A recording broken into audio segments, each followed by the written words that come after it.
I think the Chen is gonna be banned in this series, so they're gonna need to find replacements for that playstyle to work, like to keep working. They need to find some maybe Dazzle, some maybe Vengeful Spirit, some other heroes to replace the Chen and keep building this whole, the Death Ball that Liquid need to, be stopping.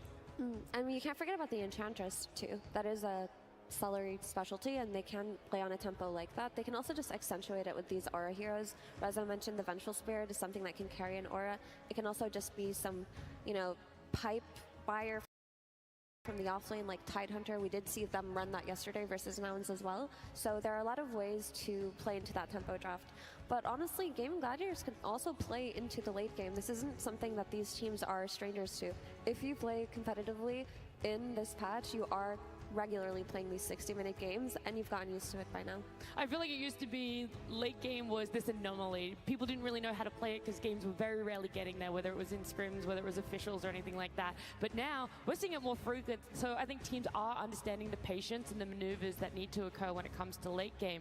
And we talked a lot about Celery, trying to ban out some of his comfort heroes, and that's tough. If you're trying to put that much focus on a POS 5, it begs the question of what... The lane dominator makes a lot of things very difficult, like he's a snowball hero, and also like CY. This guy, he's cooking up some really cool drafts for Gaming Gladiators, and I can see why they decided to pick him up at the start of the year. Do you think CY has the answers to a Pugna, Rizzo? I mean, I'm sure he does, but I didn't like that really big and wide yawn from Blitz. I don't know what's that about. Like if Xiao 8 was there... He was up watching the late show, Yeah, that's what it was. If Xiao 8 was there, he would tell him to go watch his face right there. The thing about Pugna is I feel that this hero was in the meta last year during the Arlington Major, to the point where he's been solved and how teams should already have an idea of how to play against it. Now, I see Pugna being very effective in this meta because you have a lot of these tanky blade mail heart buyers that go in first, and outside of your spell kit and your laning being so strong, the life drain sustain is not something to be scoffed at, but a lot of the teams have already gotten used to playing these Shakers mid, these Earth Spirits mid, these Kunkas mid. Any kind of hero that can make sure Pugna's disrupted in the backline can easily be worked into a draft. So I feel like in terms of solutions, both of these teams should already have an idea and not be very scared of it. The things to be really afraid of, I believe, are the Spear Vigor, the Bristleback, the Muerta, the things that have been plaguing us since the start of the road to TI.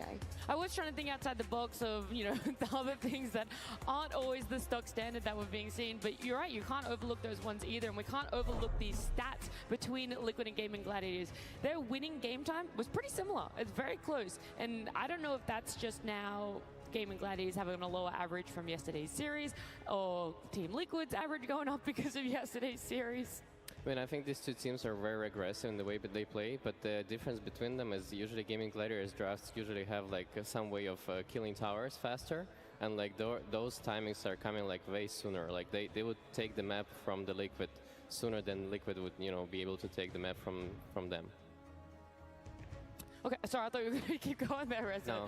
But no, you're right, and that's why I asked earlier whether the tempo that Gaming Gladiators brought would be able to match up to this one. But what do you think the conversation is in the booth right now, Lacoste, between either team?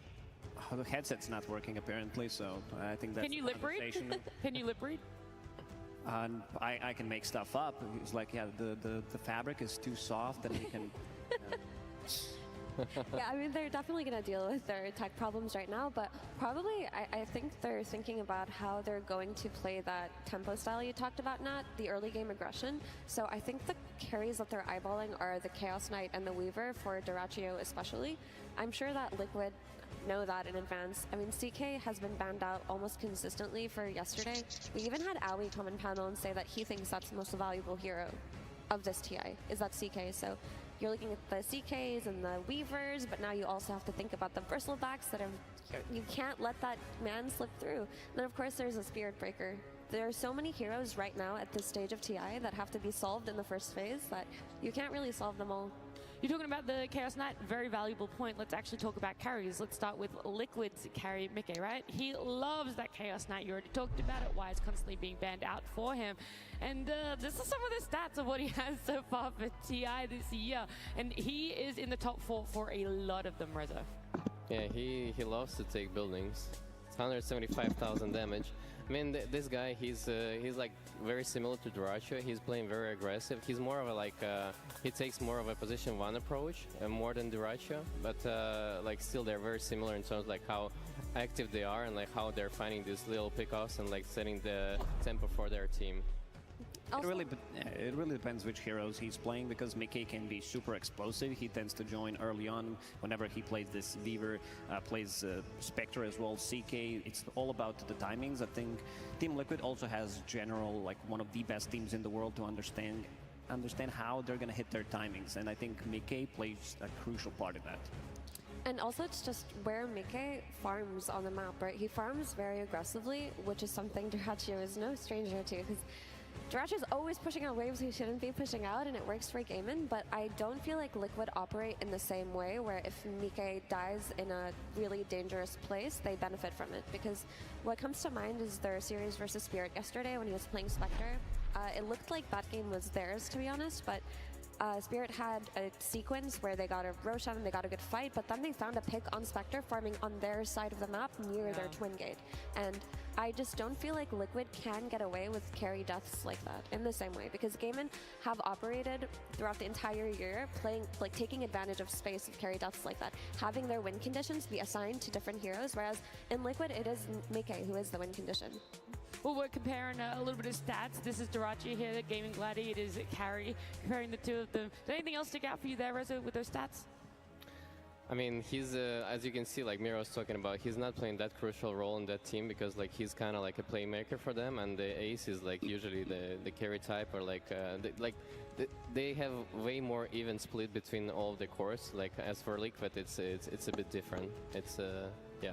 Yeah, that comparison, not the stats one, but that you're talking about how valuable Mickey's deaths are and sort of how okay Gaming Gladiators are with Duracho deaths, their hero pools are actually quite similar though. So they're playing similar heroes, but the way that everything else is formed around these is that key that you're talking about. But the Chaos Knight is similar between them, the Spectre, the Weaver, the Sven. What else kind of comes up there?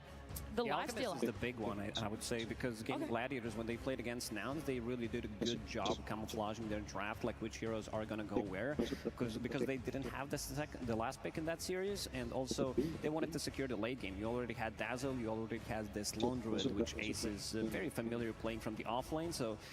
And 23rd pick, Alchemist, they wanted to secure the late game. We talked about tempo coming out from the Gaming Gladiators, but they also want to have something prepared if the game goes post 40 minutes, but I mean, we've seen a lot of games post 60 minutes at this TI, so they're no strangers to it. And those 60-minute games, that's where the scaling supports come in. I mean, as this TI has progressed, we've seen the importance of having supports that carry you into the late game and don't just buy utility items like the Willow and Phoenix. We'll see if any of those come out as our draft for game one. It is going to happen now.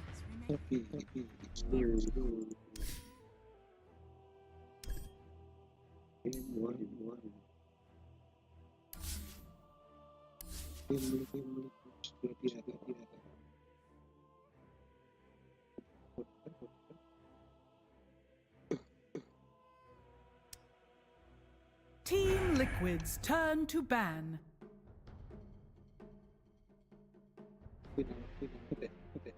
Ten seconds remaining. Team Liquid's turn to ban. Gaming Gladiators turn to ban.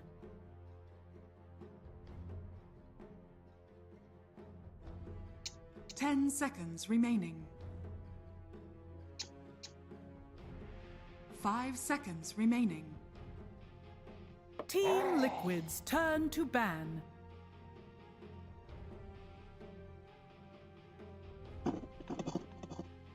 Ten seconds remaining.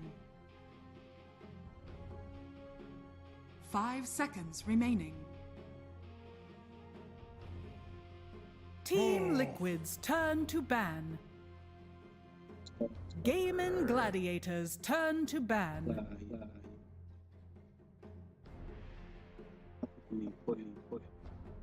10 seconds remaining. 5 seconds remaining.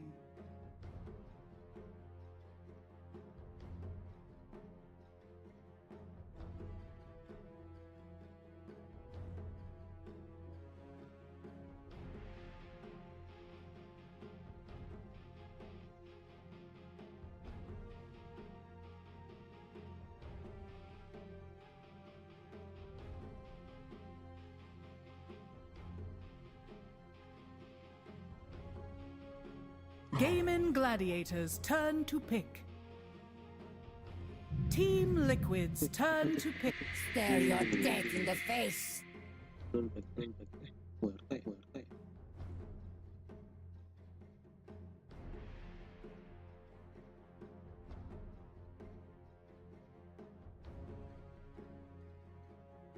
10 seconds remaining. Gaming Gladiators turn to...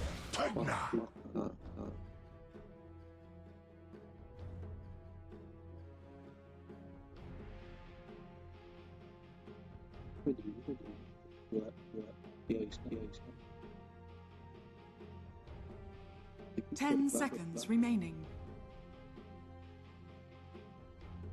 5 seconds remaining.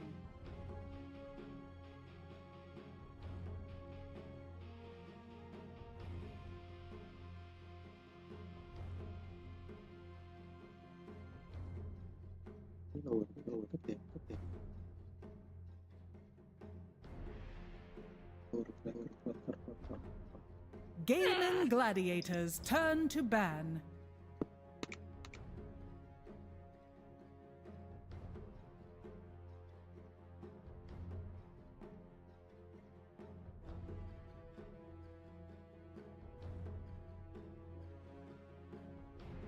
Ten seconds remaining. 5 seconds remaining.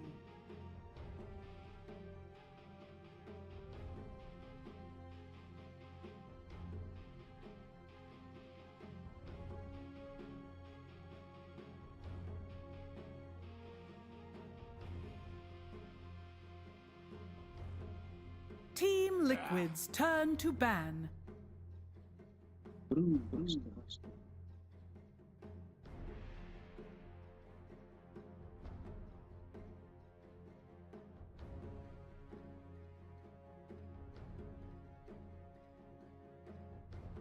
Ten seconds remaining. 5 seconds remaining.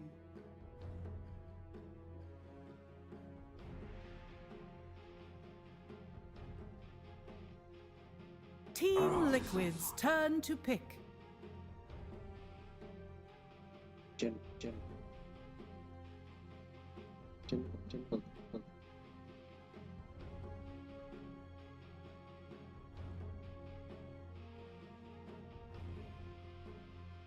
10 seconds remaining. 5 seconds remaining.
Gaming Gladiators turn to pick.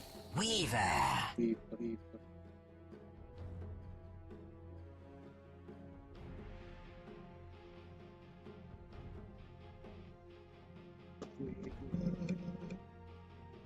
Apa gitu. 10 seconds remaining. 5 seconds remaining.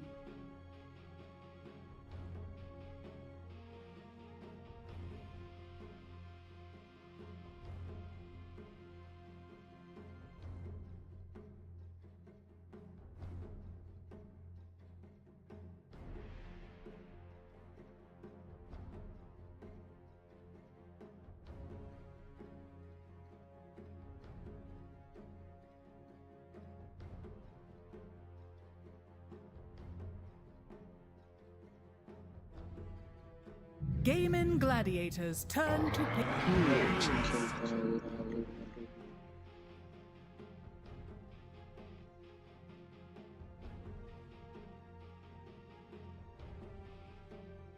Duh.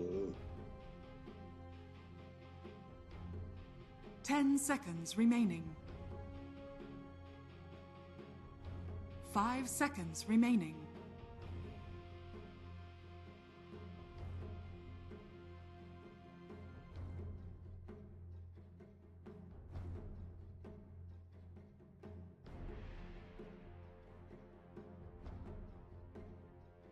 Team Liquid's turn to pick.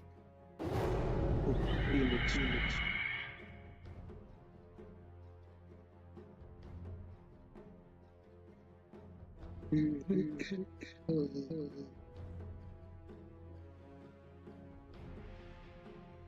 10 seconds remaining. 5 seconds remaining.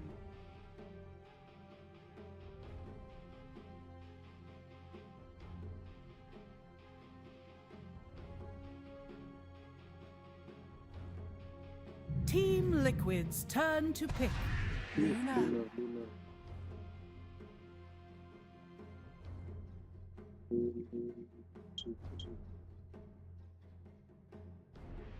Super chat. Mungkin. 10 seconds remaining. Offline. 5 seconds remaining.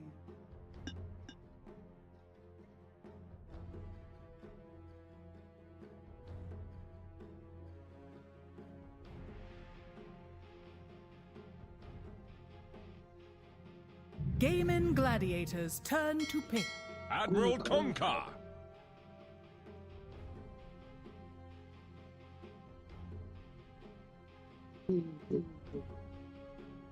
Oh, timeline. Here. 10 seconds remaining. 5 seconds remaining. Enter.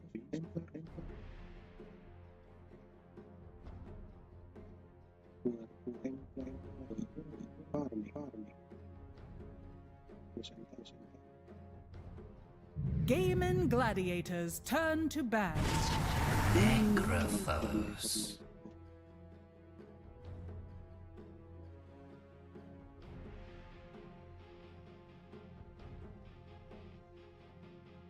Mm-hmm. 10 seconds remaining. 5 seconds remaining. Team Liquid's turn to ban.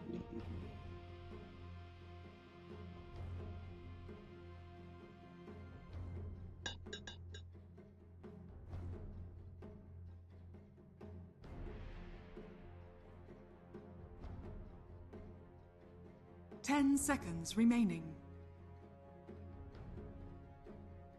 5 seconds remaining. Team Liquid's turn to ban. Gue.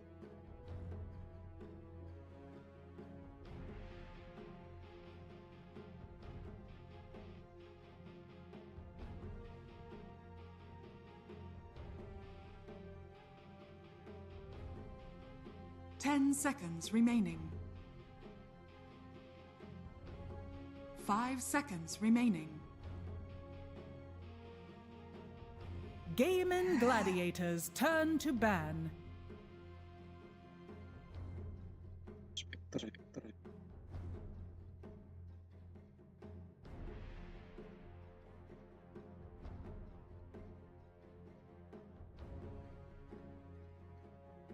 10 seconds remaining. 5 seconds remaining.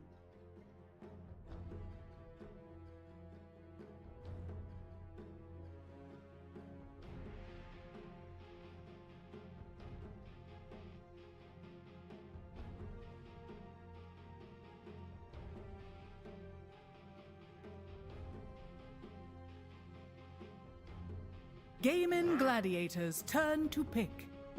Right.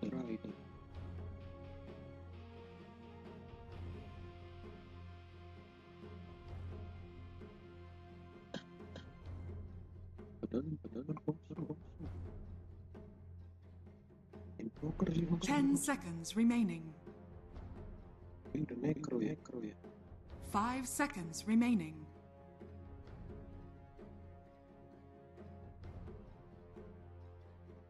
Team Liquid's turn to pick. Bloodseeker.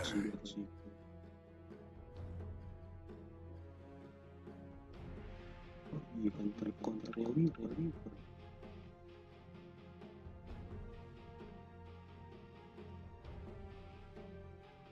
10 seconds remaining. 5 seconds remaining.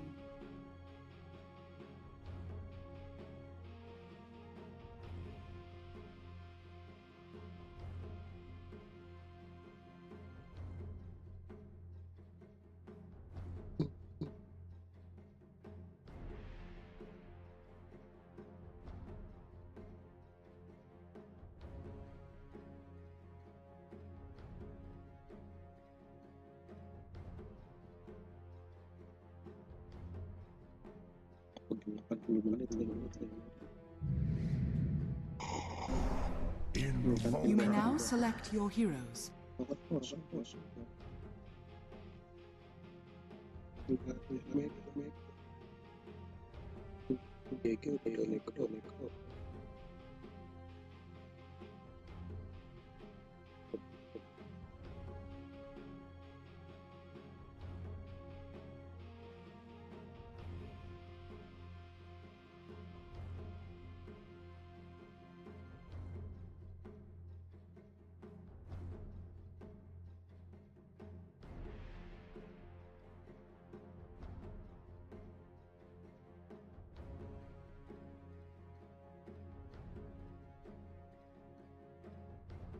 Ten seconds remaining.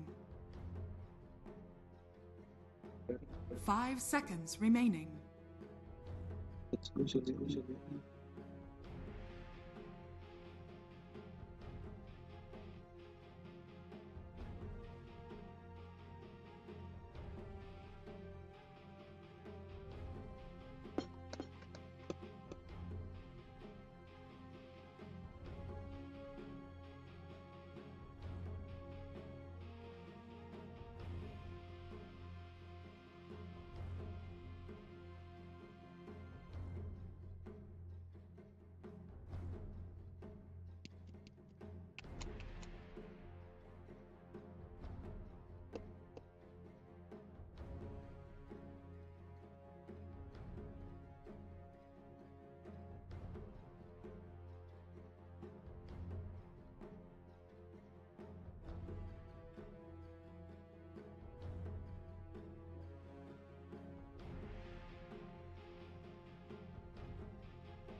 on a major final matchup that has been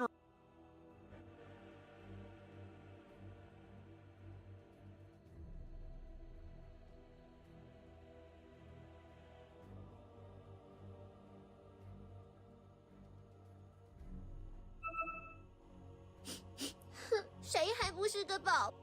哼，谁还不是个宝宝了？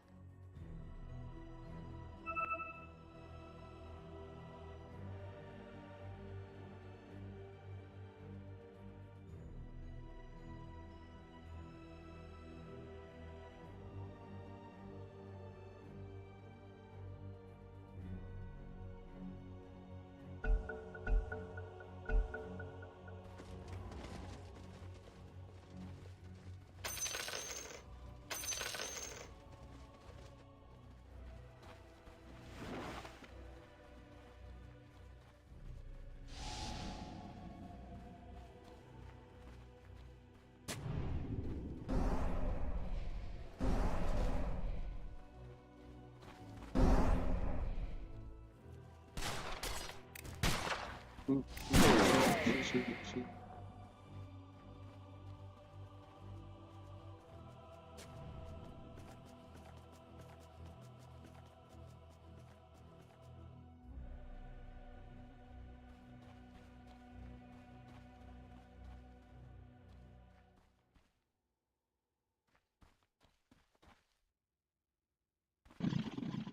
Thirty seconds to battle.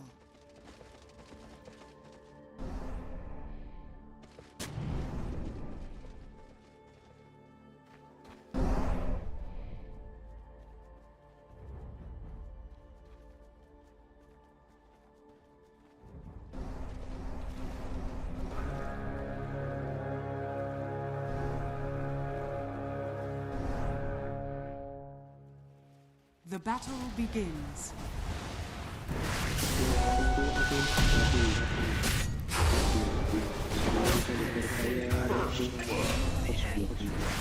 First blood.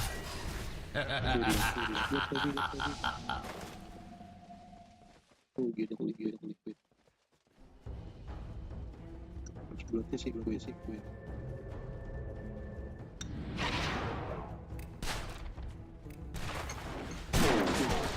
You move.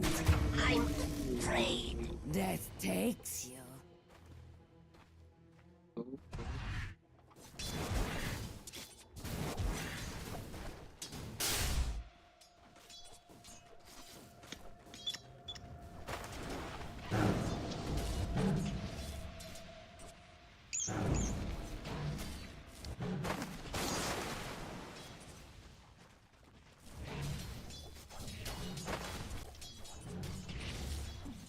Oh no. Masih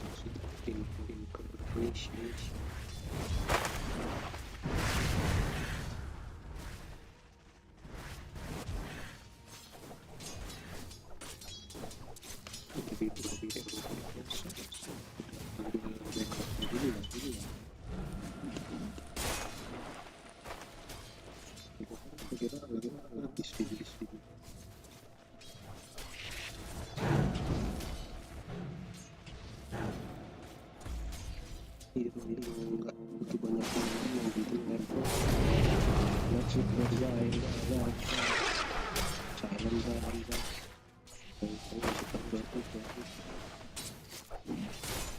Child of oblivion.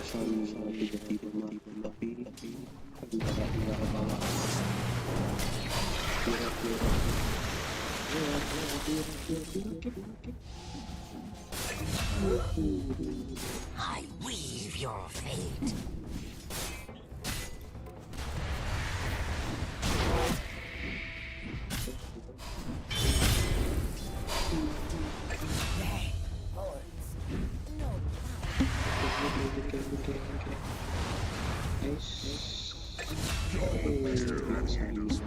Cross off my list.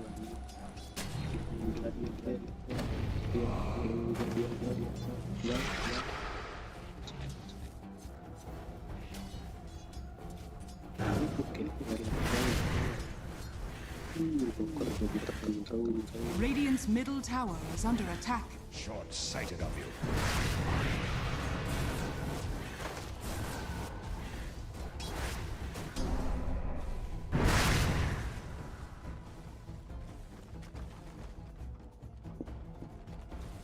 Radiant's middle tower is under attack.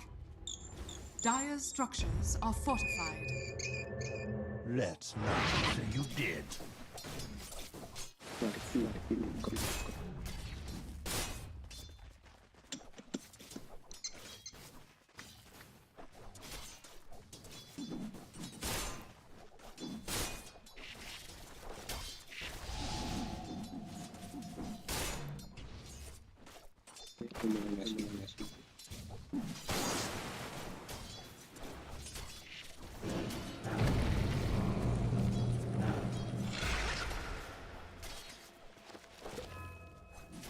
You get nothing.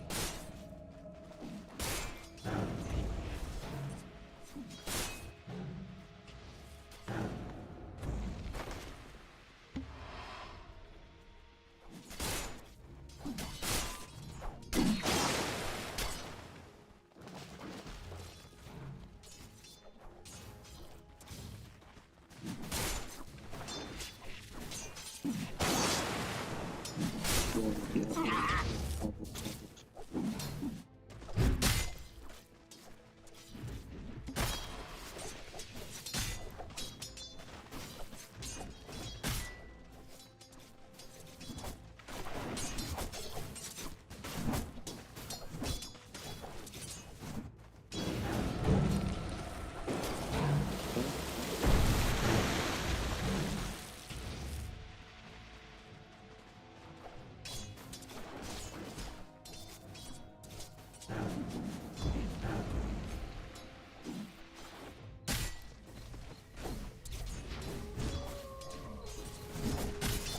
if you don't.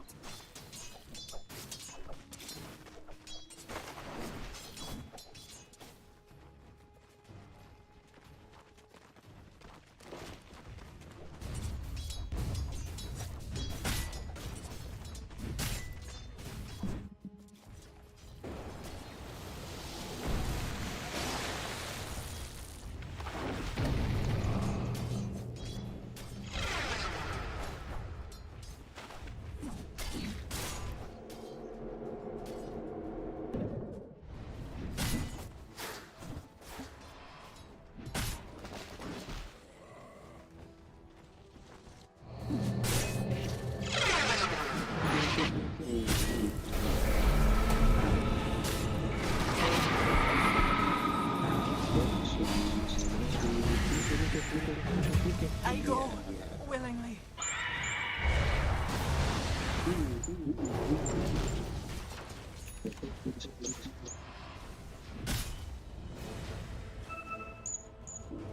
Dire's top tower is under attack.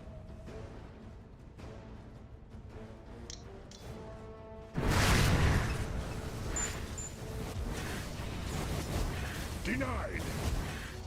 I'll take Radiant's middle tower is under attack.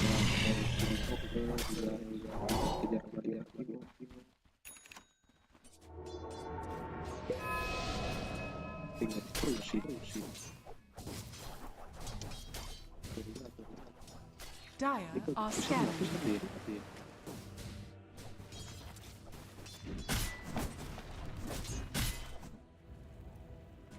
Radiant's middle tower is under attack.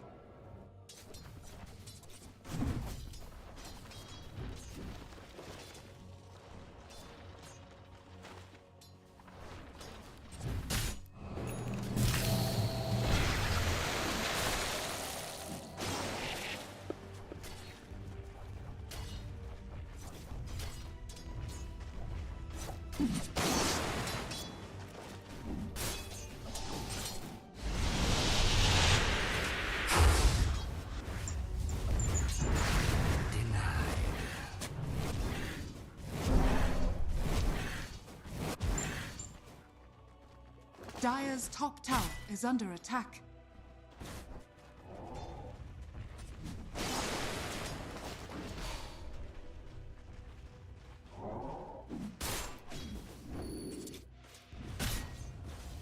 Radiant's bottom tower is under attack. Secondary infection.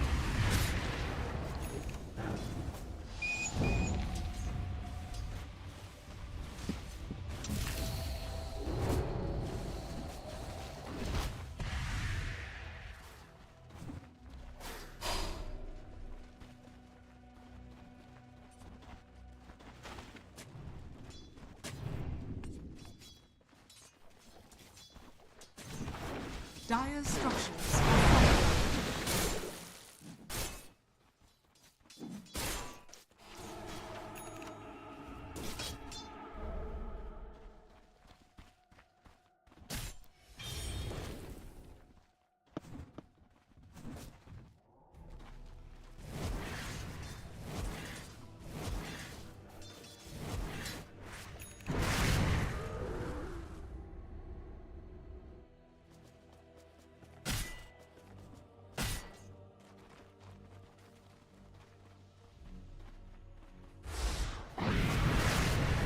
Dire's top tower is under attack.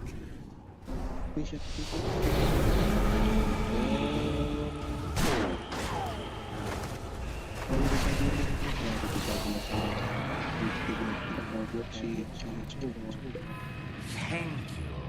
buang gerakan. Dire's top tower has fallen.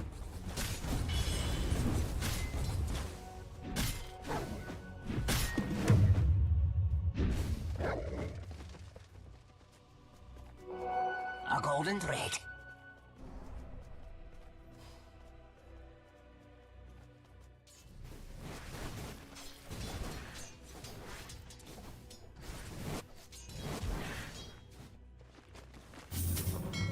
Radiant's bottom tower is under attack.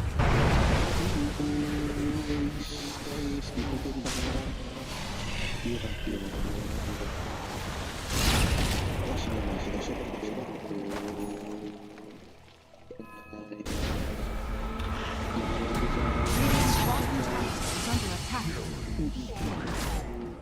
I reap your life.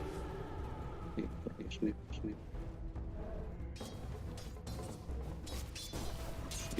Radiant's bottom tower is under attack. Demised.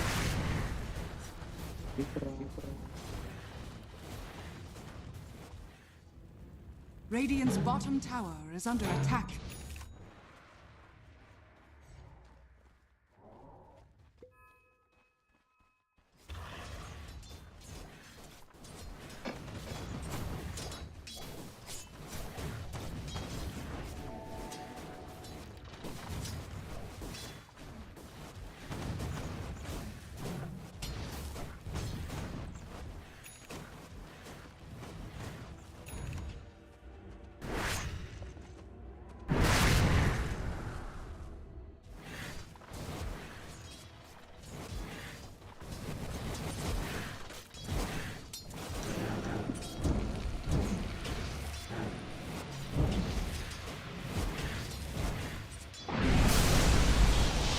Radiant's bottom tower is under attack.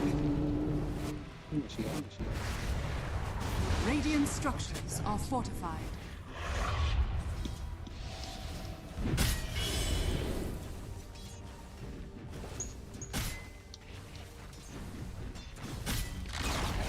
Radiant's bottom tower has fallen.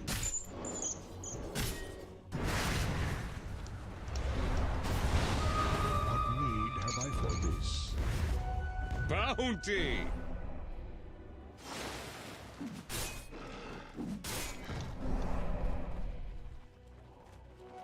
A lucky find.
Radiant's middle tower is under attack.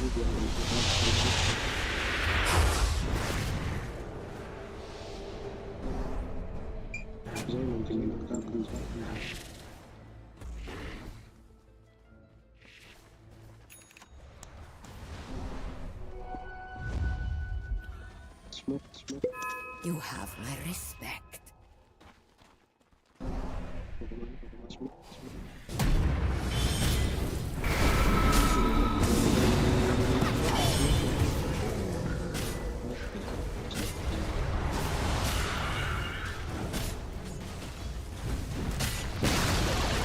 Radiant's middle tower has fallen. Invisibility. Radiant's top tower is under attack.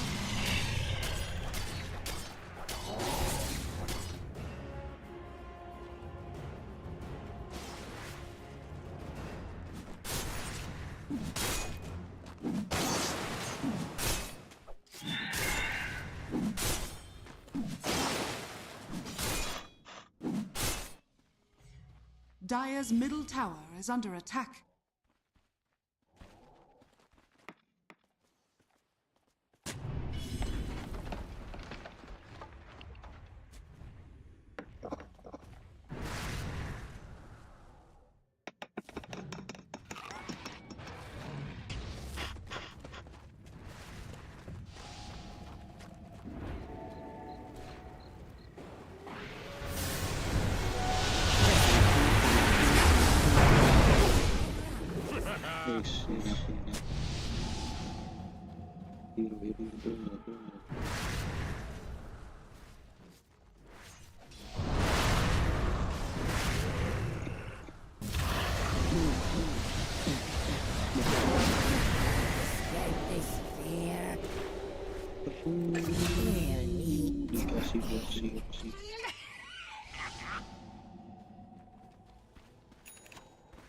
Dire's bottom tower is under attack.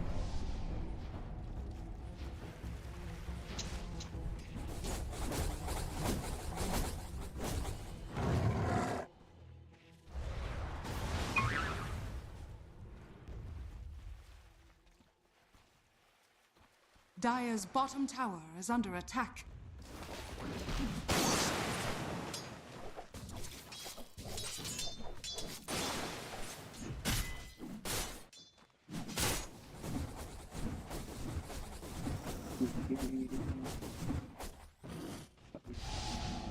Dire's middle tower is under attack.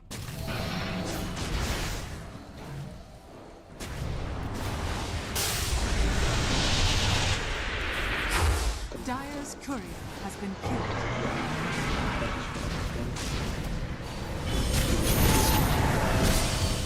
Dire's bottom tower is under attack. My reach exceeds my grasp. What you say? A golden thread. Dire's bottom tower is under attack.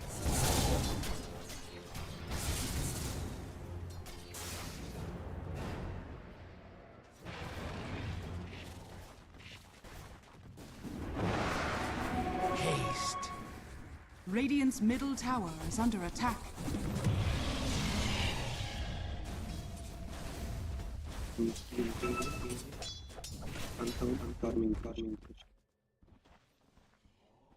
Paling kaya.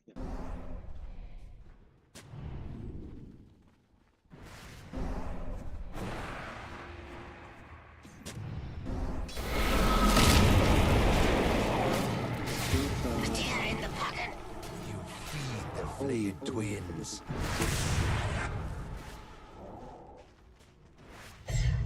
Radiant's bottom tower is under attack.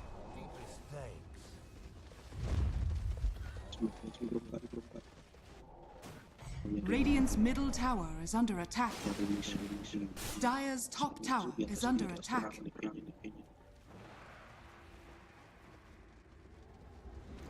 Radiant are scanning.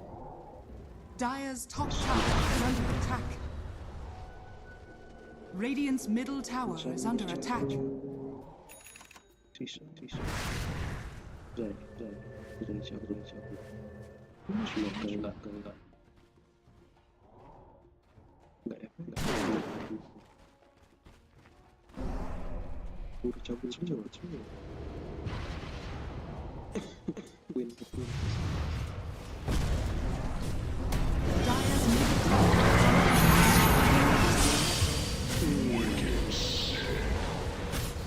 Radiant's courier has been killed.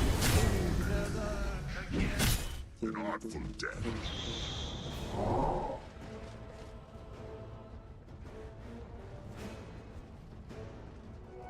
Oh, bounty! Regeneration. Radiant's middle tower is under attack.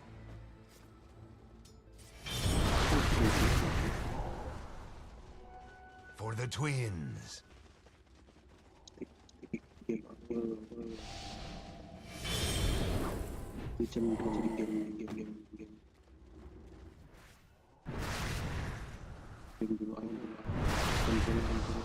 Itu terang banget itu. Dire's courier has been killed. Radiant's bottom tower is under attack. Nggak ada. Dire's middle tower is under attack. Masuk ke bawah. Dire's courier has been killed. Taras. Radiant's bottom tower is under attack. Taras. Radiant structures are fortified. Tis. Taras.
Radiant's bottom tower is under attack.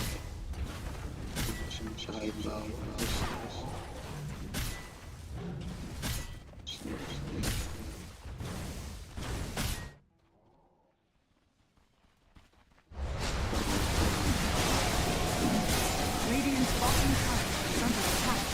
Radiant are scared.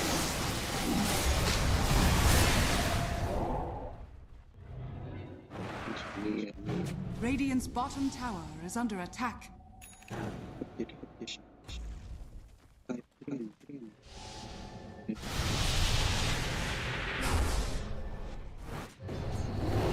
Back so soon?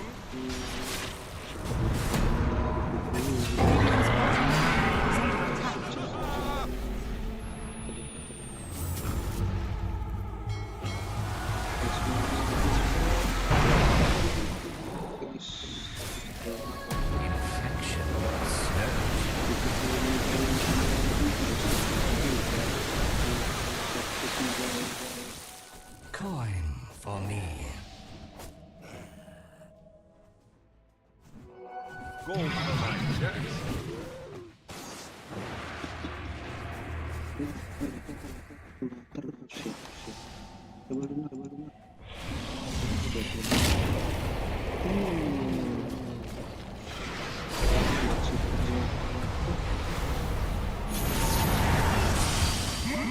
Monster kill.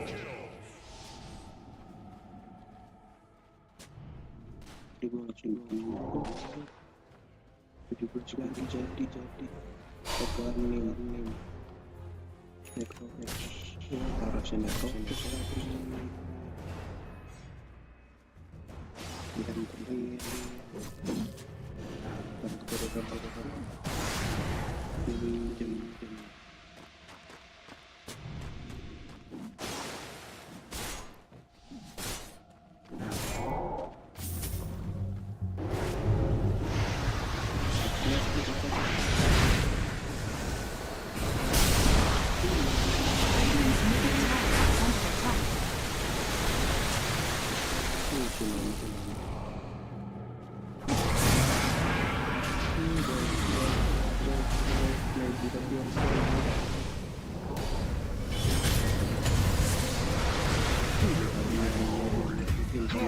Radiant's bottom tower is under attack. Radiant's bottom tower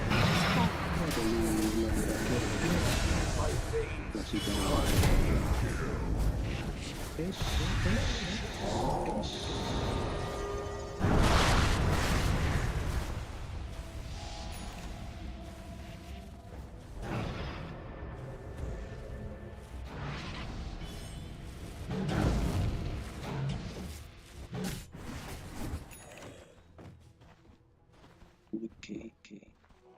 A lucky find.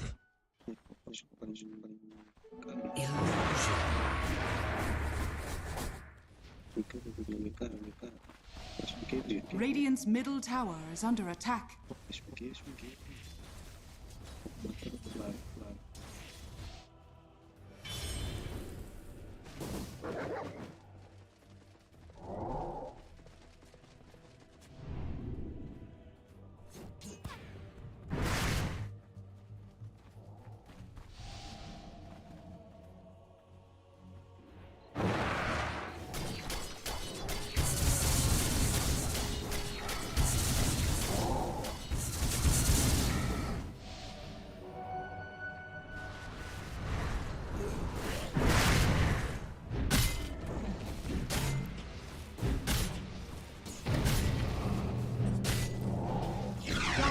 Scanning. Radiant are scanning.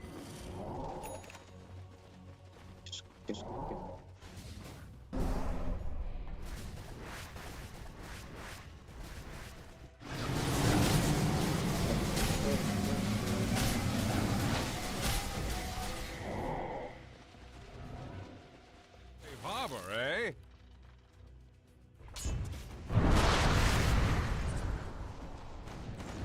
Dire are scanning.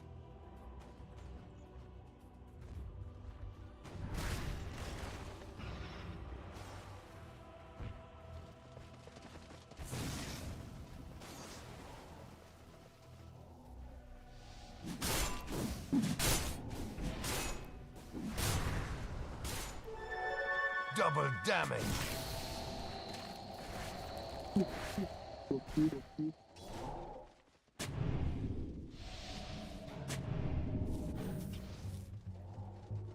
Radiant's middle tower is under attack.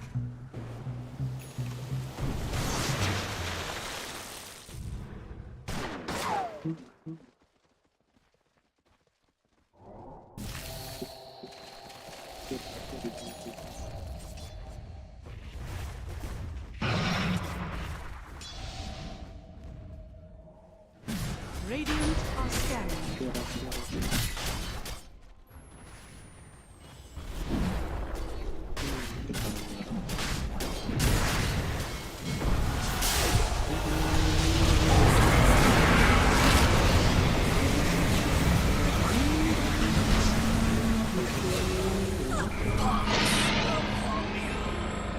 Immortality!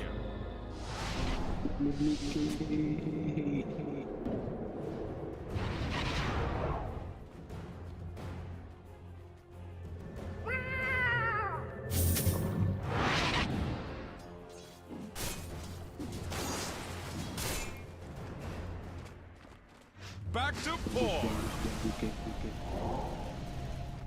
Dire's bottom tower is under attack. Dire's bottom tower has fallen. Dire's structures are fortified.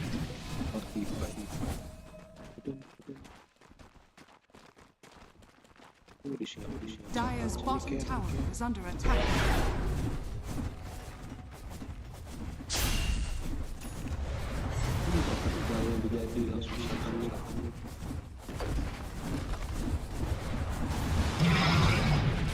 Dire's bottom tower has fallen.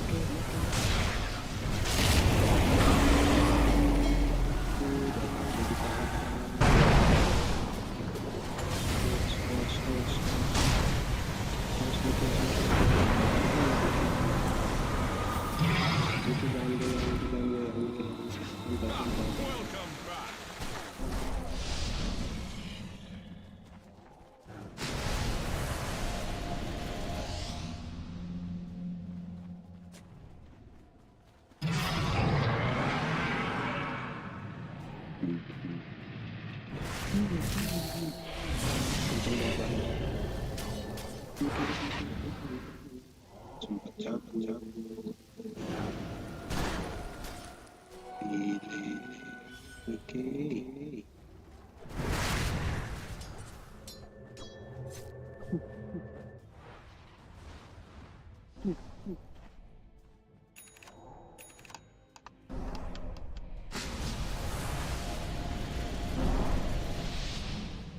situ sebentar jalan jalan.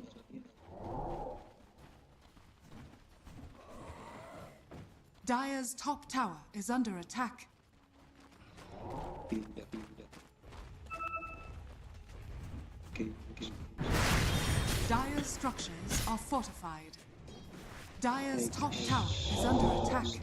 Menit.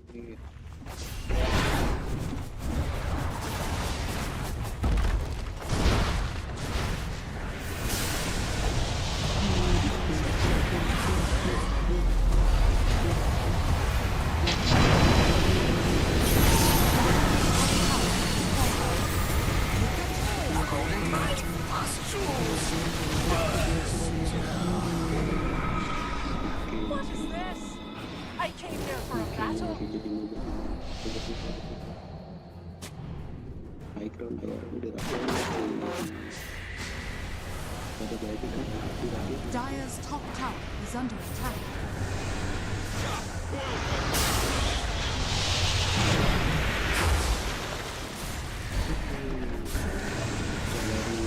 Dire's courier has been killed.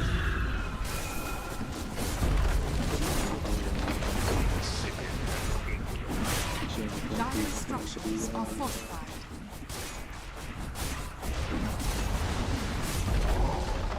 lima.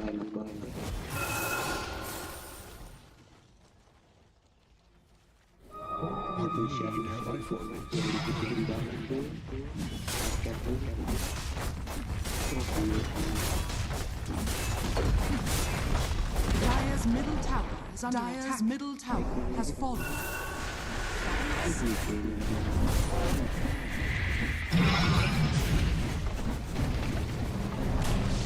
Dire's middle tower has fallen.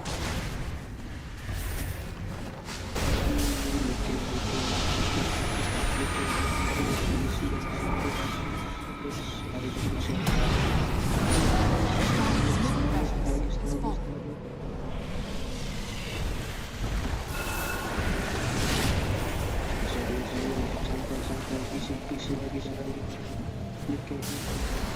Dire's middle barracks has fallen.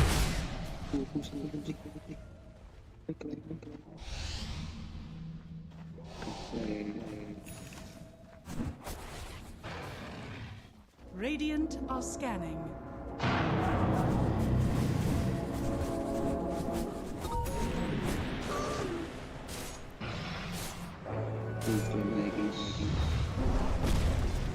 Ooh, bounty.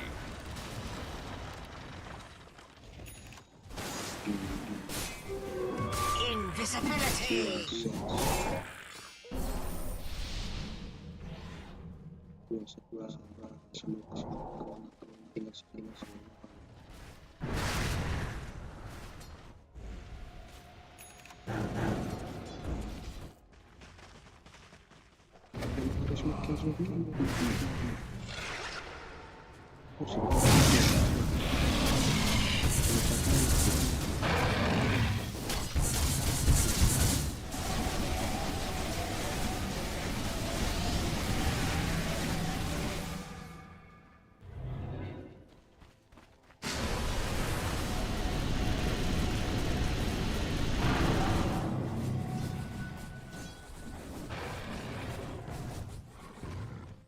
Cepet banget bisa mati sih darahnya.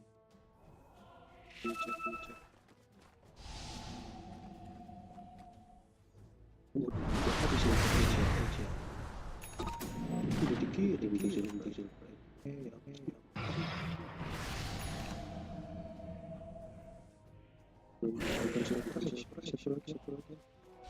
Bounty.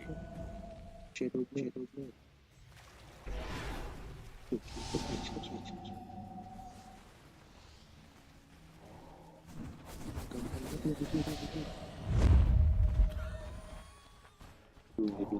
Lagi. Smooth. Isn't that a pretty thing?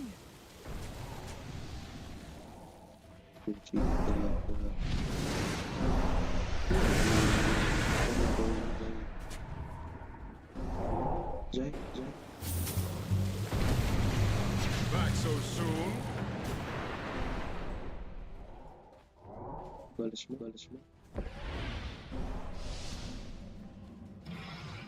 Dire are scanning.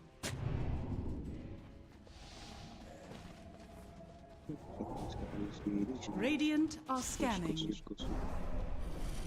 Oke, perang di bawah. Dire's bottom tower is under attack.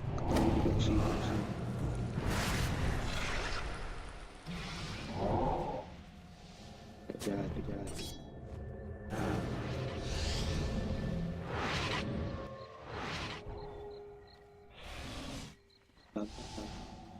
Smoke. Boxing.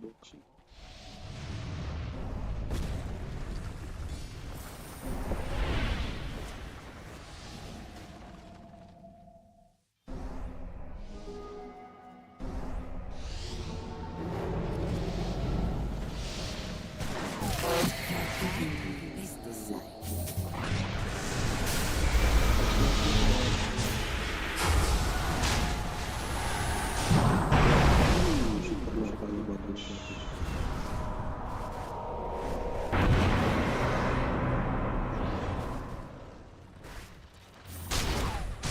Pas banget.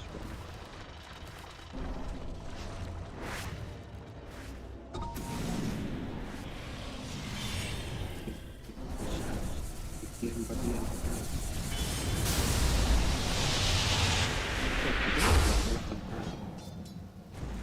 Jarang kena. Baru. Double damage! Wah, mikir punya gede lagi. Es.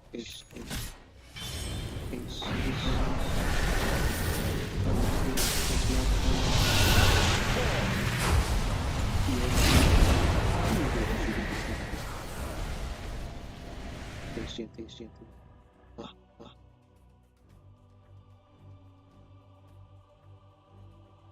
Makin blok.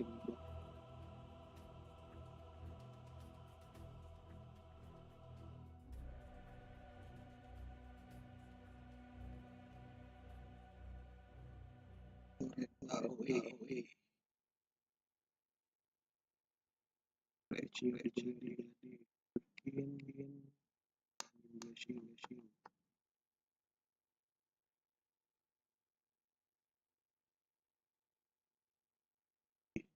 Dari kor. Blade mail. Misha. Super.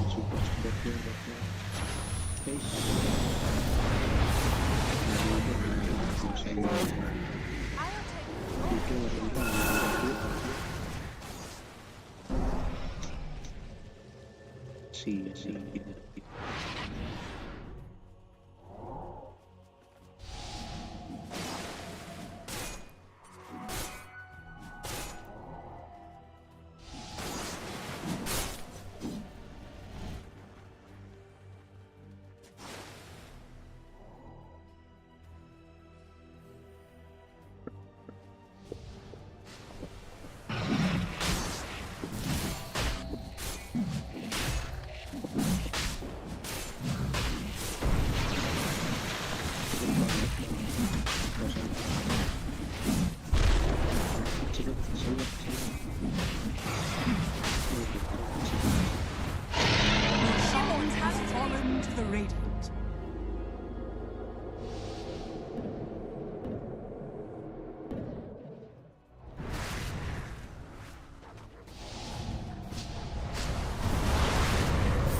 Satu kecamatan.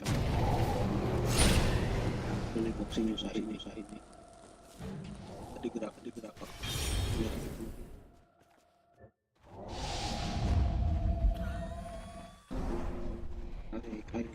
Dire's bottom tower is under attack.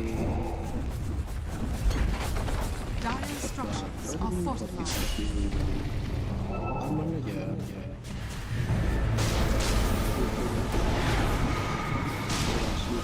Dire's bottom tower has fallen.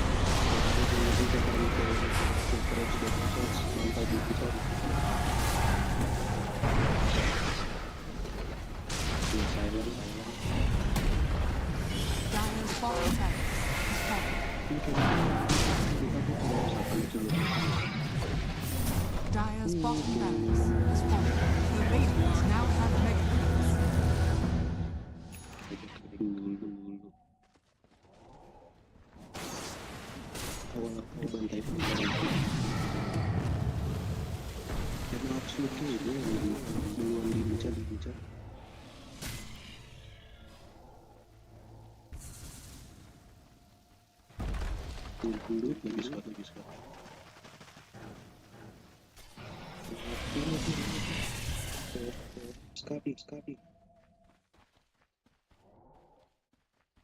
Radiant are scanning.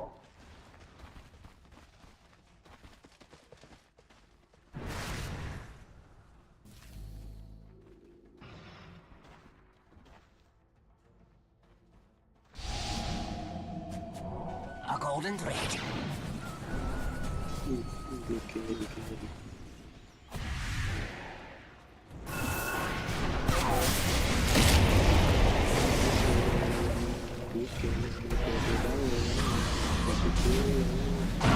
Another phase begins.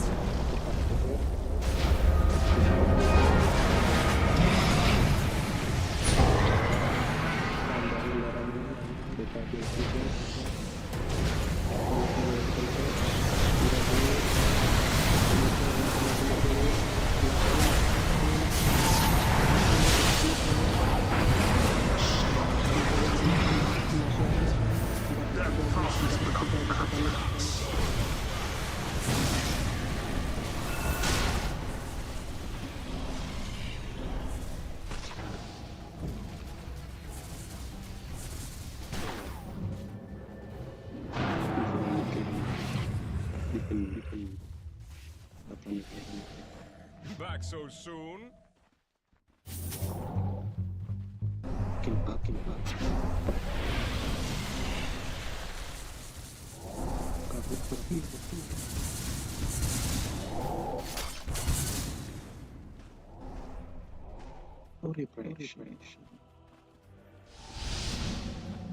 Dire are scanning.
Not so safe harbor, eh?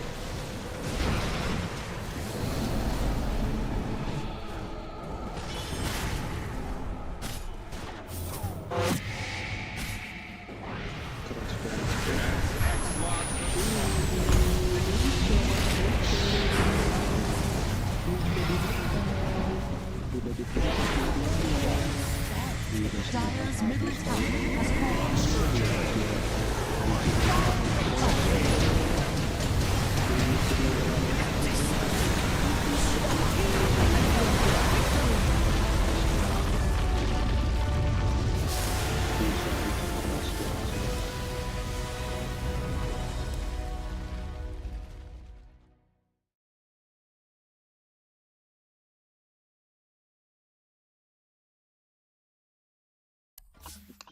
Liquid.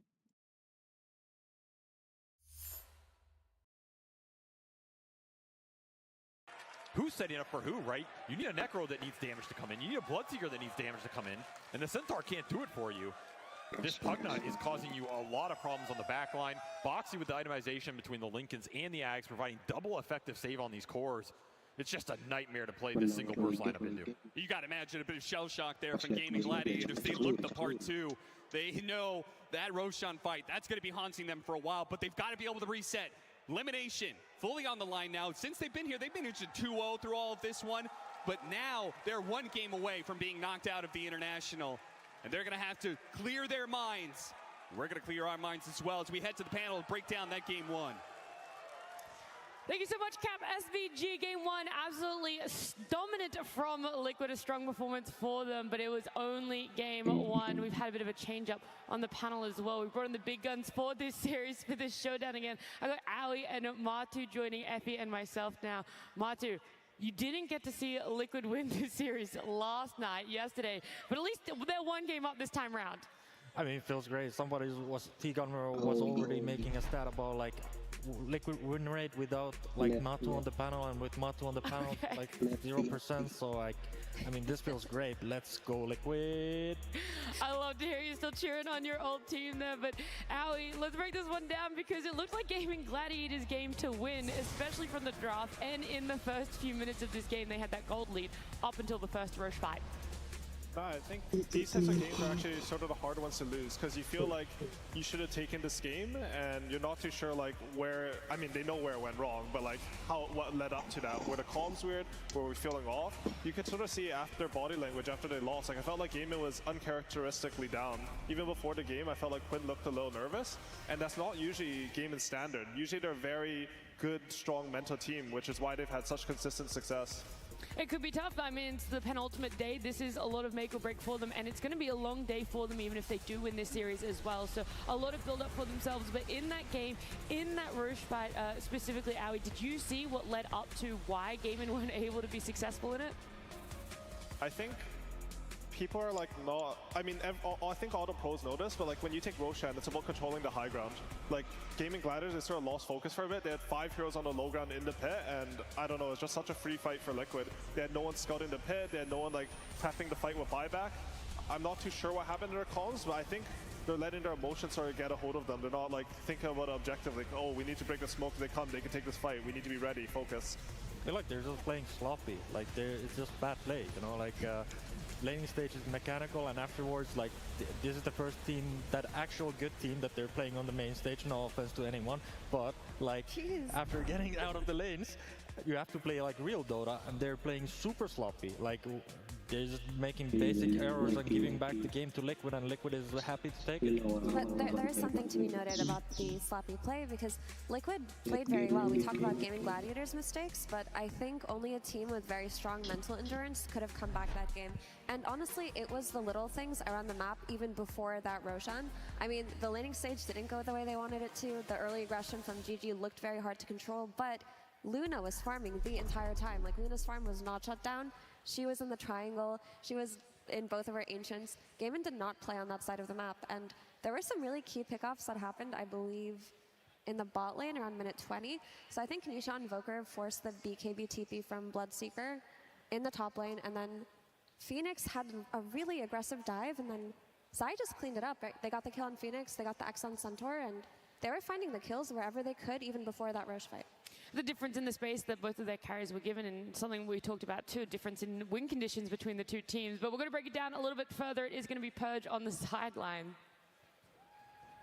Thank you. Yeah, the crucial fight of this game was that Roche fight. So I wanted to show you guys some of the crucial things that led up to that moment, because that was an uncharacteristic mistake for Gaming Gladiators to be initiated on like that. So if we take a look at the clips here, it's normal to set up for Roshan with an Observer Ward. Now this ward is very important. Keep an eye on that and keep that in your mind here. Celery comes into D ward.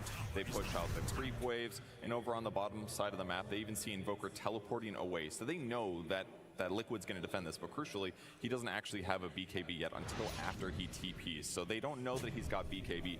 They probably think they're going to be able to fight. And Boxy's doing Weaver things on the right side. He's putting an Observer Ward down. They see where Gladiators are. They know they're in the Roche area. He's going to cut the next creep wave. So it's just very, very obvious to Liquid that's going to happen. So we see them basically smoke into approach to land the combo, which was a Torrent first, followed by a boat.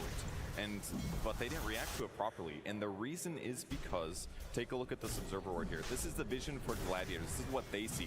They see him throw the boat, but they don't see him throw the Torrent. So they just don't get a reaction time.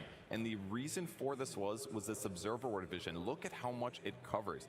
It only covers this little edge right here. If they instead place that ward like here instead, the vision would be something like this. Then they would have caught them at an earlier time period. They would have been able to stampede, split apart, but instead it just gets them being caught by Liquid and losing the fight, and Liquid gets back in the game.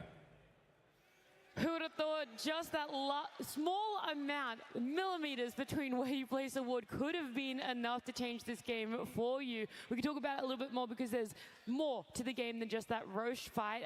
There could have been ways for Gaming Gladiators to get back in, but first, Slax and Tsunami also all want to have a little bit of screen time. It's us and a bunch of people in the crowd right now. How we doing? It's day number 2 here in Climate Pledge Arena, and we are filled to the brim right now. And a lot of chants going on in the audience as well, Slax. Yeah, you know, we've been hearing it all series. All right, guys, we know that you know how to do it. Can we get the Let's Go Liquid, please, my friends? Let's get it out of our system. Let's go Liquid. Let's go Liquid. All right. We hear that all the time. All the time, and I feel bad. I mean, Gaming Gladiators are here, and they don't have a chance. In fact, I saw some GG fans over here. I feel like we need to make one for them. Hello, my friends. How you doing there? Oh, put your signs down. You are blocking. Okay, no, that's all good. Sir, how are you doing? I'm doing good. All right, rough first series. Do you have any ideas for what we as a crowd can scream at Gaming Gladiators to get them excited? That's obvious. Okay, go ahead. Let's go, go, go! I mean, that was okay. What do you got? Okay, I have some ideas. All right. Let's try this one out. Can you hold up my microphone right here? All right, check this out. Die! No. Stop trying to sneak Liquid champ. Here we go. DR! Doraccio! DR! Doraccio is here! DR! Doraccio! DR! Doraccio is here! Now, yeah, that could work. And if he's like not doing good, you can always continue the song, you know? He has no farm. He has no TP. This carry is... No, wait, that's enough. Okay, all right. Sorry about that. Well, the crowd's able to yell what they want. No problem. We won't control it. I do like the DR Doraccio, though. Isn't it should be DY Doraccio? I can't spell Tsunami, but maybe our panel can. Panel, how do you spell words? Back to you. What sort of question is that? To be fair, I thought he was just going to take the Let's Go Liquid one, and he was just going to go Let's Go Gaming. That's what I thought he was just Let's Go, go, go. I mean, that sounded better. You like the Let's Go, go, go a little bit more? I mean, most definitely Slax. I'm sorry. I mean, who had the better cheer, though, overall? The Let's Go Liquid is just nice, stock standard. I mean, I love Liquid, though I'm ultimate bias here. I can't really speak an ill word of him. Readjusting. Well, lucky for you, Mart, too. I don't know if you know the players that well, if you know much about the org, but we have a video for you. It's going to fill in all the missing pieces of information you might have about Liquid. I think the tier that hurt the most was probably TI10, mostly because I feel like there were a couple plays in that last series that, you know, just like really regret.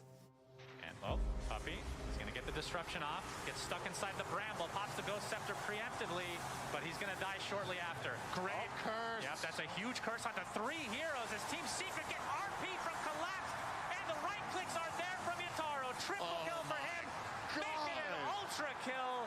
Will he get another rampage at TI10? Absolutely. We felt that we were good and that we could go all the way, but we just, you know, we just got outplayed and we got beat, and it's hard to take anything out of that besides ambition to get even better. No defender opportunity. They pop the cheese on jab, but without a Terror Blade, there's really nothing left for Talent. They're going to call it here. GG, Team Liquid. To be a TI winner, I think a lot of things have to fall into place. I'd like to think a lot of it has to do with mindset and belief. That you get to a point in the tournament where all of a sudden you have such like undying faith in your ideas that you kind of just go with it, because then you escape all the, what if they do this? What if they do this? We have to counter this. They're gonna play this, and instead you're just like, oh, they're giving me this. It's free game. You're gonna give me Wisp. We'll win. I think that's something that OG proved. That kind of when they got their things, they're just cruising. That's when you're really there. And I think everyone's kind of trying to, throughout the tournament, trying to get to that point where, you figure out a couple of heroes that just really click for you. And once you have that, you're sailing. You put a lot of time and effort into it, but I don't really think you, at any point, deserve to win it. So, if I'm deserving or not, I think it would mostly just be because I've been doing this a long time. Looking back at what I've done throughout the years, it would be nice to kind of get the last one in and be able to call, myself a TI winner.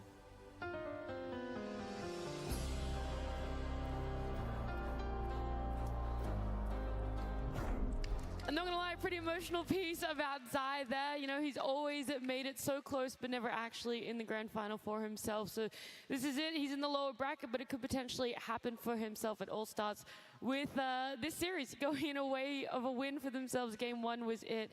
And do you think that they've hit that state now, Aoi? They gave Mickey Luna, and that was it. That was we got this hero, and now we can win this game. Well, I actually have a question for Matu. Oh, okay. Because you're in Liquid's head a lot. You played with them last year.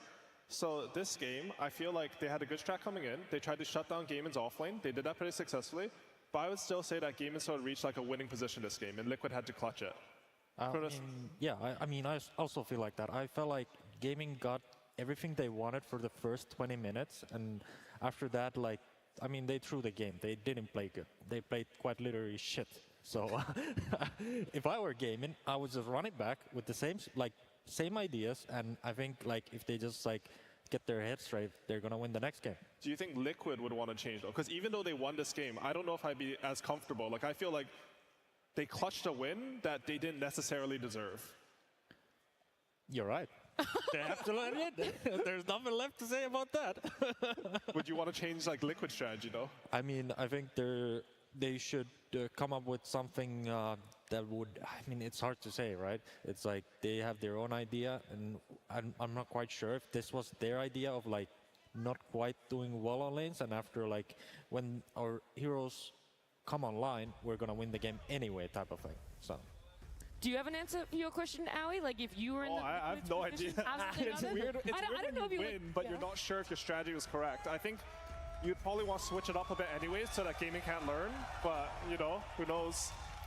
In that sense, maybe they could just address the hero that they felt put them in that losing position in the first place if their laning wasn't atrocious. Maybe the Necro Force, most teams didn't let it through. Maybe getting that Necro on 18 for Gaming Gladiators caught them off guard, and if they just think about the potential threats of these cheese heroes coming out, they can stick to the Luna.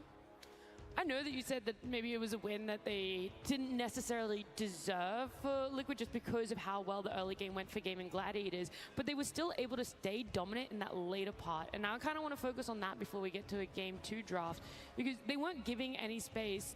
Quinn's Necro still was doing a lot of work, but he even got picked off, he even got caught out. So what exactly was it about Liquid's late game that made it really impossible for Gaiman to get back in? I think first I should say deserve was probably the wrong word. That's they right. Obviously played all the they had to do. We but all use the wrong word from sometimes. a theory standpoint, Yes. they weren't supposed to win, you know? I think I'm not too sure, Matthew. What do you think? Well, it's hard to say. I'm not there and they're both playing, but Let's say we replace Blitz with you, Matu, and you're in the Liquid booth now. I would pick good heroes. Let's start with that. That's really smart. It's that's what I came here for. I came on to tell good hero, bad hero, just pick good heroes and win. You know, simple math. I think put it. Saying something like, okay, the draft or the early game might not have gone that well anyways, but we still managed to clutch it. This game, we're even going to have a more robust draft, and the game will go even more smooth to give them some confidence. I think that would go really far for Liquid, because and these teams, they played each other a lot this year. Yeah. And other than, I think, Riyadh, like, it has mostly gone Gaiman's way.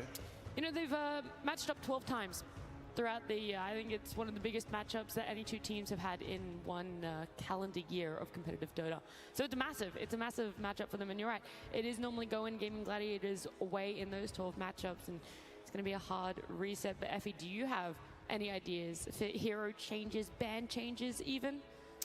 I mean, if I were going to look at hero changes for Gaimin, I thought everything but the Bloodseeker looked fine, because Bloodseeker didn't give them that late game safety blanket. Earlier you asked Aoi why you thought Liquid remained so dominant in the late game. It's just because their heroes scaled better, and they were at the point where they had the map control, they had their solutions to Necro, and Bloodseeker fell off. So if you can you can still play aggressive while also having late game security. That's what carries like Luna give you, so I would bench the Bloodseeker.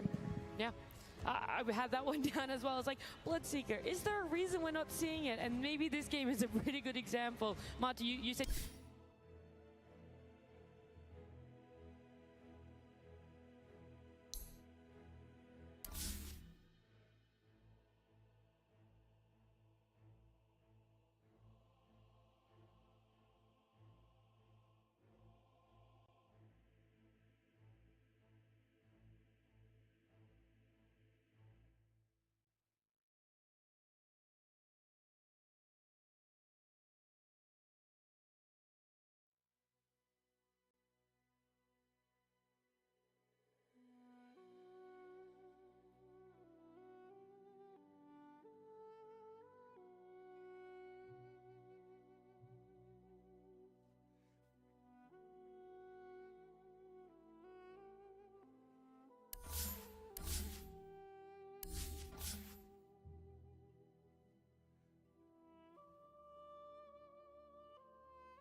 Gaimin Gladiators turn to ban.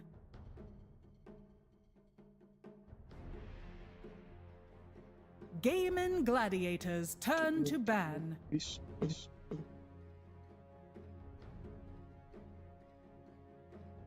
10 seconds remaining.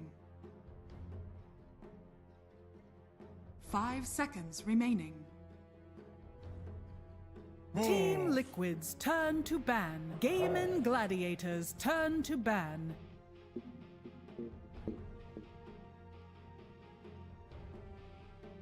Ten seconds remaining.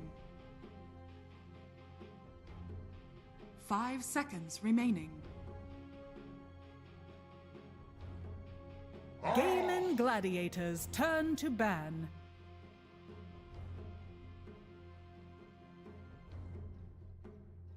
10 seconds remaining. 5 seconds remaining.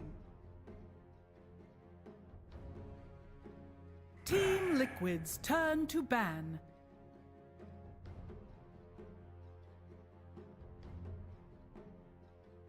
10 seconds remaining. 5 seconds remaining. Team Liquid's turn to pick. Gaimin Gladiators turn to pick.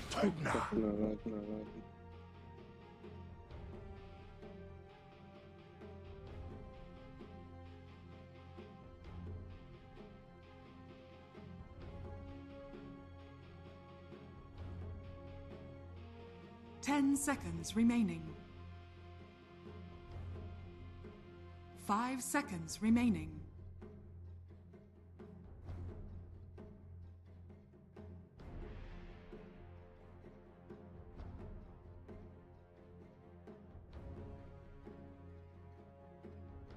Team Liquid's turn to ban. Stare your dead in the face.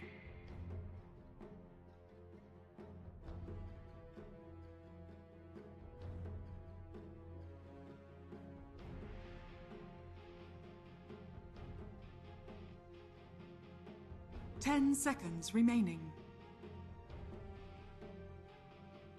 5 seconds remaining.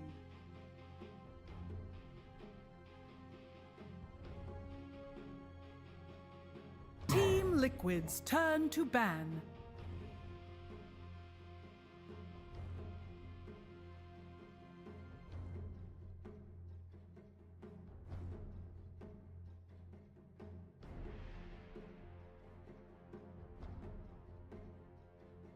Ten seconds remaining.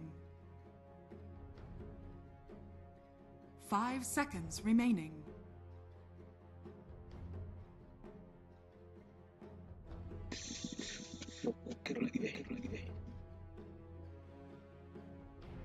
Gaming Gladiators turn to ban.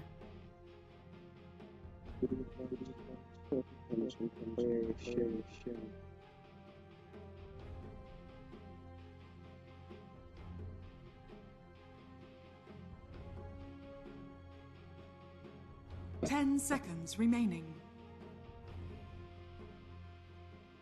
5 seconds remaining.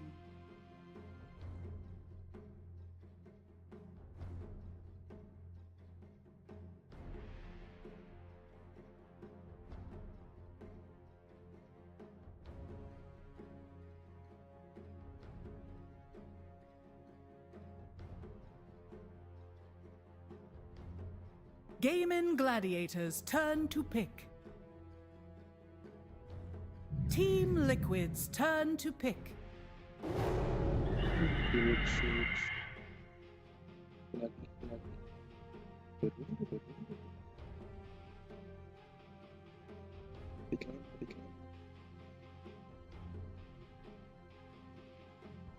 Ten seconds remaining. 5 seconds remaining.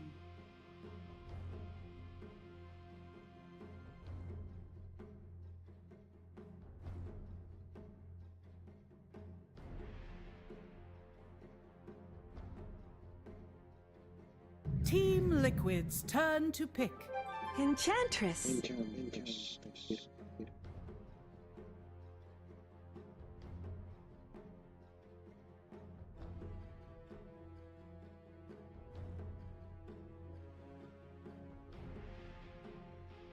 10 seconds remaining.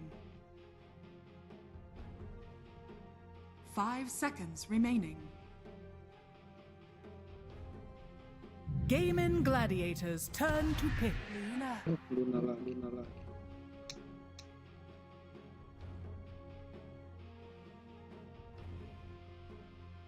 Heal.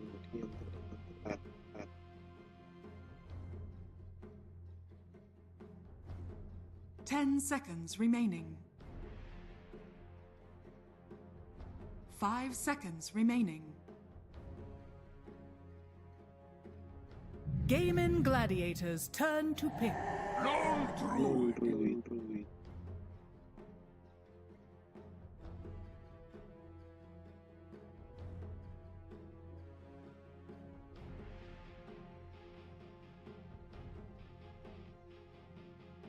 10 seconds remaining. 5 seconds remaining.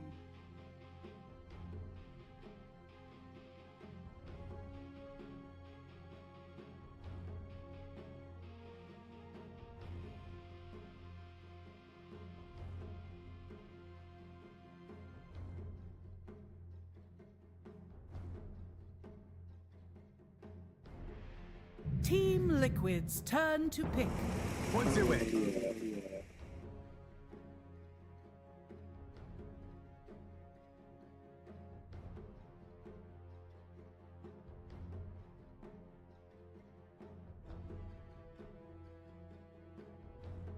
Ten seconds remaining. 5 seconds remaining.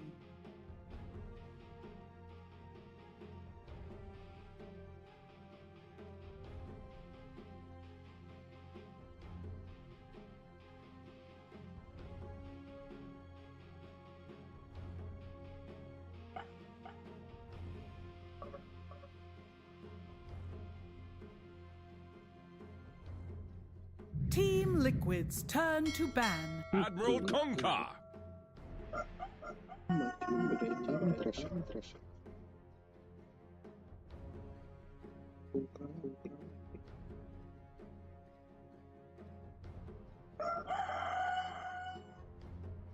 10 seconds remaining. 5 seconds remaining.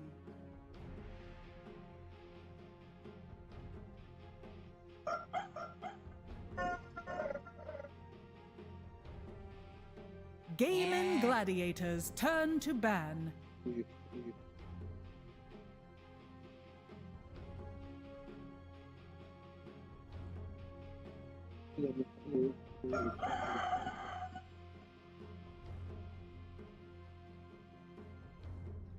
Ten seconds remaining.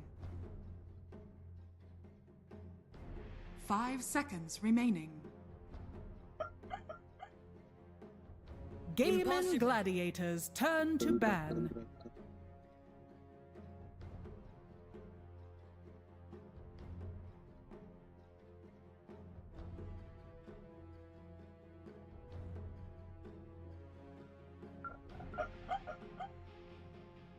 Ten seconds remaining. 5 seconds remaining. Team Liquid's turn to ban.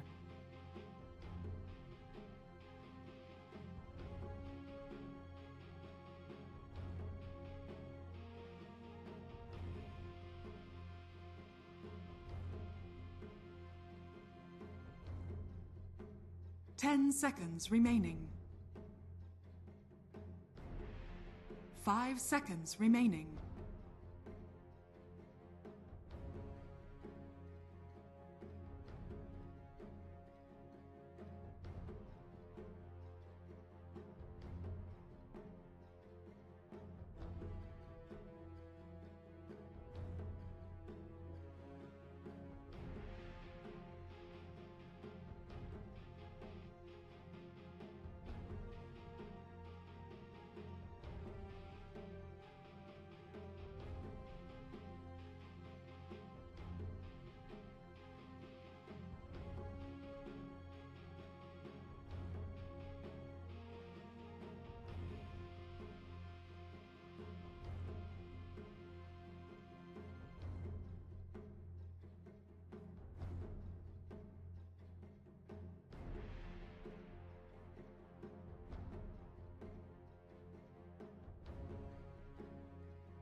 Team Liquid's turn to Gladiators turn to pick. Tide Hunter.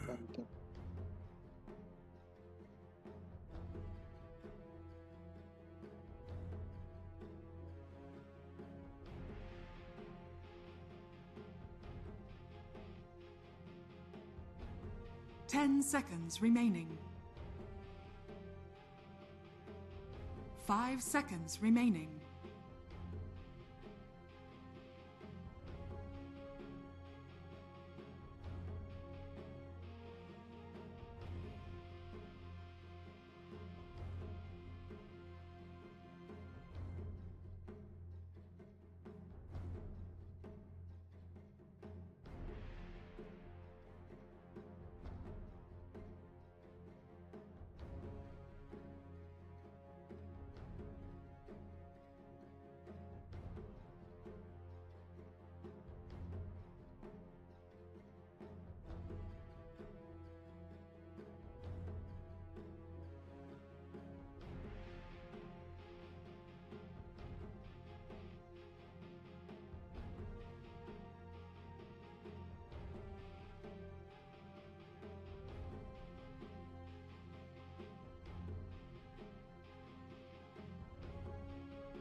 Choose your hero.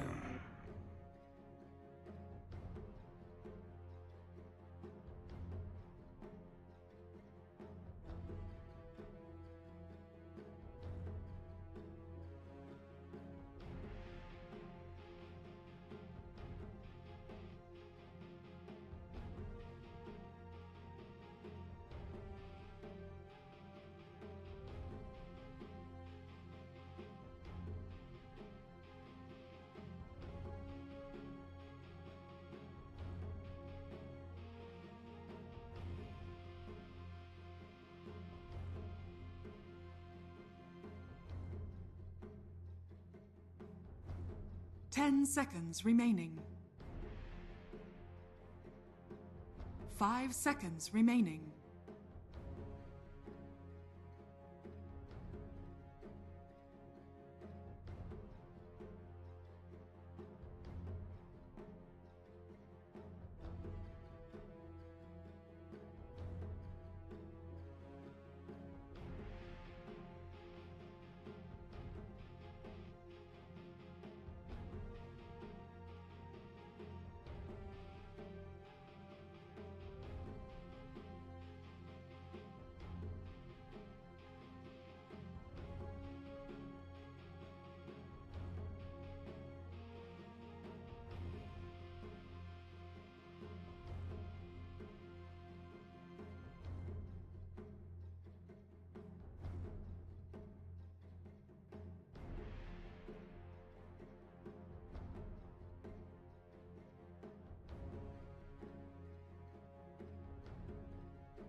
Prepare for battle. Wouldn't mind, but yeah, there's a lot of Liquid fans in this arena.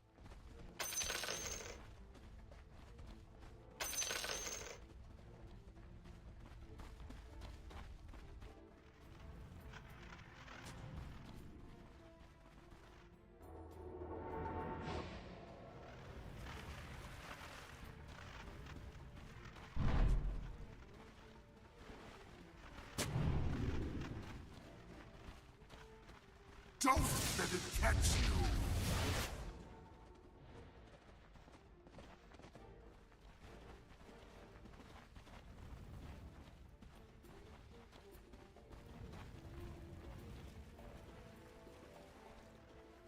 Buker dulu. 30 seconds to battle. Bentar ya.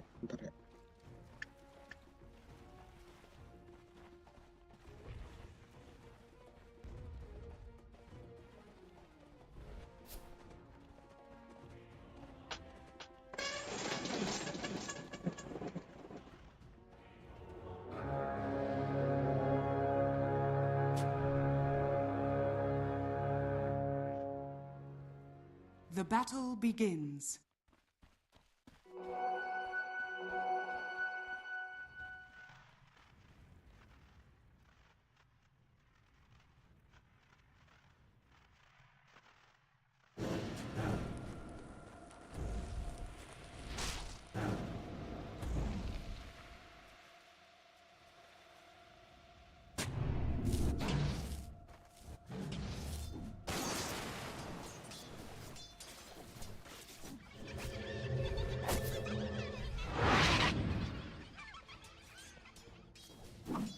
Please.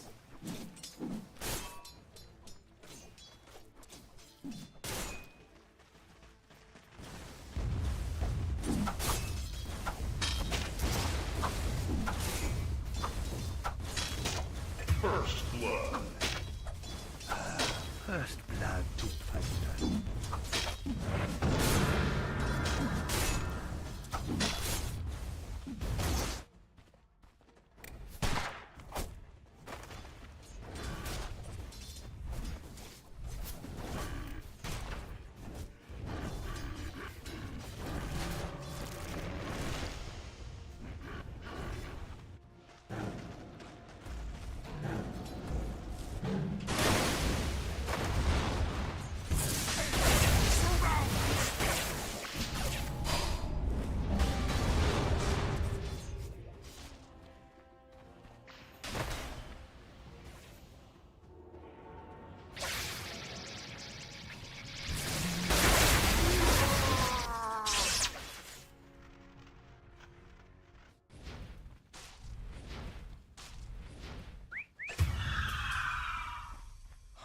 We're finally getting somewhere.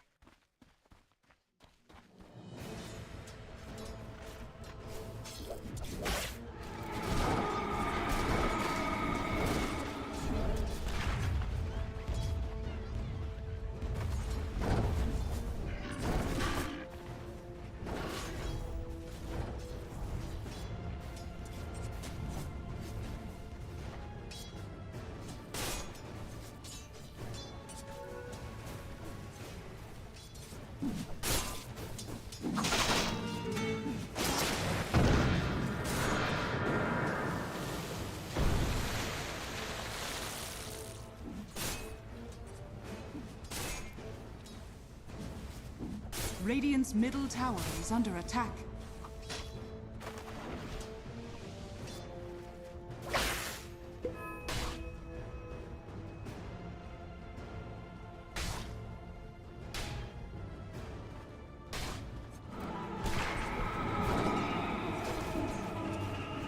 Ours.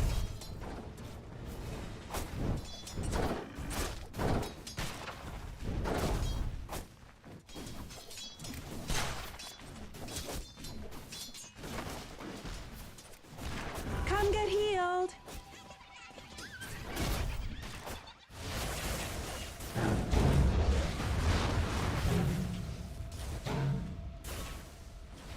No, no.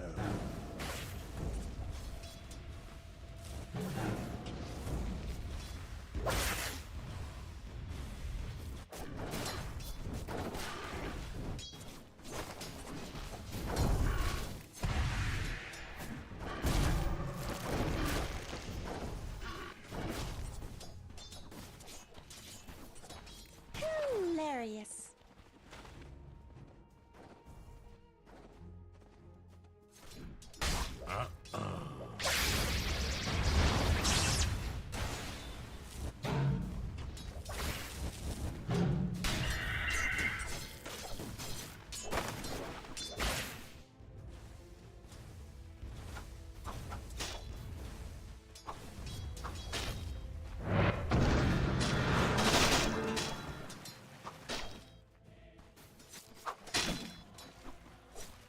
Radiant's courier has been killed.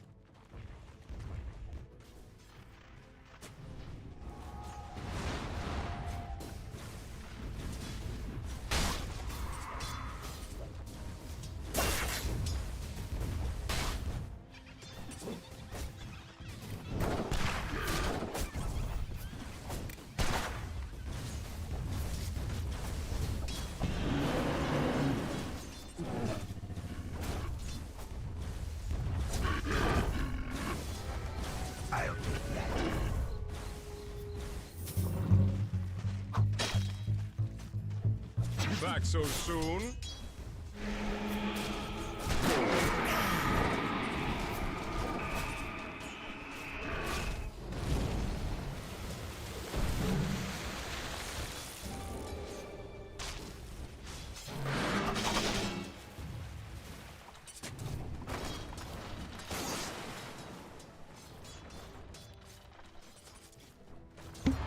We someday repay you.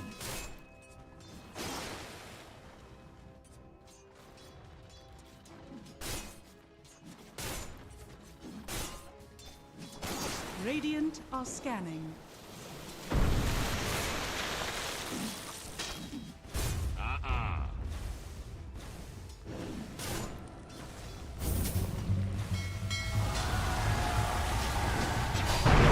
Radiant structures are fortified. Radiant's middle tower is under attack.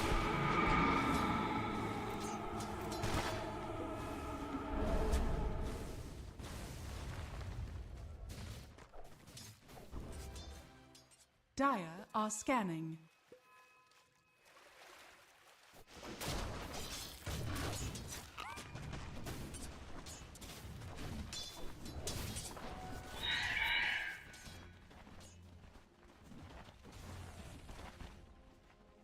Radiant's middle tower is under attack. Gain power.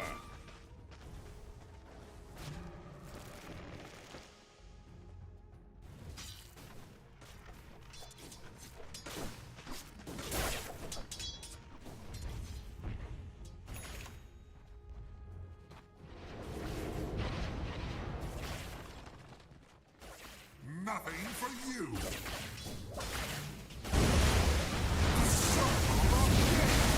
Don't run off.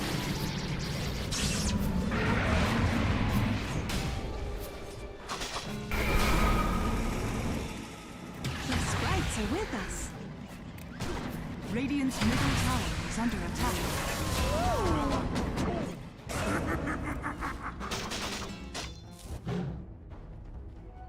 bounty! Radiant's middle tower is under attack.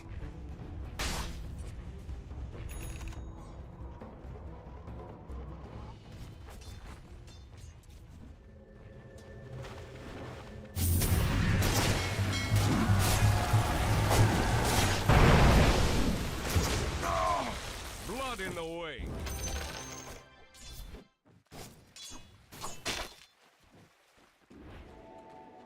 Oh, bounty!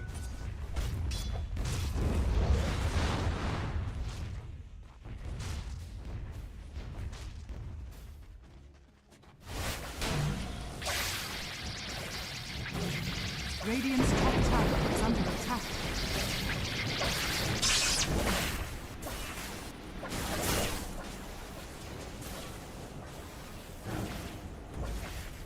Dire's middle tower is under attack.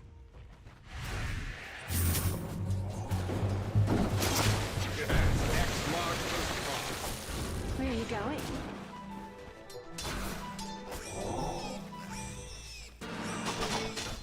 Radiant are scattered. It's just not fair. I have shown you.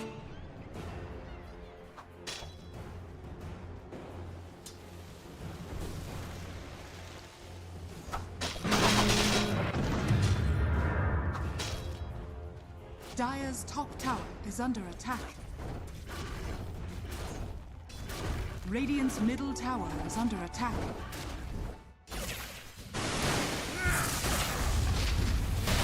Gold from my chest. Dire's top tower is under attack. Dire's top tower has fallen. Radiant's middle tower is under attack.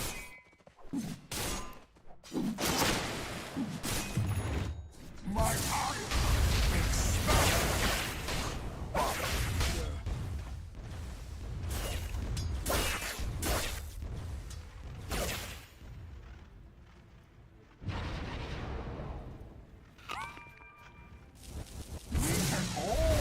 Radiant's middle tower is under attack.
Back to 4.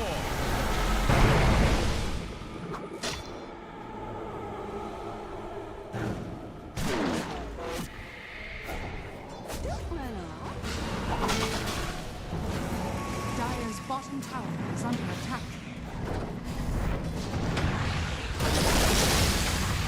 Give us all. I pull you to the bottom. Realize he had started.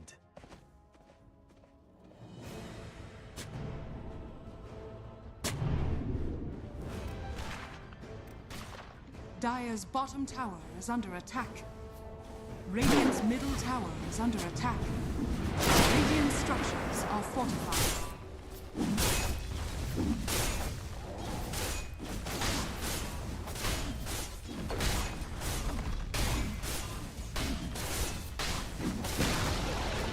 Radiant's middle tower has fallen.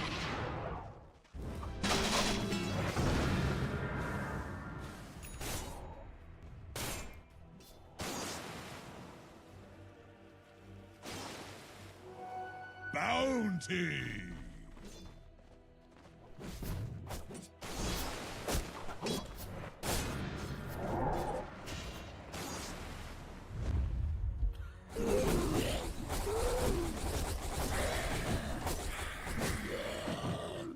Radiant's bottom tower is under attack.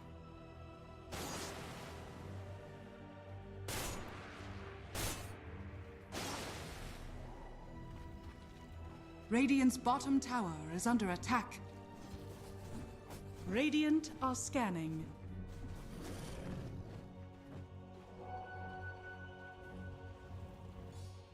Dire are scanning.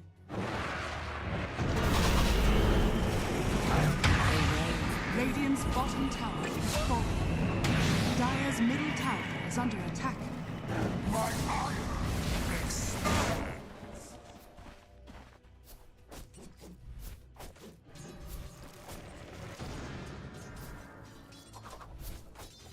Dire's middle tower is under attack. Radiant structures are fortified.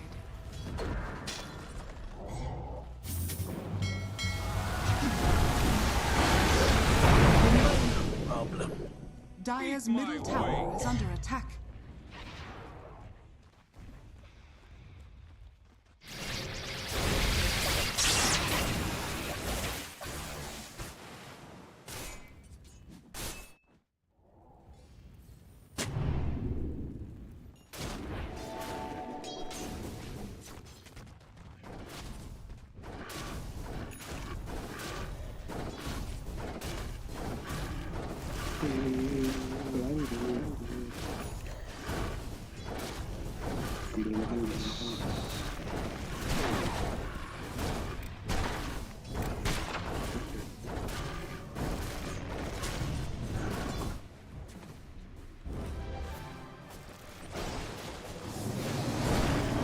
Radiant's top tower is under attack. Dire's middle tower is under attack.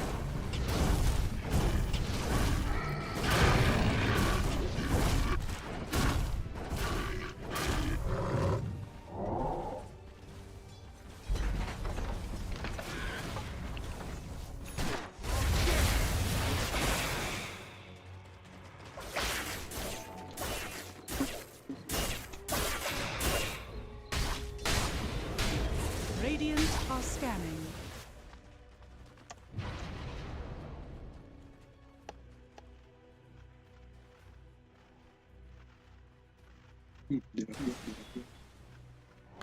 Don't let it catch you. Two masses on this grid, not so safe, Radiant's bottom tower is under attack.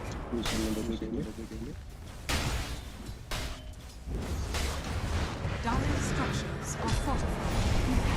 Radiant's bottom tower is under attack. Dire's middle tower has been denied. Dire's top tower is under attack. Radiant's bottom tower has fallen. I kiss the good dude, young. Yes!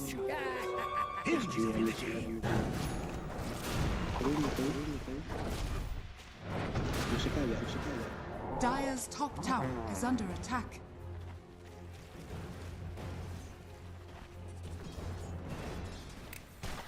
Dire's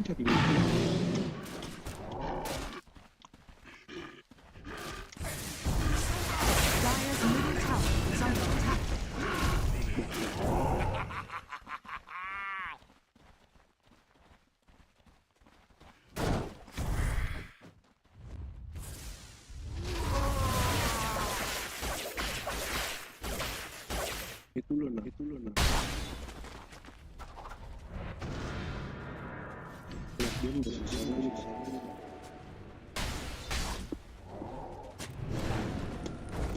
Dire's courier has been killed.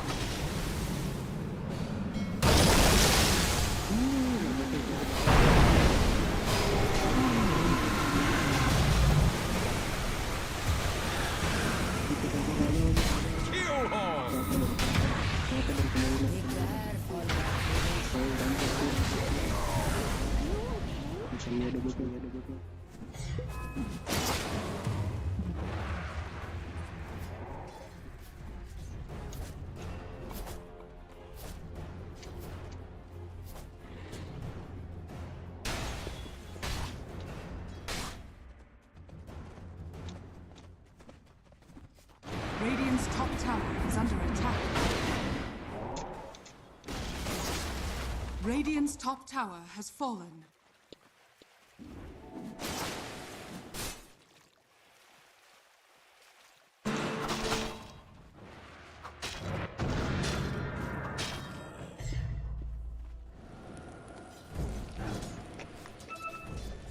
Dire's bottom tower is under attack.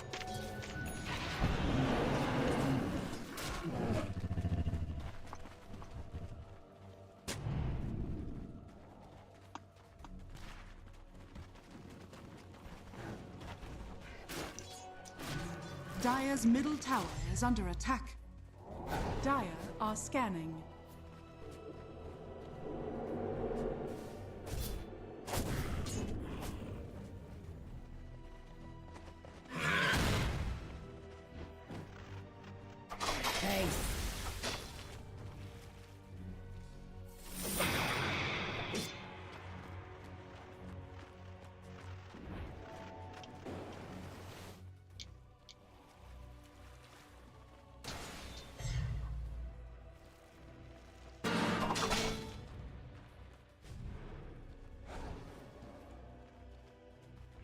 I'll take that.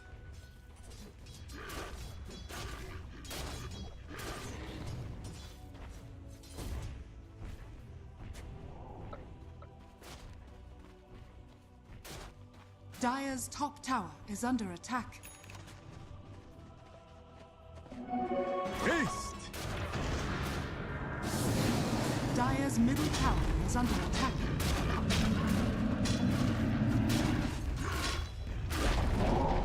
Dire's top tower has fallen.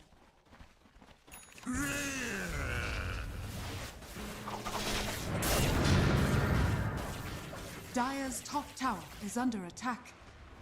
Radiant's bottom tower is under attack.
Radiant are scanning. Dire are scanning.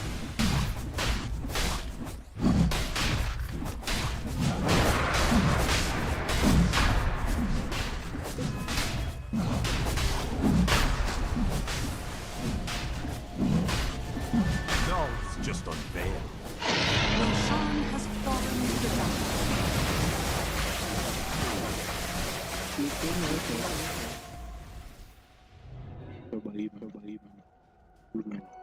A little something extra for the effort.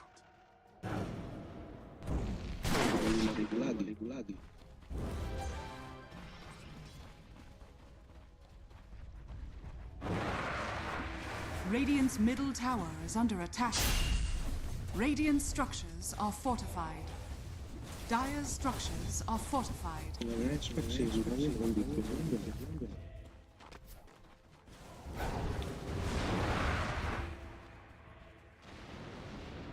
Radiant's middle tower is under attack. Radiant's middle tower has fallen.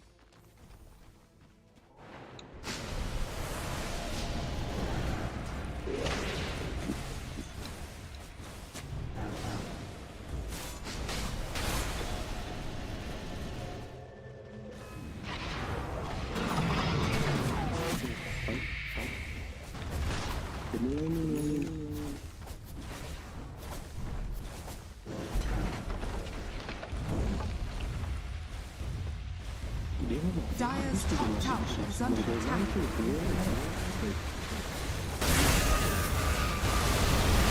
Radiant's bottom tower is falling.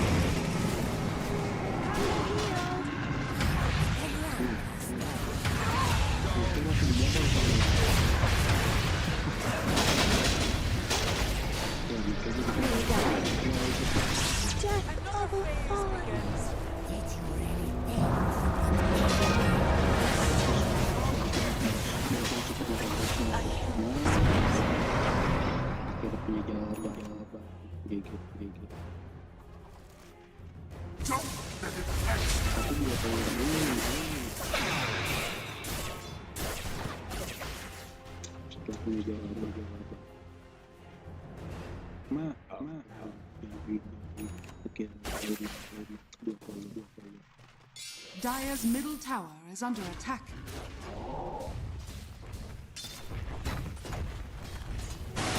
Precious bounty.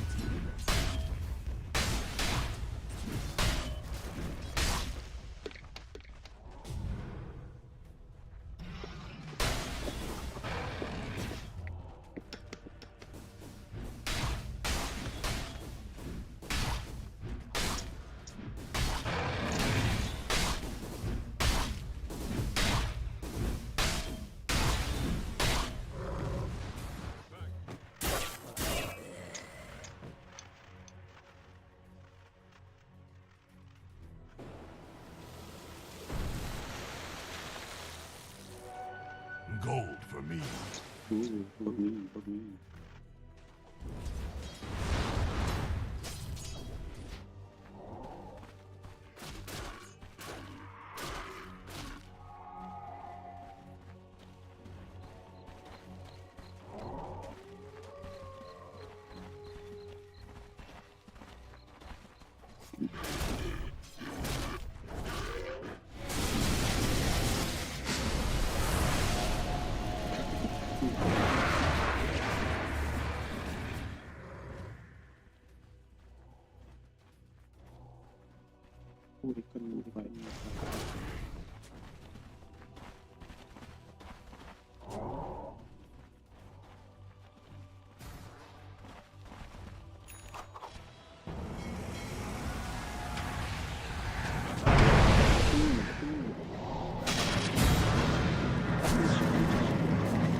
Dire's middle tower is under attack.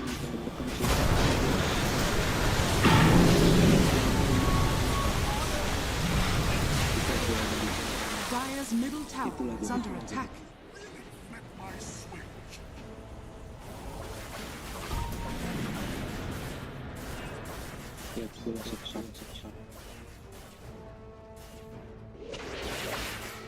Dire's middle tower is under attack.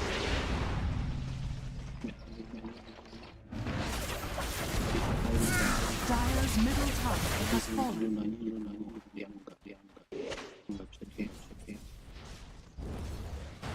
Dire's middle tower is under attack.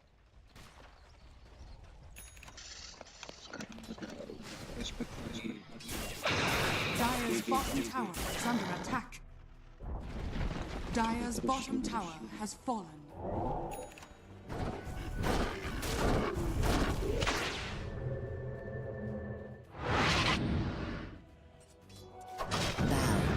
Radiant's bottom barracks are under attack.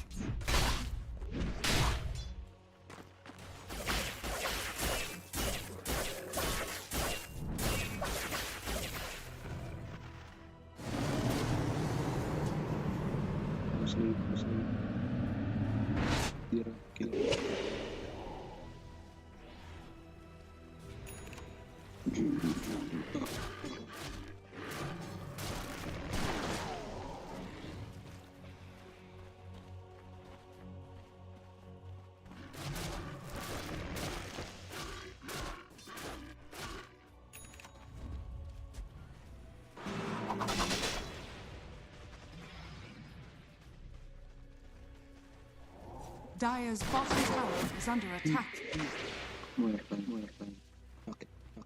Radiant are scanning.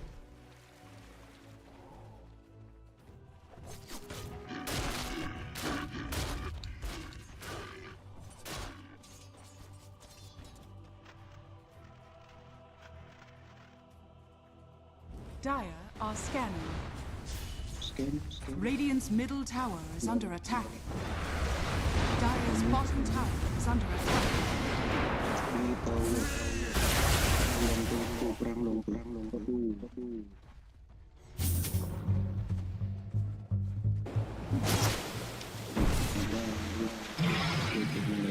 Radiant are scanning.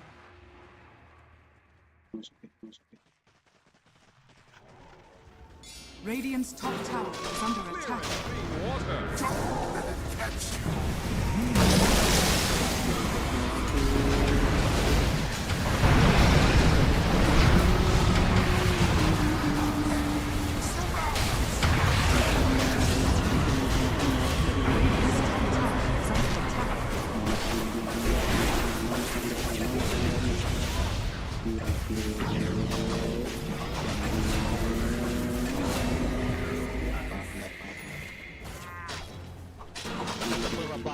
Это было байт. Это гениальный байт.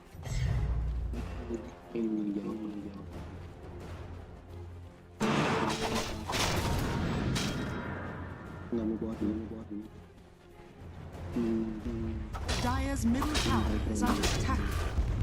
Dire's structures are fortified.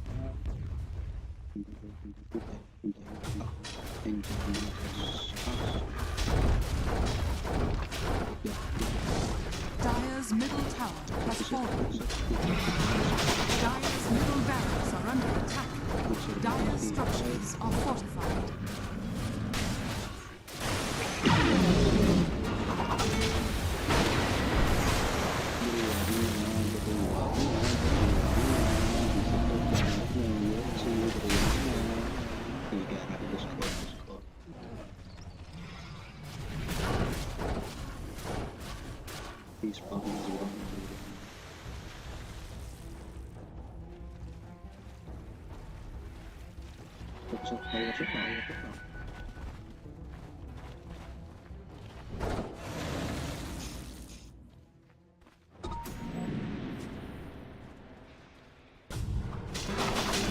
Bounty!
Radiant's courier has been killed. Radiant's middle tower is under attack.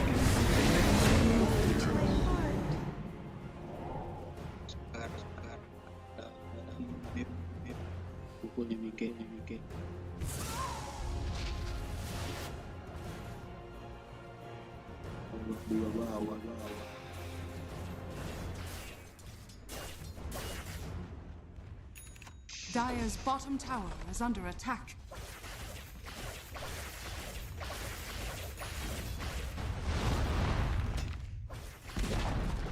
Dire's bottom tower has fallen.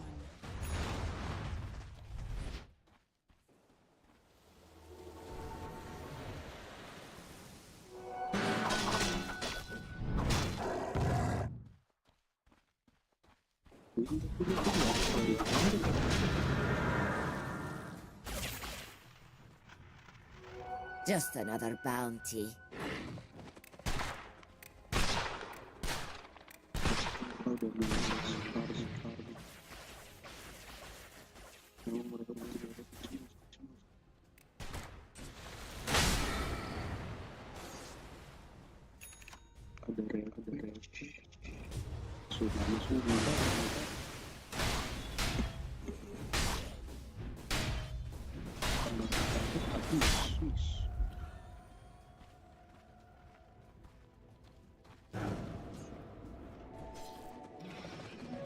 It heals like the salt sea air.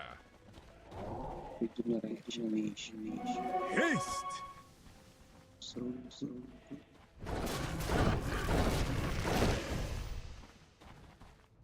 Radiant are scanning.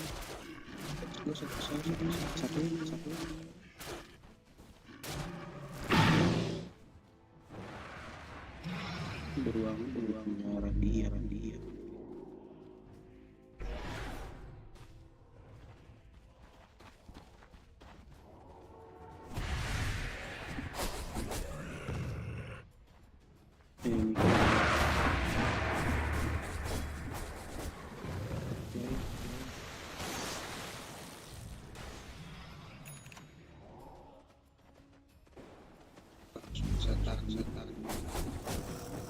Dire's top tower is under attack.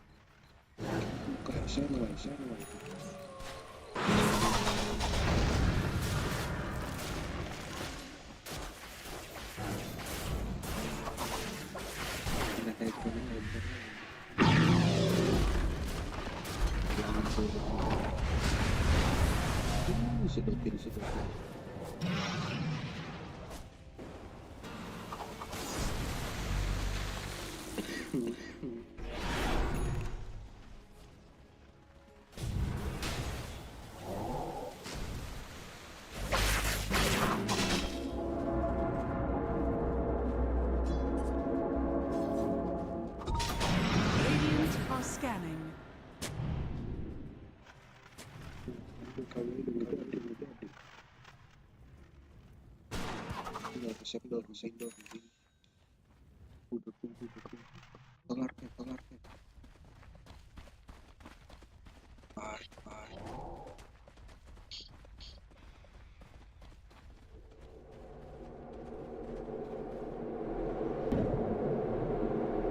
Dire are scanning.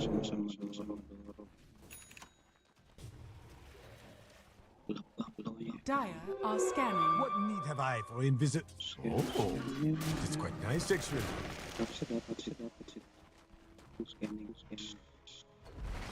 Dire's middle barracks are under attack.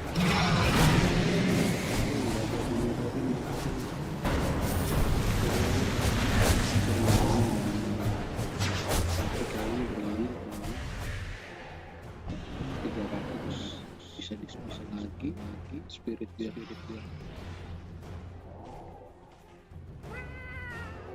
Bounty.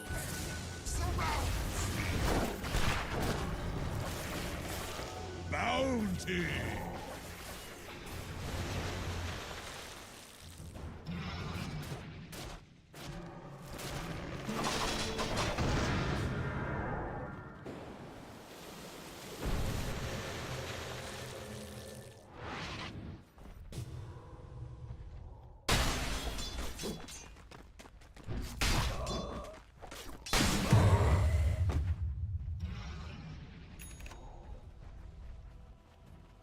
Kalau ini 3 game 9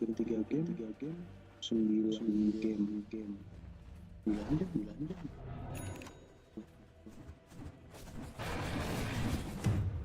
kelar jam pagi ini.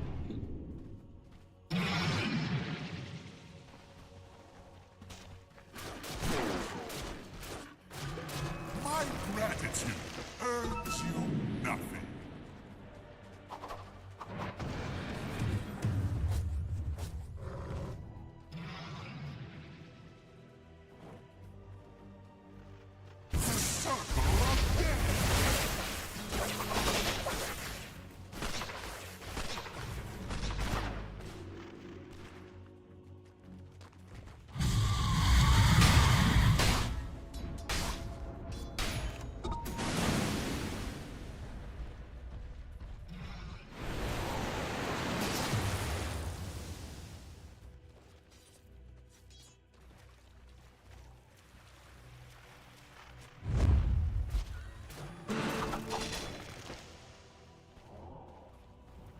Radiant are scanning.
Dire's top tower is under attack. Roshan. Pindah. Tahu.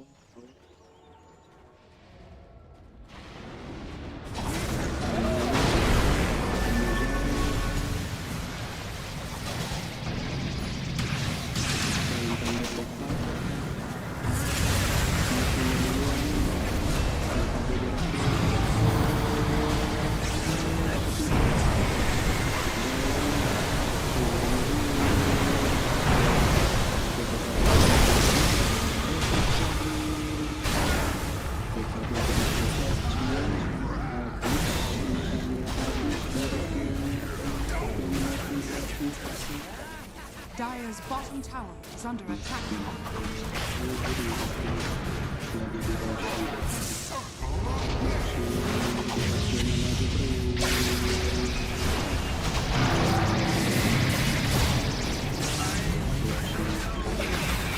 Dire's bottom barracks is falling. Dire's structures are falling.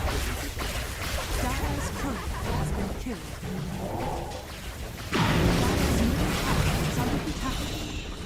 Dire's middle tower has fallen. Dire's middle tower has fallen. Dire's ancient is under attack. Damon Gladiators, victory!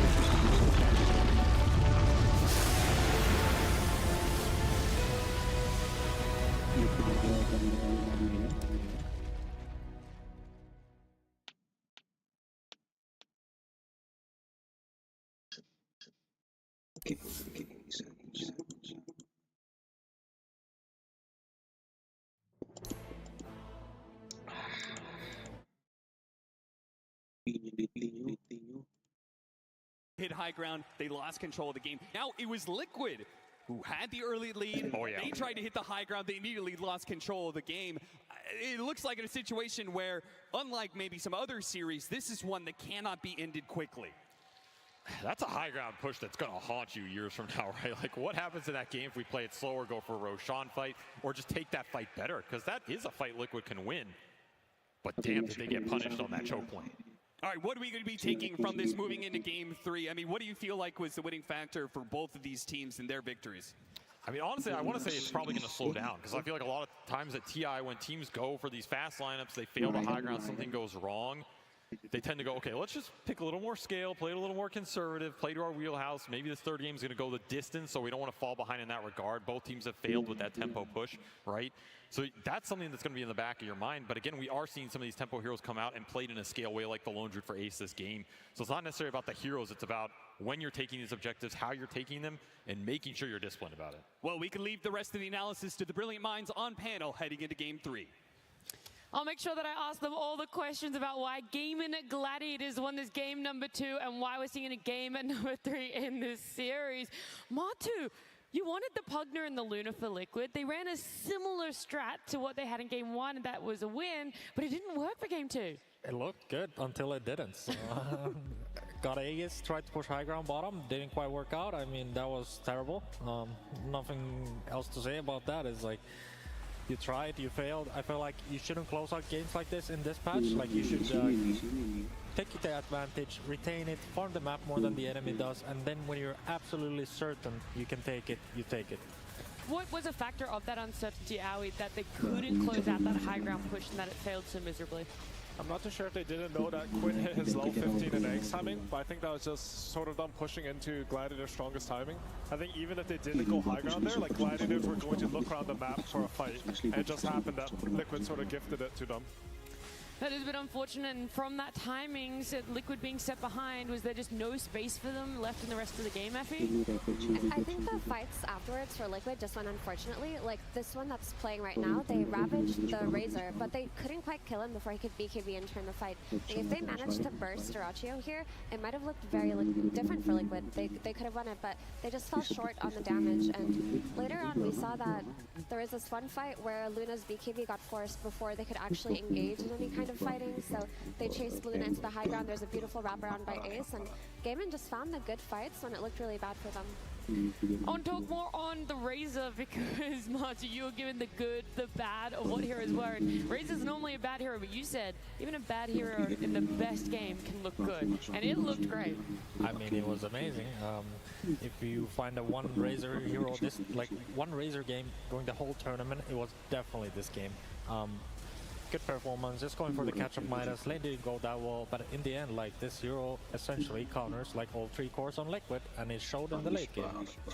Yeah, especially when Razor got to that really critical point in the game where he had Satanic and the Refresher Orb, so if he wasn't getting burst down in these fights, he was BKBing, using the Satanic, refreshing, BKBing Satanic again. Like, it became a very big hurdle for Liquid to burst down this Liquid, because every time they want to take the fight, they have to commit all of Enchantress's mana pool, they have to commit the Luna BKB. Kunkka does the, the bulk of the team fighting when the Rum buff is up, and Razor just outlasted all of that.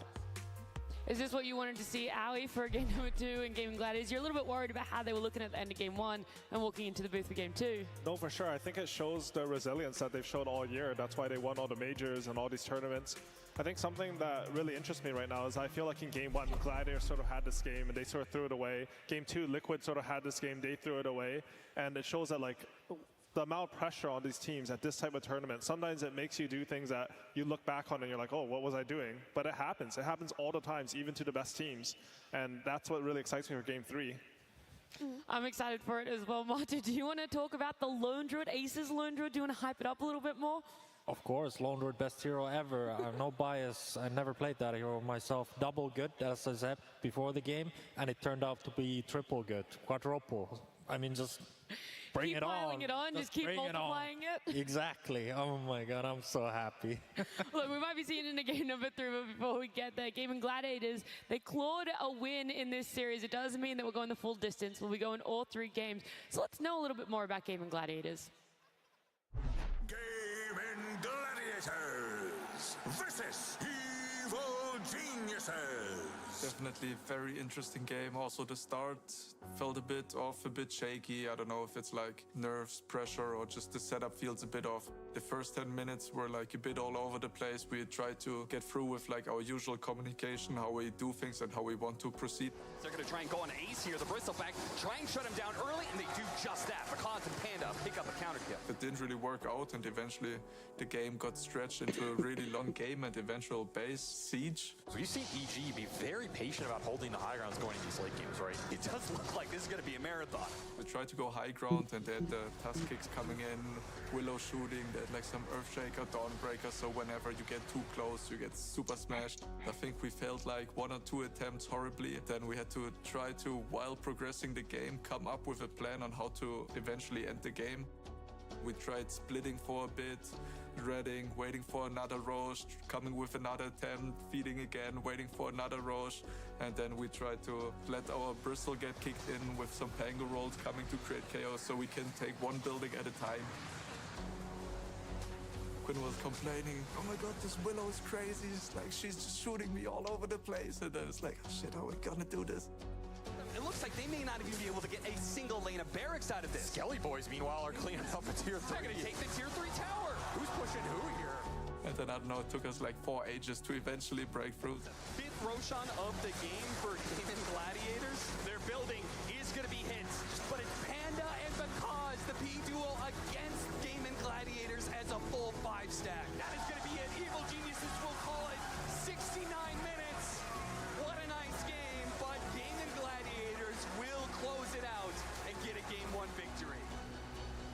just feels surreal in a way. For me, actually making it there now is an experience that I wouldn't trade for anything else.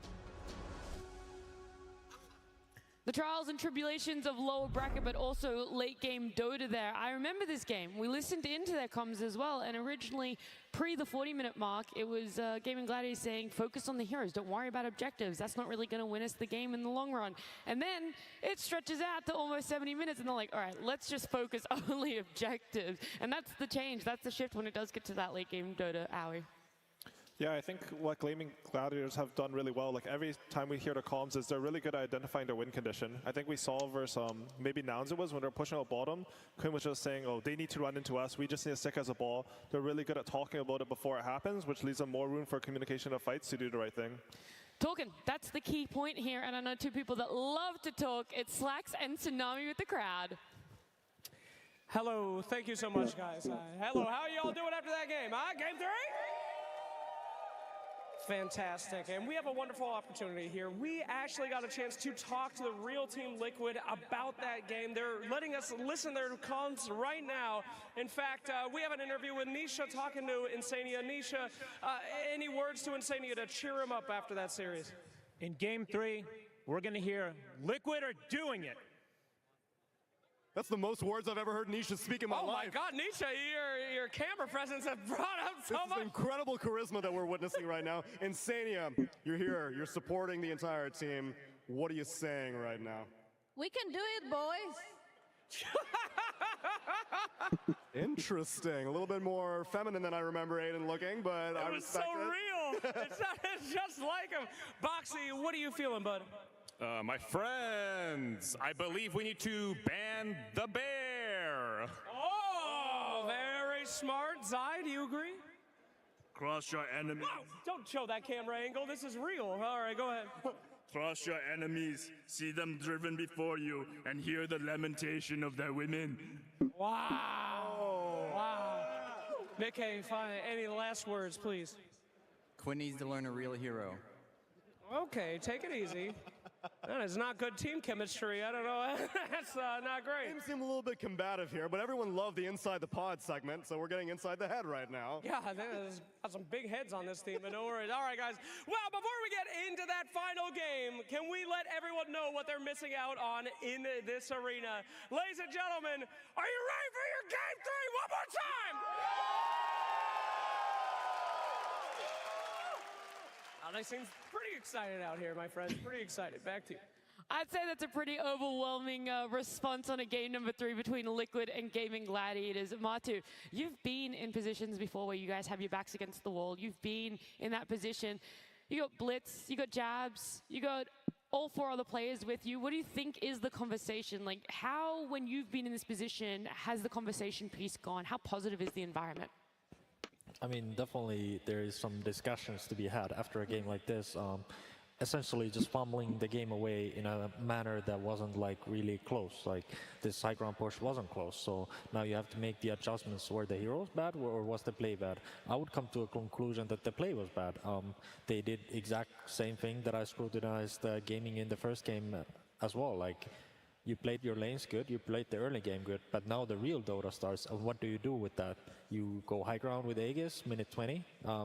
No, you don't. In this patch, at least, you gotta wait at least 60 minutes. That's like the unspoken code of Dota 2 currently. Yep. Yeah. And you're doing all that in 15 minutes?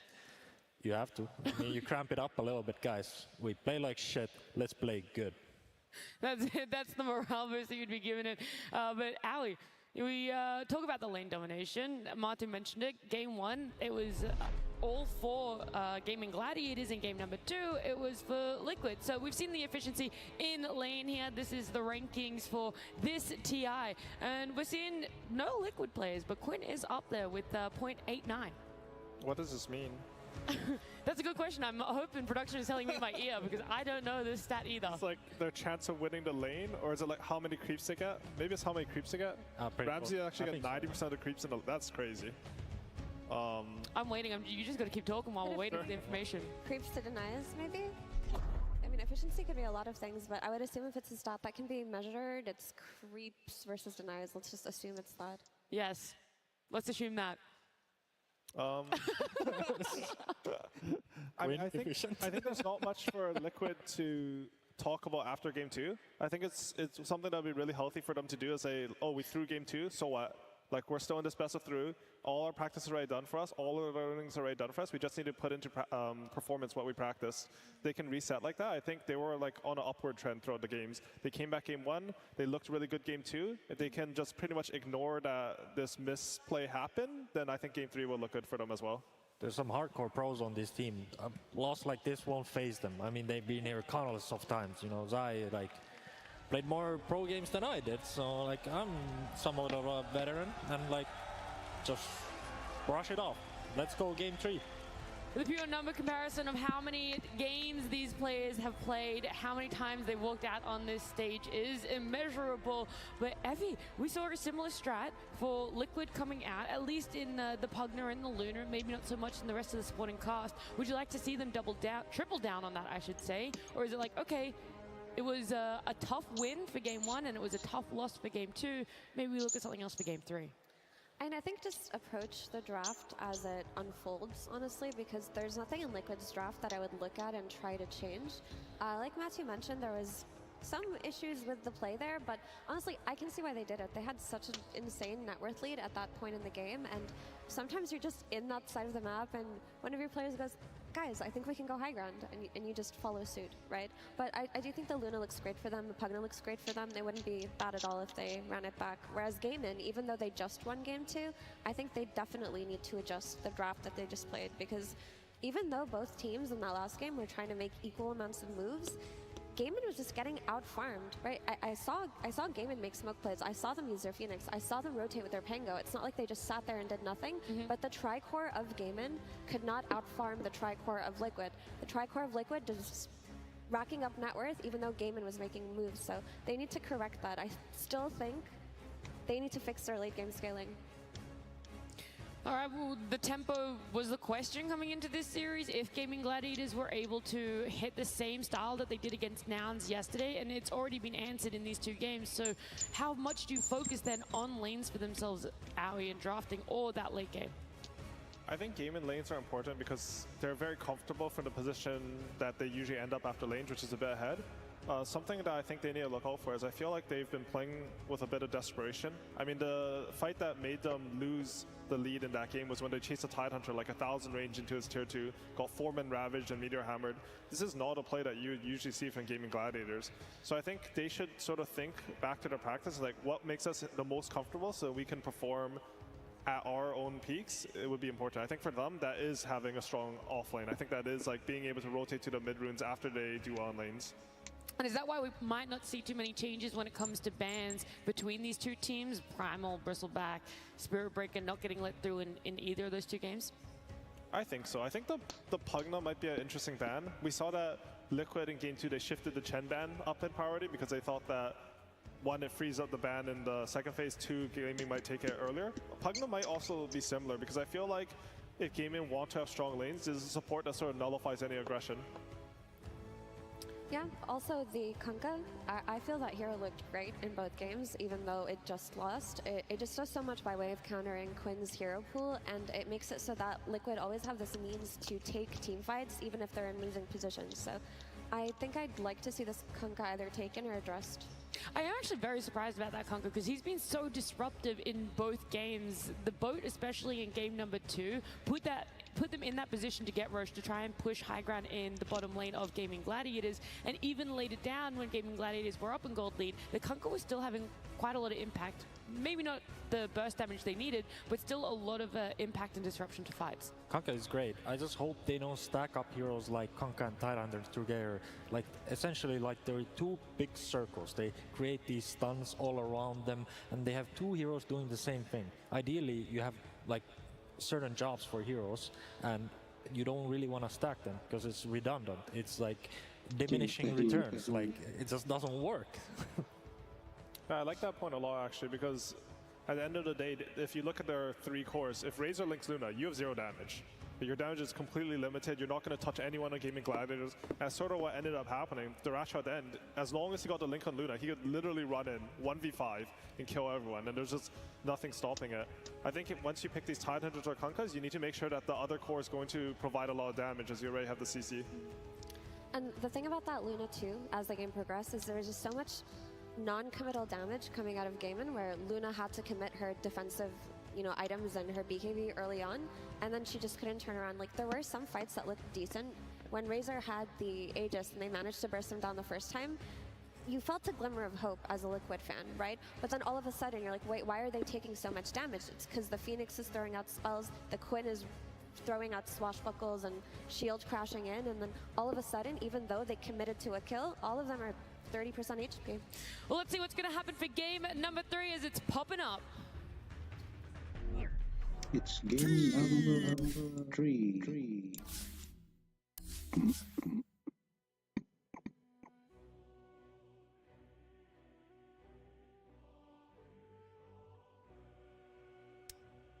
Gaimin Gladiators turn to ban.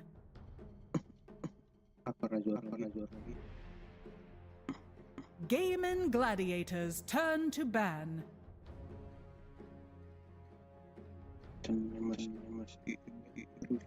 10 seconds remaining. 5 seconds remaining. Team Liquid's turn to ban. Gaimin Gladiators turn to ban.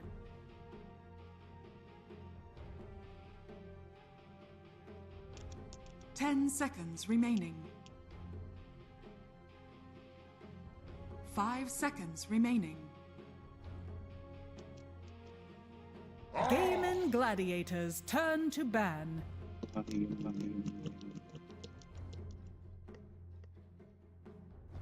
10 seconds remaining. 5 seconds remaining. Team Liquid's turn to ban.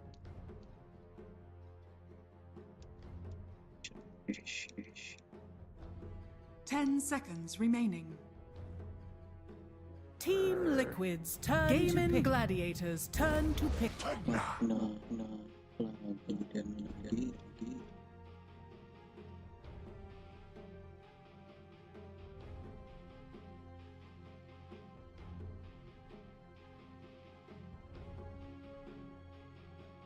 Ten seconds remaining. 5 seconds remaining.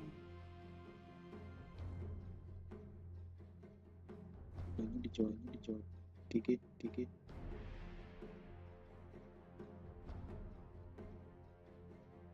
Kalau mau diambil lunanya.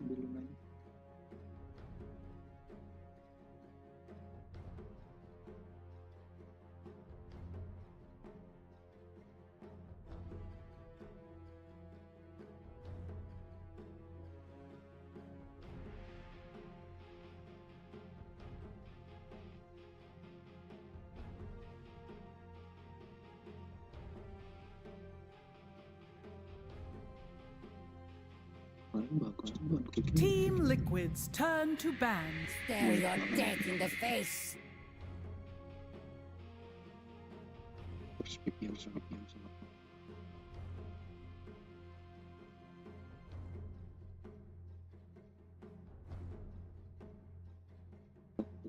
10 seconds remaining.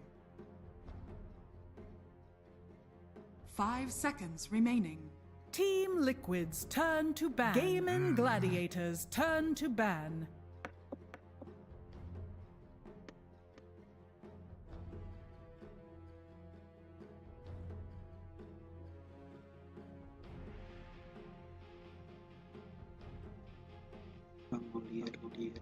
Lihat. 10 seconds remaining. 5 seconds remaining.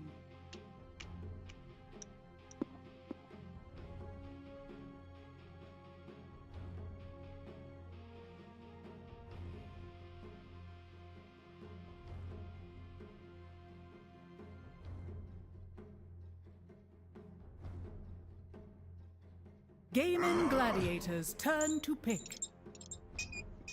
Wait.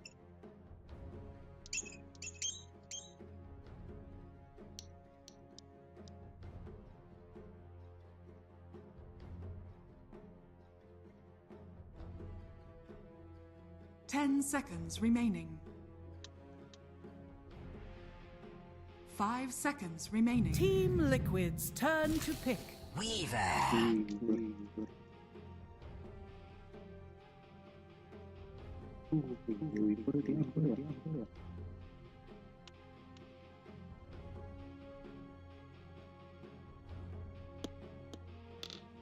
10 seconds remaining.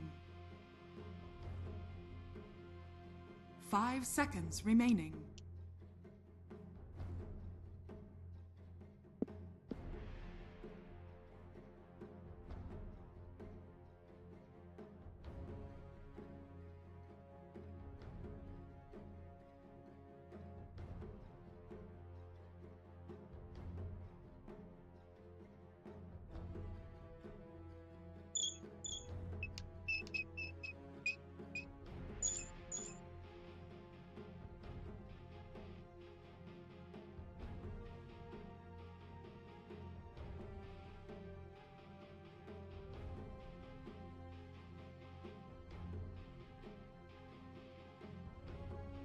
Team Liquid's turn to pick.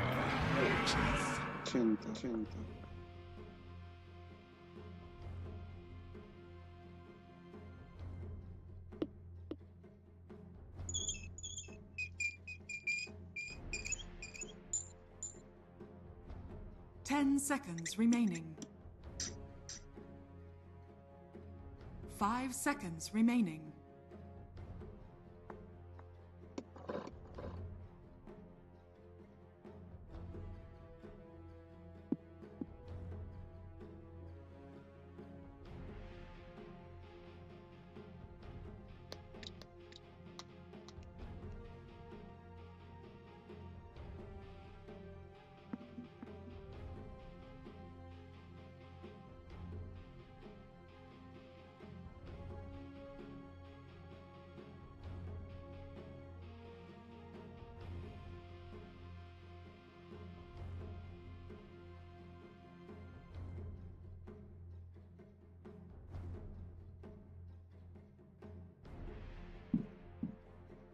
Gaming Gladiators turn to pick.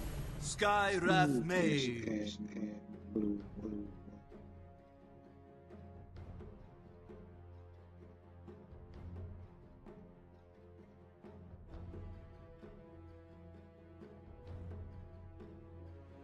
10 seconds remaining.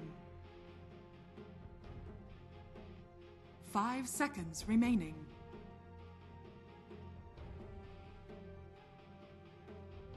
Gaming Gladiators turn to pick. Wraith King.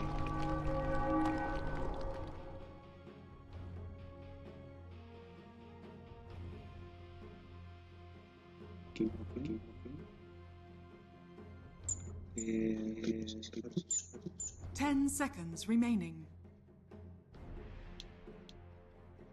5 seconds remaining.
Team Liquid's turn to pick. I speak for the trees.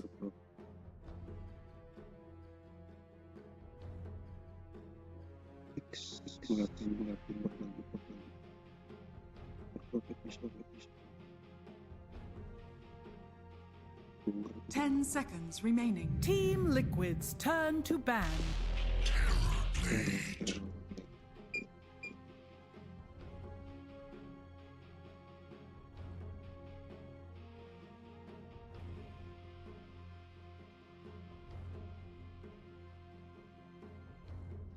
10 seconds remaining. 5 seconds remaining.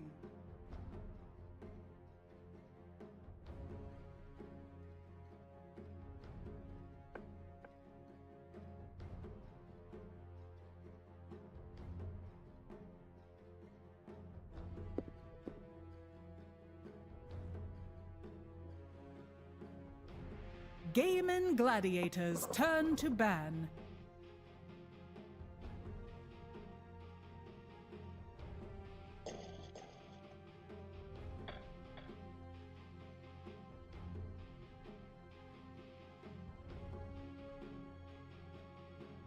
Ten seconds remaining.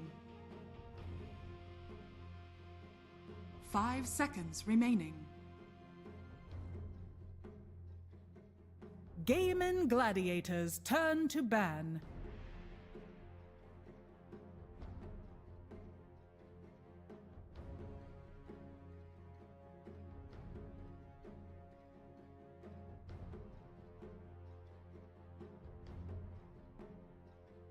Ten seconds remaining. 5 seconds remaining.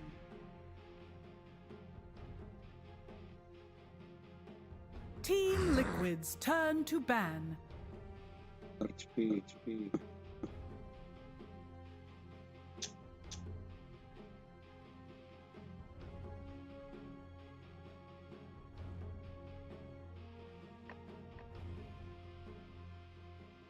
10 seconds remaining.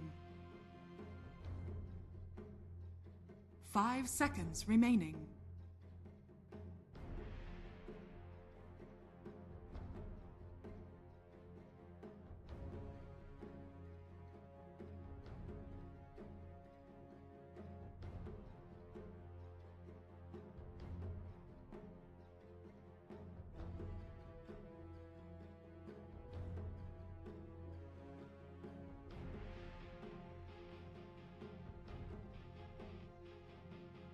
Team Liquid's Gaiman Gladiators turn to pick. Punk!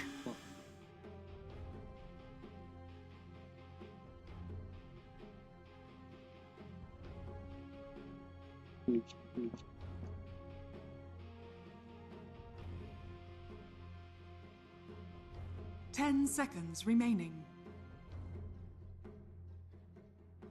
5 seconds remaining.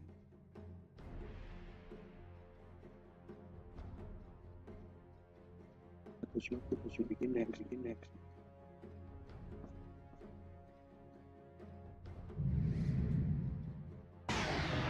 You may now select your heroes.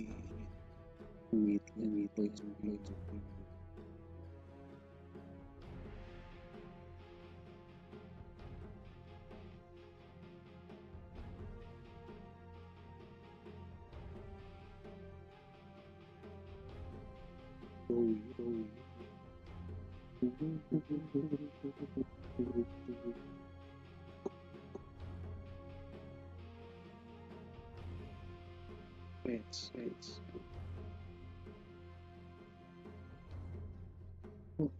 Sneezing.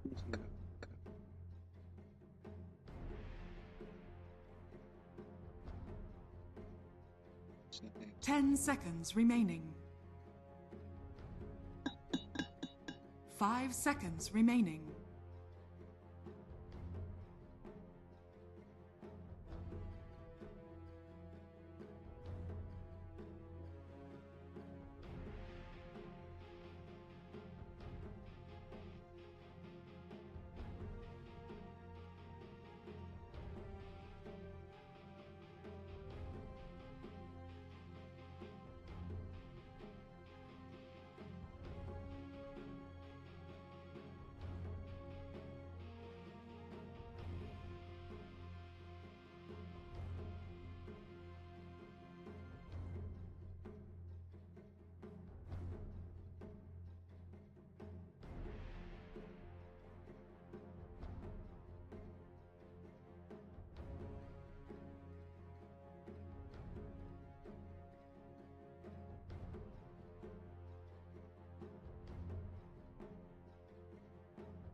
还不是个宝宝了。Adiós, adiós, payasos.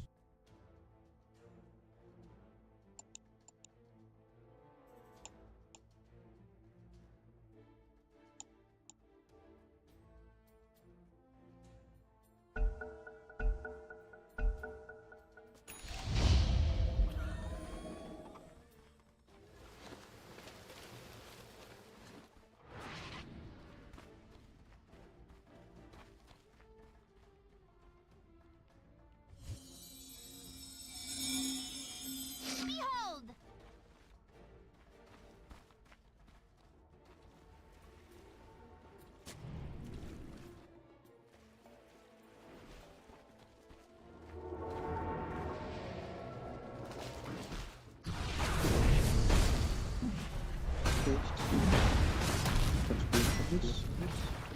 First blood. All my advisors, sinner and saint, bleed alike.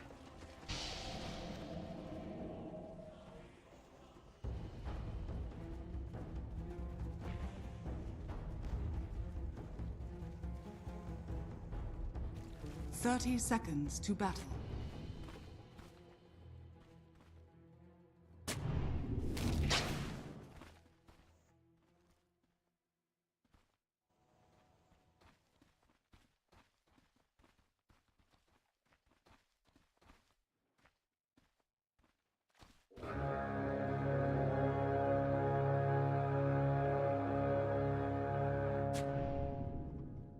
The battle begins. Just exercise.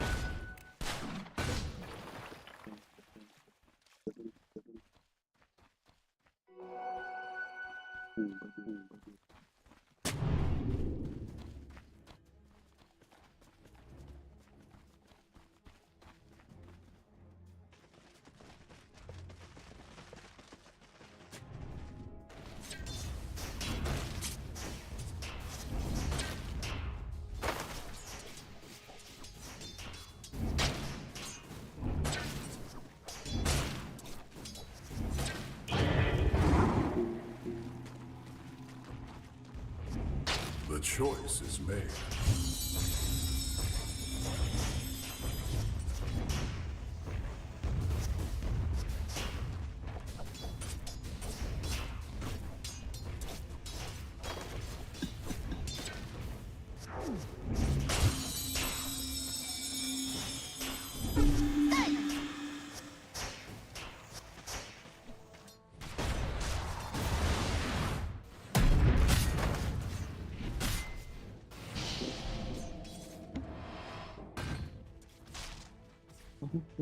Dire's courier has been killed. Run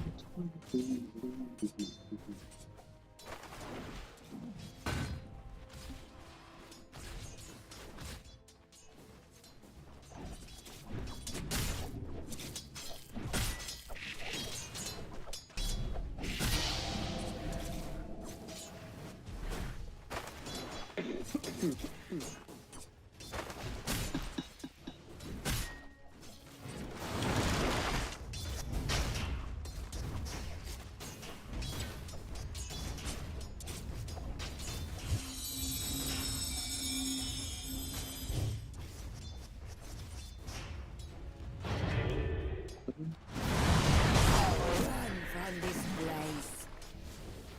You're welcome.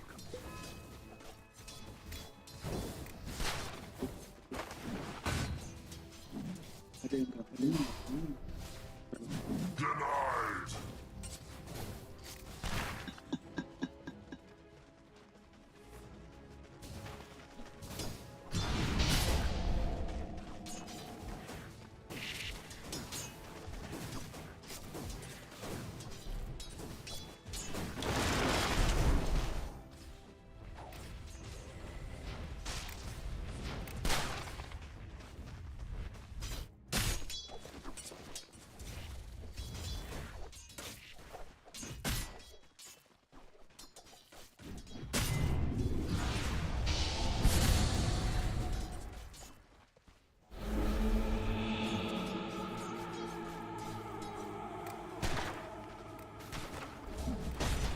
not your time.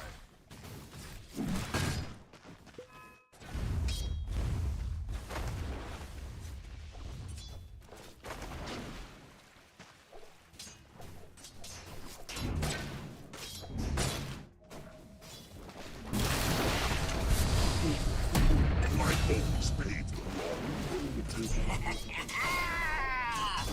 This is ours. No!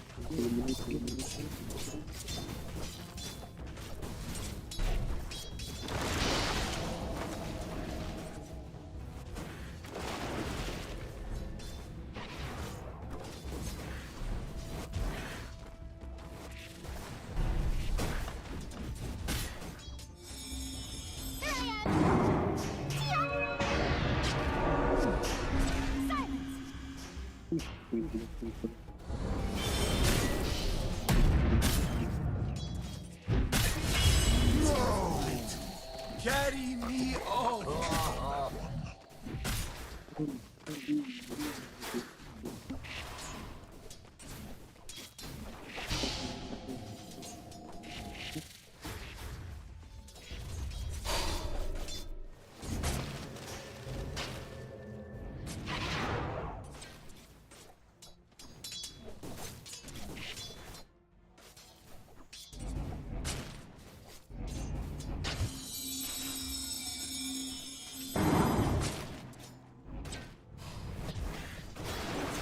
Bury me in the grounds of Mex. Oblivion. I Do you merely like this release guy? the wraith within. Radiant structures are fortified.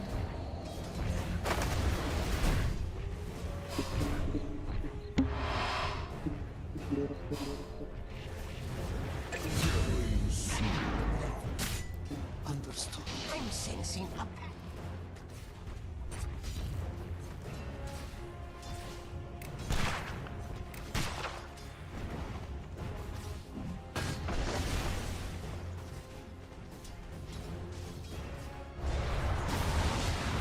The seeds of fortune.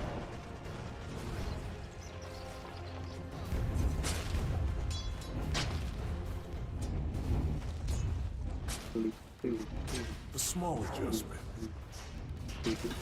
I'll take that.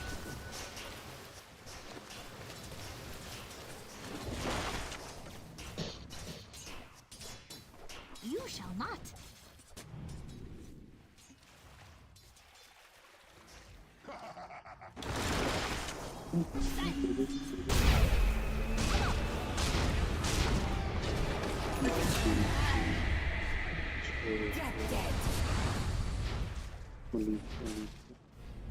Your victory is impermanent. Enter Oblivion. Double damage.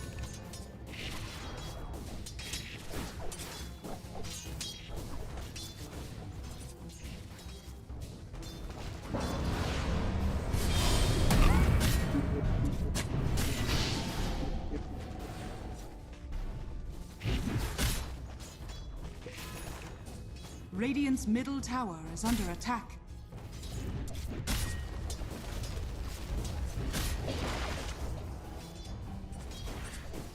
Dire's top tower is under attack.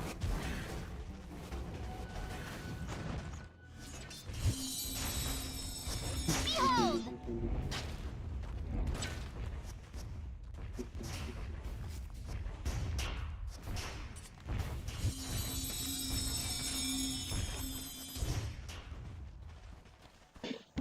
That one.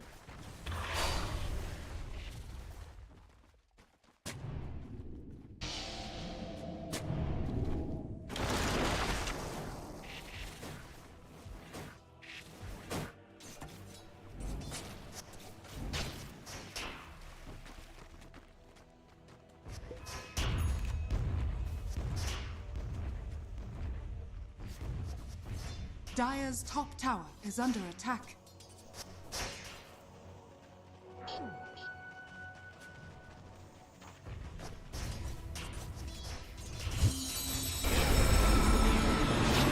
Dire's structures are fortified. Dire's top tower is under attack.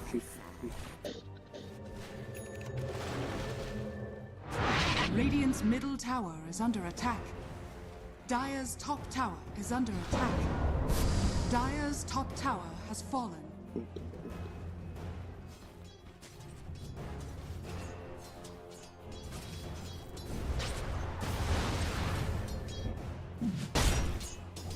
Тише, мальчик. Тише, мальчик.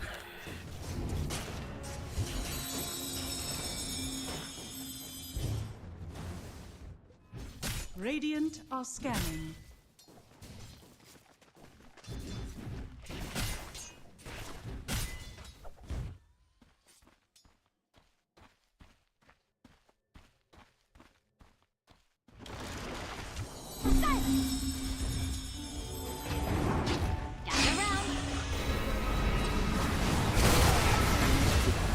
Dire's middle tower is under attack.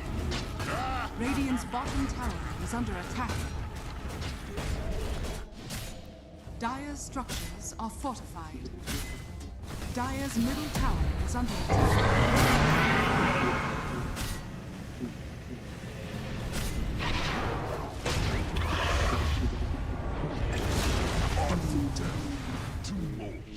Dire's courier has been killed.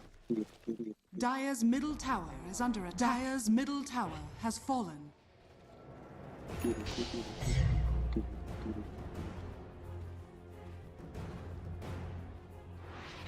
Тише, мальчик. Adios, payasos.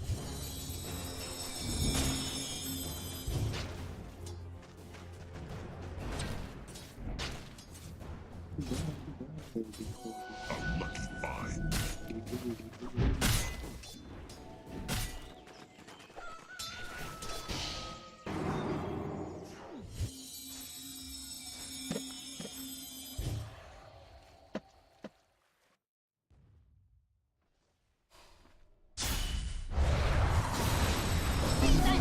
This will hasten.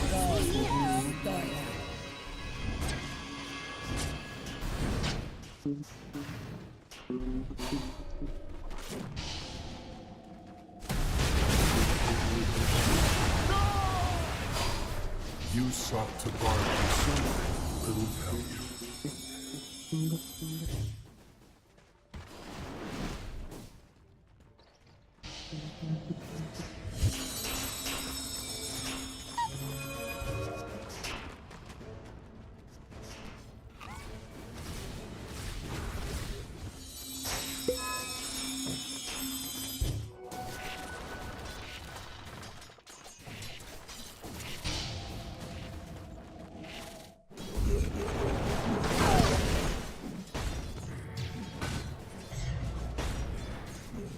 Just another bounty. Radiant structures are fortified.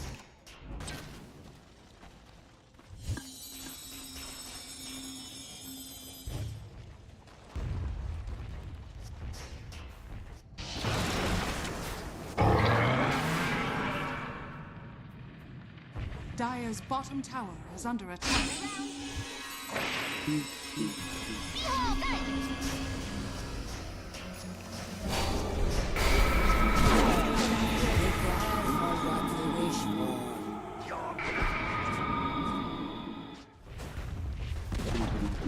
Dire's bottom tower has fallen.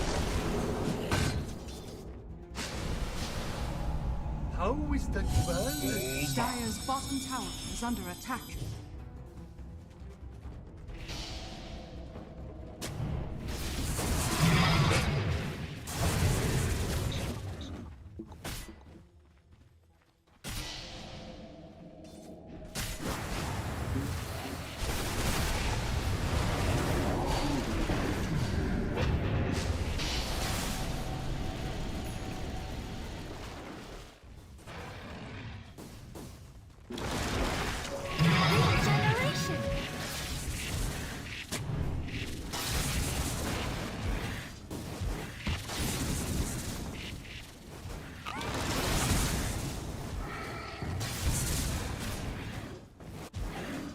Dire are scanning.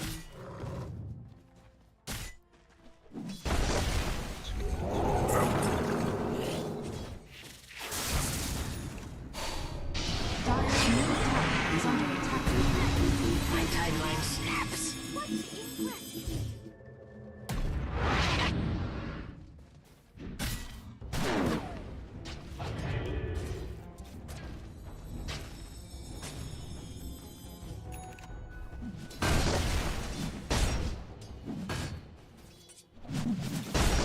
Radiant's bottom tower is under attack. Dire's middle tower is under attack. Radiant are scanning.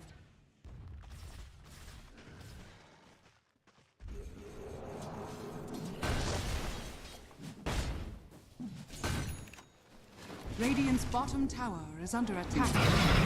Dire's top tower is under attack.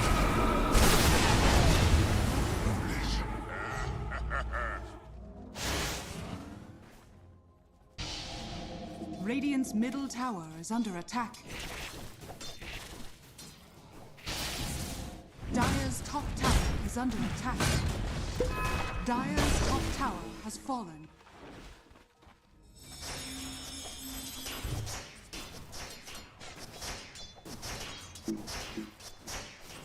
Dire's top tower is under attack.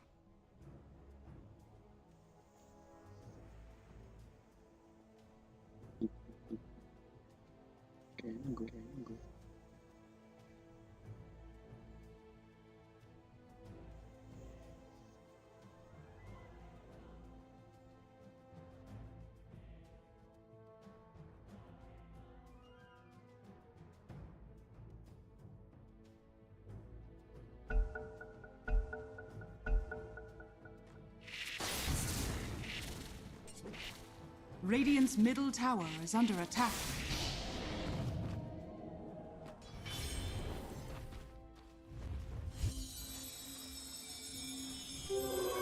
Invisibility! Radiant are scanning.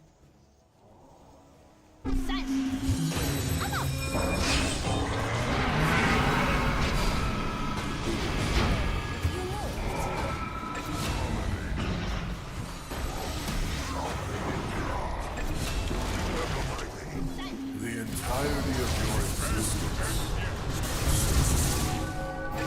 My death means nothing.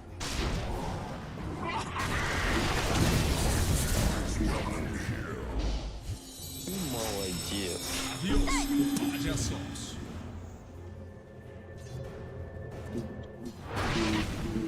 Dire's middle tower is under attack.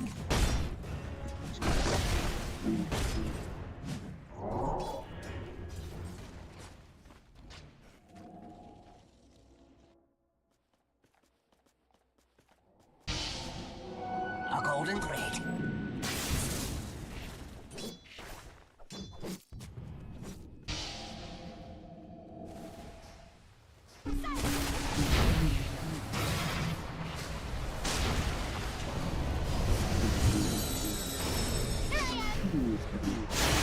Dire's middle tower is under attack.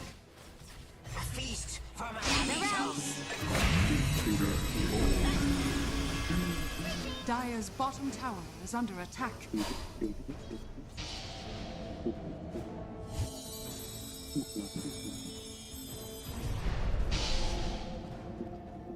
Ты молодец.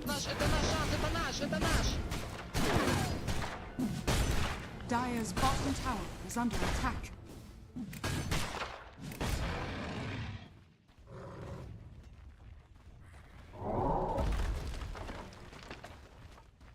Radiant's top tower is under attack. Dire's bottom tower is under attack.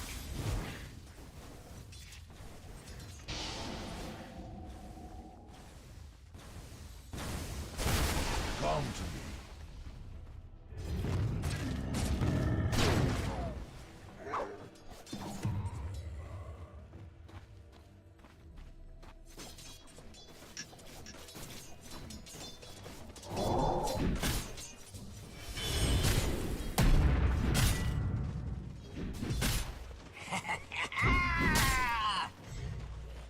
I'm sensing a pattern here. You thought you had me, didn't you?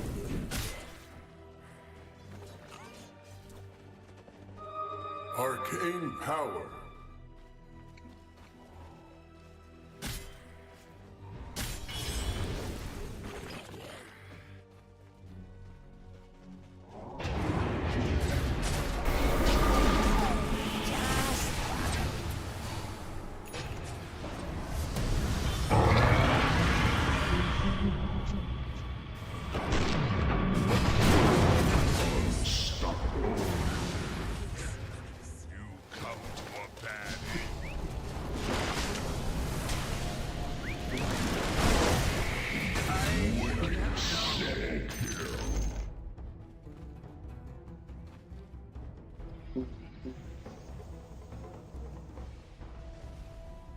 Dire's bottom tower is under attack. Dire's structures are fortified.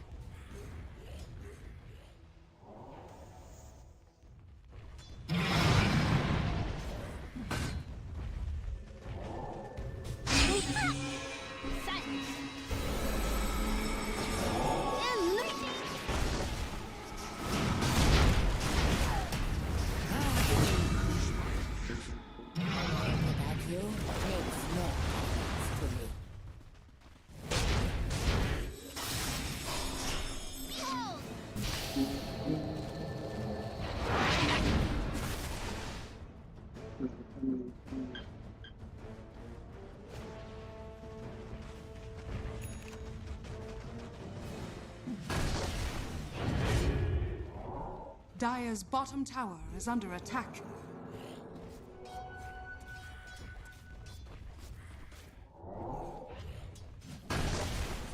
Dire's bottom tower is under attack.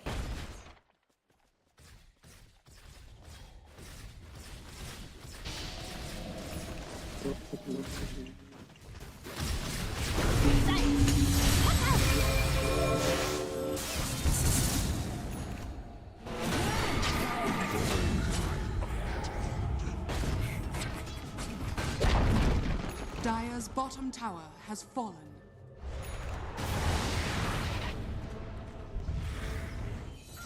Dire's bottom tower is under attack.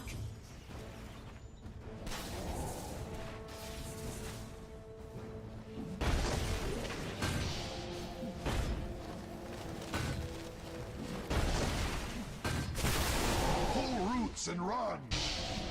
I'm in your debt.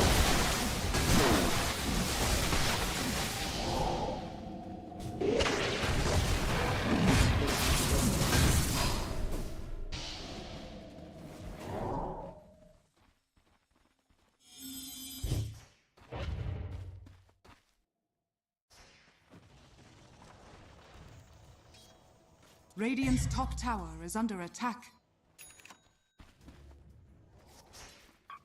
Dire are scanning.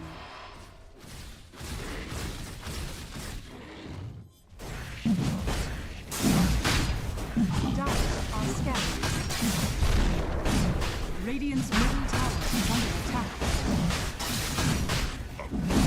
Radiant's structures are fortified.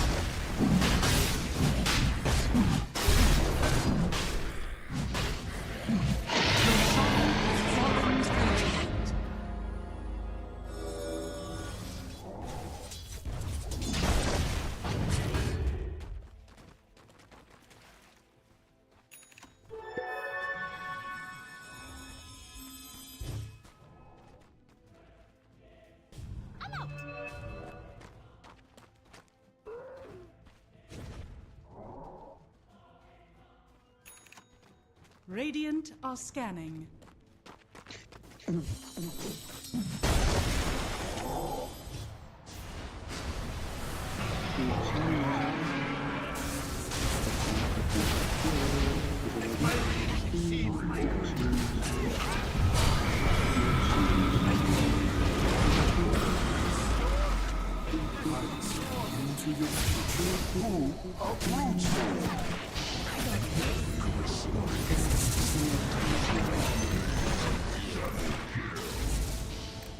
Тише, мальчик.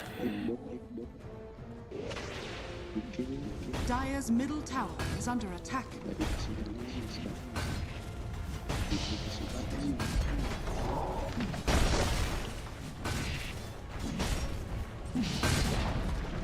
Dire's middle tower has fallen.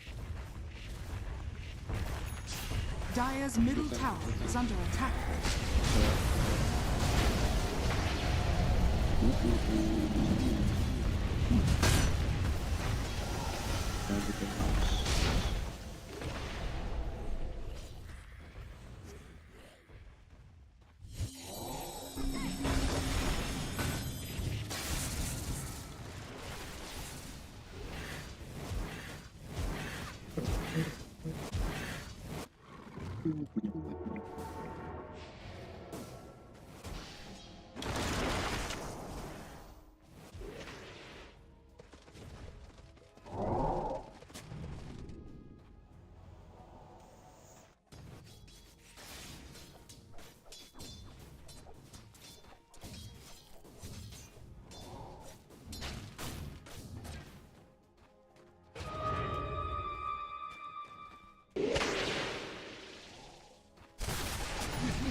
Dire's bottom tower is under attack.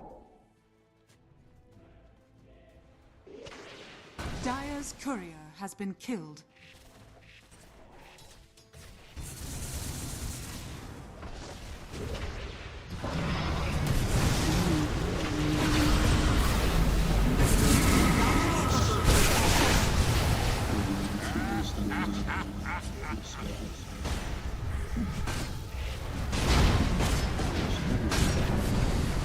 Dire's middle tower has fallen.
Dire's middle barracks are under attack.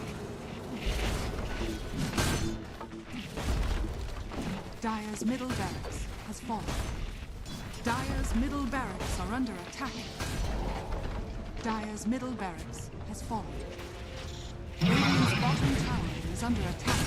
Radiant's top tower has fallen. Radiant's bottom tower has fallen. Dire's top tower has fallen. Dire's top barracks are under attack.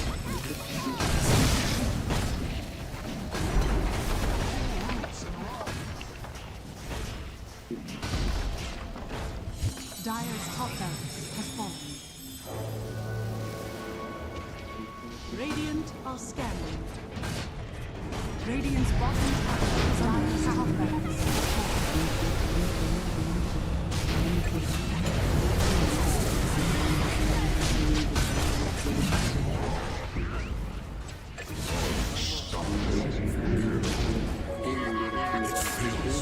has Молодец. Radiant's bottom tower is under attack.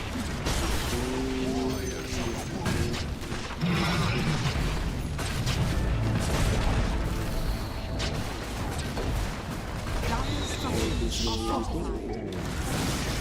Dire's bottom barracks are under attack.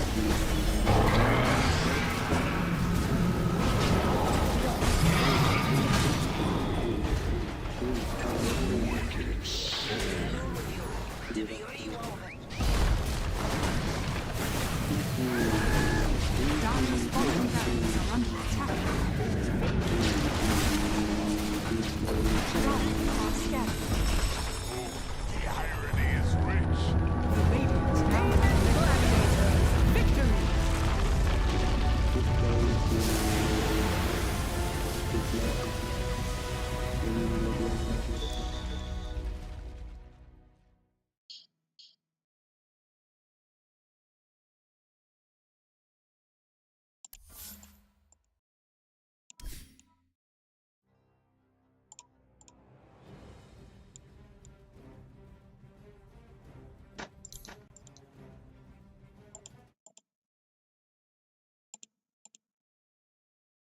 At this year's TI, we're going to say goodbye to Team Liquid, one of the most consistent teams, but never able to find that championship, and sadly it'll slip through their fingers this year. Gaming Gladiators, though, holding strong in that lower bracket. I mean, we set up the stage early on at like Riyadh. We talked about how this team was always going through the upper bracket, always taking an easy road to be able to get to the finals, but then they got knocked down at Riyadh. They get knocked down at TI. They prove that they're also a lower bracket run team as they do it against their nemesis in Team Liquid. I mean, resilience, it's a hell of a quality to have, right? And it shows itself here. It's showing across the course of the year. The team has a lot of fans. They also have a lot of haters. It's a mixed bag across the board, but damn, do they look good when they're winning, and when they're building momentum, they are one of the scariest teams in the world. Absolutely. Love to be able to watch some more Gaming Gladiators game, and we're going to do it here at TI as we head back to the panel for some more series to come.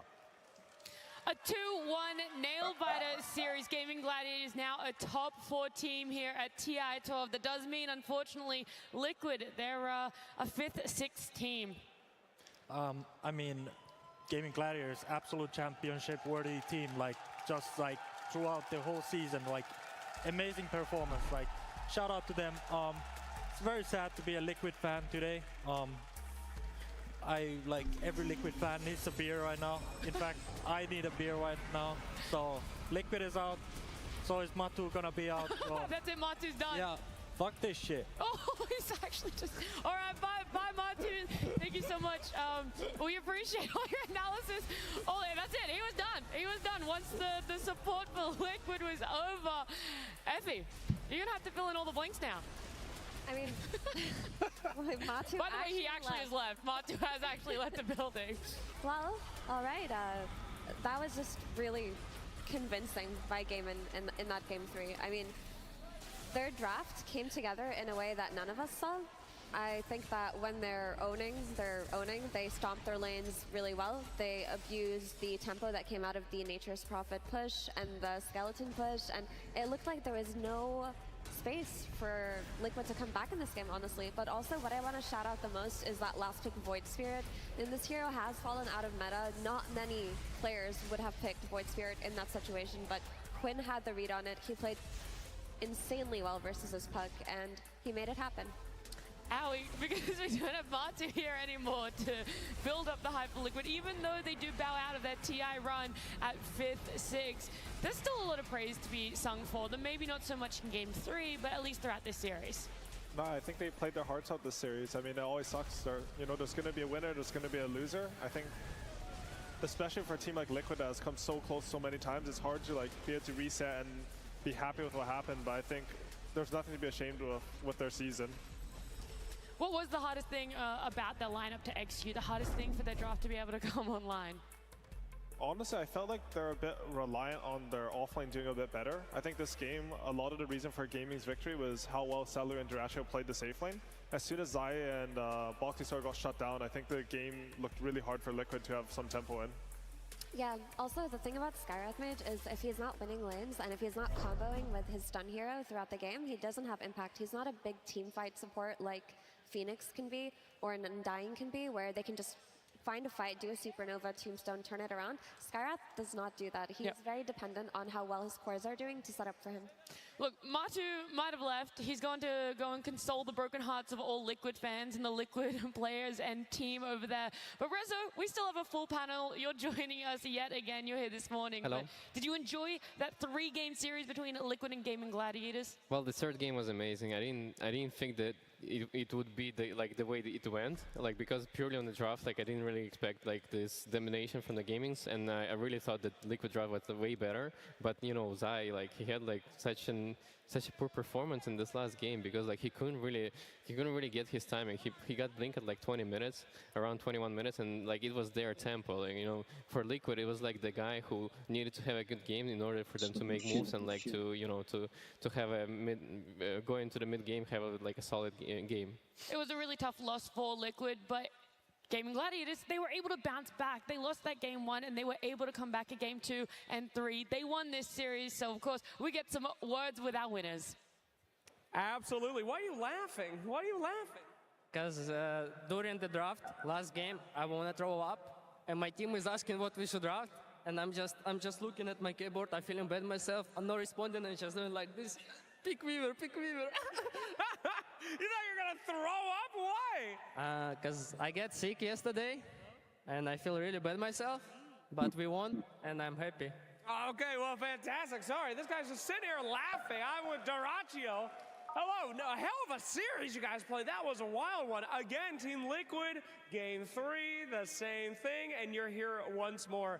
Whew, you thought you were going to make it through with this one once more?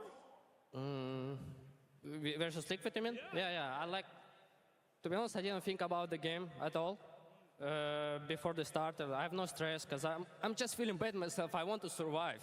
I tell my boys if I'm gonna die, like, see why I have to play. So I'm not like, I'm pretty confident before the games, and I thought we're gonna win, but like I didn't have stress like yesterday.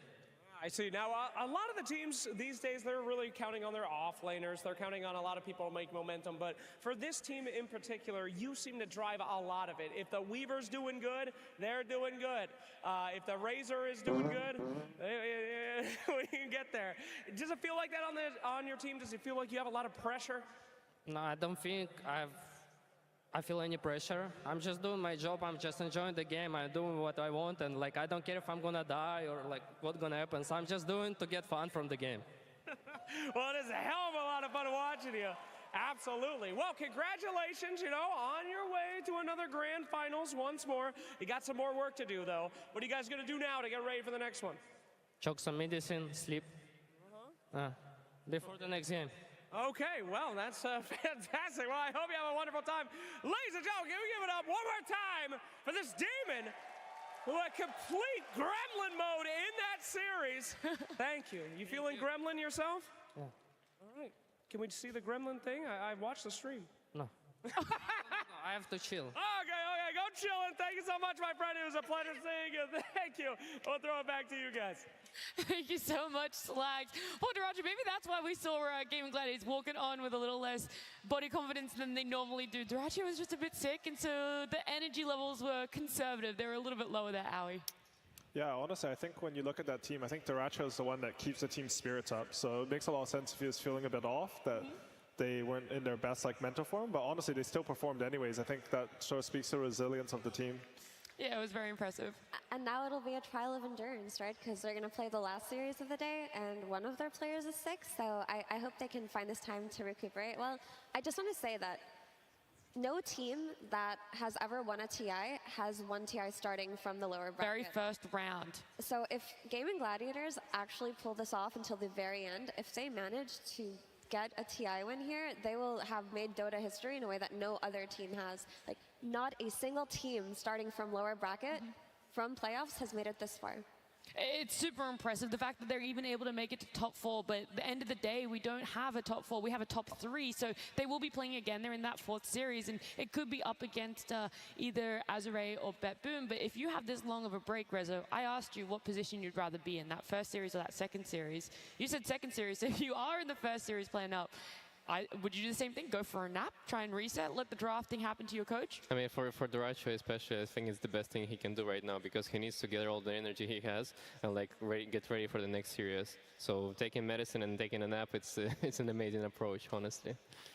I want to build up Team Liquid a little bit more. It is the final time that we're going to be seeing them. We're not going to do all the talking, though. We do have an exit interview. Tsunami is joined with one of the players. Thank you very much. Yes, I am standing by with Zai, who I think you've got to be probably the most successful player that I have to do this with so frequently. On any outsider's perspective, you have had an incredible year. Obviously, it didn't end in any championships, but the consistency and the heights that you reached, most people would kill for. But I know you're a championship-minded guy, so how's your year been for you? I mean, agreed, yeah. Performance-wise, it's been pretty good. Obviously not winning anything per se, but consistently performing and doing good. And I think, looking back, top 6 at TI in this one is it's not the worst of performances, but of course we would have liked to do more, even in this one. The road ends here, but your entire journey, I mean, top 6 here, you've had a lot of many podium finishes at TI. This is your mainstay. You're an icon here. So what's going to be your takeaway for, I guess, this whole competition season? I've definitely done better and I've done worse, so this is kind of banging on the middle, which is fine. I think the saddest part is maybe that this third game, we kind of shut the bed and didn't really perform as we would have wanted. I think game 2 we could have done much better, but life goes on. Life goes on, and I know that going out into the crowd, there are a lot of Liquid fans, but there are also specifically a lot of Zai fans. Is there anything that you'd like to say to them who are out there in the crowd or at home or anywhere in the world? Well, actually, after this game, William kind of looked at me and told me I had to go after that center performance. So yeah, I think most likely I'll follow his lead, and probably this might have been my last TI. Remains to see a little bit, but I think gonna take a little break and see what's up, and what that means for me, I'm not quite sure, but 1 in 11 or 1 in 10 centaur doesn't cut it. Maybe not in terms of gameplay, but Zai, you're an icon. Everyone has been enjoying watching your gameplay from the beginning. I remember watching you quit competitive briefly to go back to school, coming back right on top right after that. It's been incredible to watch your journey throughout this, and best of luck with whatever happens in the future. Back to the panel. Thank you so much, Tsunami. What a little bit of a roller coaster of an exit interview that one was. There's Zai saying that he's probably going to take a break from competitive Dota for a little while, and it's not just the journey of this year that has been impeccable for himself. It's sad to go out on a 1 in 11 centaur performance, but there's years of amazing performances from him. So just as amazing exit interview from him. Any quick words, Aoi, if he's still listening, for Zai and your other fallen comrades here at TI12? No, I love Zai. I remember watching him like TI4. He would play some support Wraith King. I think he's always been someone that everyone watches to learn from, and you know, it's going to be sad to see him. I don't know if he's done, he's going to retire, he's going to take a break, but the scene's obviously less without him. It's going to be tough whatever happens for him, but he's not here in TI12 anymore. Gaming Gladiators will be progressing. They get that 2-1, and they're going to wait for their opponent. It's either going to be Azure or BetBoom, which is our upcoming series. So let's start talking about it. Azure, this team right here. Effie, I know you love the China region. Come on, let's have a little bit of a hype about these 5 players and their coach. Dude, watching Azure play at TI is so exciting because it just kind of came out of nowhere. There was no build-up throughout the year where you're like, oh, they're going to have their journey, and they're going to grind, and they're going to get to TI. No, there were just a bunch of retired players watching games together on their stream. They were like, hey, we kind of like this patch. Should we make a team? And then they made a team, qualified for Bali, and here they are at TI, just a few months under their belt. But Khan, these are legends. Are you kidding me? This is the old LGD roster. This is the LGD roster that dominated TI7 and dominated TI8. Like, these players are namesakes, not just in the Chinese Dota community, but the Dota community overall. I mean, if you grew up on Dota, you know who Somnus is, you know who Chalice is, you know who FY is. Come on, they're in so many montages. I mean, this team is exciting. They are, and they're coming up against BetBoom, which in the Eastern European region, Rezo is seen as this sort of powerhouse. They were that team that came together after TI11 that everyone thought would just clean sweep a lot of events. Yeah, it's a team of 5 stars, I would say, and like they had a lot of expectations on them during the season, but they didn't manage to perform well. I mean, I was part of the reason they were not performing well because I was there standing a few times. But overall, I think they managed to deal with stress way better on this tournament specifically, and they're showing it. Like they managed to like win 90-minute games, and they were looking confident in those games. Like they're always finding those little pickoffs, those little moments where they can, turn the game around into their favor, and they're really good at team fighting, same as Azure. Like those 2 teams are like super insane at like how they're casting spells, especially like GPK and Walker. You see this guy performing like steadily like every game, and he's barely making any mistakes. It's a bit of a tough question to answer, Aoi, but which team do you think has progressed the most in the past month in our road to TI? BetBoom or Azure, and who's going to show up today? I think Azure came in, I really liked the progression through the qualifiers. I watched a lot of their games, especially their series versus Extreme, and I learned a lot from them. But I think BetBoom, they've made a lot of progress mentally, which I think has always been the weak side of the team. I'm really excited for the series because I think it's like sort of a clash of identities. I think Azure's post lane's really good, and BetBoom are a really strong laning team, so we see how those 2 mix.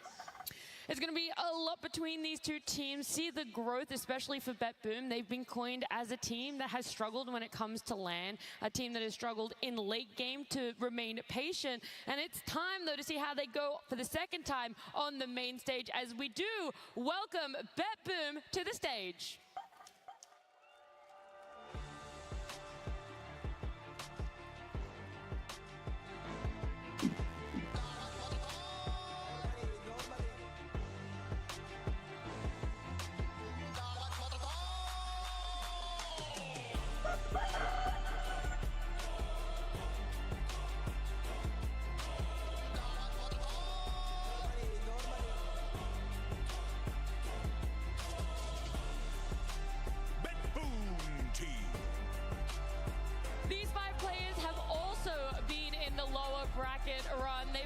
face so many different opponents to make it to main stage. And then they showed up yesterday and they were able to keep progressing. They've made it to top 6, but they're not happy with just top 6. They want to make it all the way. And the team that is standing in their path, in their way right now, is Azure. So let's welcome them.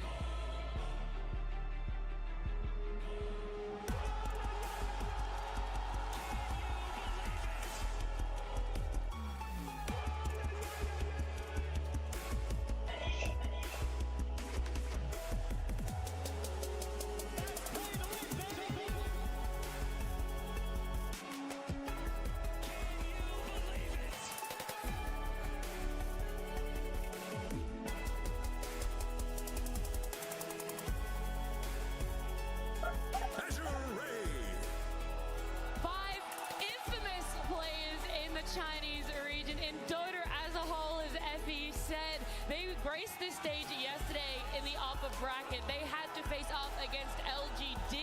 It was unfortunate for them, but here they are. They get to perform again in front of a crowd of adoring fans in the lower bracket. First time we're seeing them in an elimination best of 3. Rezo, how do they deal with the pressure of being on main stage and in an elimination match? Well, I'm sure these players are very familiar with the pressure because they played for such a long time already and they showed like insane performances during the past years. And I mean, my theory still stands because the Gaming Gladiators, they went from the lower bracket, they had 3 series before and they managed to take down the Liquid. So right now, to me, BetBoom seems like the team that, you know, coming from 3 series already from the lower bracket, they have more experience and they're coming here more confident than Azure dropping from the upper bracket. Yeah, I mean, I can definitely see that angle. BetBoom have just been on this huge momentum grind. They've gained so much confidence. I really feel like BetBoom conquered their demons that day that they beat Talon in such a spectacular fashion because that series was so close. But ever since then, they've felt confident, they've felt secure in their identity, and they've just been playing so well. Azure, on the other hand, I think this is an incredibly high-skilled team. Their series versus LGD yesterday, if they had time, could have taught them a lot because something Aoi said is they're a very strong post-laning team, which they are. They're excellent at spellcasting. They're excellent at looking for fights. But in that series versus LGD, they were also a strong laning team. In both of those games, they came out of lanes with a net worth lead. They completely dominated that early game, and they took a few bad fights. They made a few miscalculations where they threw their leads away. So if they had time to sit down, reset, prepare, and learn from those mistakes, then we're going to see a stronger version of Azure today.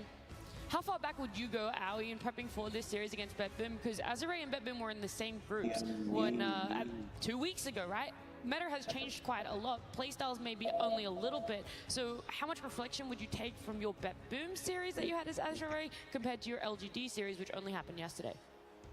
I mean, I think you have to include as much of both as you can, but the thing about when you play these teams from other regions, like, you don't know that much about them. Like, you watch the replays, but you don't get a feel for them until you actually play against each other.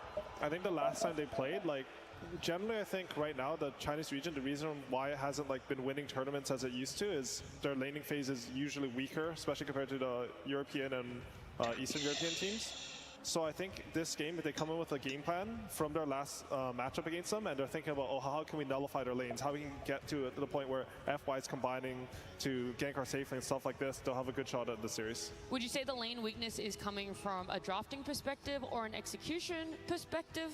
I think it's like sort of a bit of a product of like Gaming Gladiators. Like, if you don't have strong side lanes versus team, if you don't contest every single CS, then they're gonna snowball the game off that. The Chinese region didn't get to play some of the DPCs in the last, like during the COVID era, and then they don't get to match up against these European teams as much, so it makes them less focused on this and more focused on getting more like positive heroes for like rotations. Like, I see F1 some Clockwork, the 5 on Invoker, stuff like this, and combining. But if you lose your lanes, oftentimes you can't make these moves.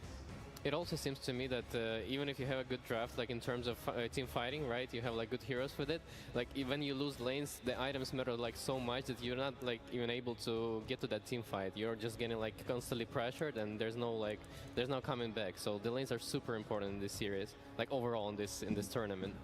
Yeah, and also I have to reiterate, I don't think their laning is bad. I mean, yesterday they showed me really, really strong laning, and they looked different from when I watched them in the qualifiers, and I feel like they have evolved throughout this game. It felt like a lot of their mistakes, at least in the last series, I can't recall their the last time they met up with Batboom because it feels like so long ago, but there were execution issues when they were looking for those fights, when they were coordinating those smokes, and some of their drafts may have come off as very wonky. So I hope that they've come up with a different plan. Based on what we saw yesterday versus Batboom, I do feel like the easiest way to approach any kind of draft versus Batboom is shut down Pure, take away Pure's hero pool, don't make that offlane snowball, don't give him those initiator heroes like the Centaur or the Spirit Breaker, and the game changes.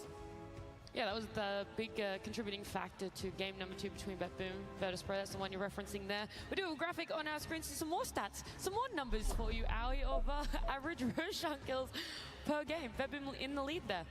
And Batboom has played like 3 1,000-minute games, so I guess they kill a lot of Roshans in those games. I think it's also talks a little bit about Batboom's stylistic approach to the game. Like they're very we want to play ideally, make no mistakes. If there's like a 99% chance we'll win, we'll even take the 100 away for the next Roshan. Honestly, I think that's not bad for Azure, because I think there's like a pretty high chance that Azure will out-teamfight them as the game gets later. Like I actually think the later the game goes, the more it favors the Chinese team. Wow, so you think the safe approach of Batboom is not going to be able to withstand the team fighting of Azure? Like Azure's weakness is if a team is chaotic and very aggressive. I personally think so. I just think stylistically, Batboom won a snowball this series while having a win condition still, and then play safe from there. And then if Azure can reach a point in the mid game where they feel comfortable in fights, then they're going to be really happy. Would you also agree, Effie? I know that you're the inside outs of Azure. They have 600 pings a game. That's a lot. They've actually just secretly got each other muted so they can't hear the voice chat, and it's all just pings. I bet at least 40% of those come from GPK. They just have to. No, I absolutely agree with what Curtis said. If Batboom are going to take the really safe route this game and go for these ultra late game win conditions, play for every single Roshan perfectly, then they're going to give a lot of space to Azure that have a lot of strengths in picking and choosing their fights. Like if you've watched LGD or Azure, you know that their strength is fighting around objectives, setting up around Roshans, setting up to invade triangles or take stacks. This is where they do excel, so I think Batboom should try to play a more aggressive type of lineup. I like the Centaur a lot for Pure. I say it again and again and again. But if you can take away Pure, who is their playmaker, if you can limit his hero pool, then you have GPK and Nightfall, who are safer, more slower paced players, and it makes it so that Azure can play at their own speed. I'm just throwing this one out there while we are waiting for the lobby, while we're waiting for the draft. How do you feel about Night Stalker? It came up in a couple games yesterday. I feel like this is something that could be really good for Batboom. They've played it before in many other tournaments, and it just kind of makes sense with the style of Nightfall and Pure as 1 and 3 on this. Yeah, I think that here is really great for them because they can flex it on 1 and 3. They mostly played it 1 before on a Nightfall, and I think it fits the way that how aggressive they want to play as a team. And this hero provides you a lot of vision. And it's I like to see in the drafts these little broken mechanics, right? Because Night Stalker use ulti, you see every team. For example, last series Azure played against LGD. LGD had this Magnus Muerta, and even though they had Bristol back, they always changed the position in a way where this Bristol was isolated from the team. So I want to look towards more of that, this broken little gimmicks. I'm sure Curtis likes to explore that in your draft too, right? When they played against you, you had this Naga, it was a patch of summons, and you exploited really well. And I think for this specific tournament, there's also things like this. Yeah, I think just in general, I agree with your read on Night Stalker for Batboom, because I feel like that team will function the best when they have the most information with the least chaos. And Night Stalker's a hero that does that. I think maybe one thing that they can plan for that they did in group stage was they would play the Night Stalker versus Brewmaster offlane. I think Brewmaster's a hero that both the Chinese teams really like. They play really well. And we saw I think LGD's Brewmaster was actually the one that was I don't know, some 20-minute Radiance AC, but I've seen Chalice sort of have sort of have a similar impact on this hero. So if they bait that out on Batboom and you come in planning to counter a really so-called Imba hero, I think they could look good in the draft. We'll keep our eyes peeled. We'll see if that Night Stalker potentially comes up. As I do know, we have draft ready.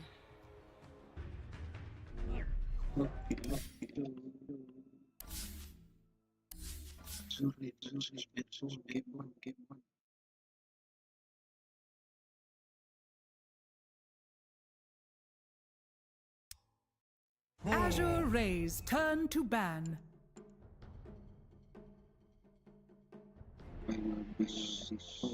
10 seconds remaining. 5 seconds remaining.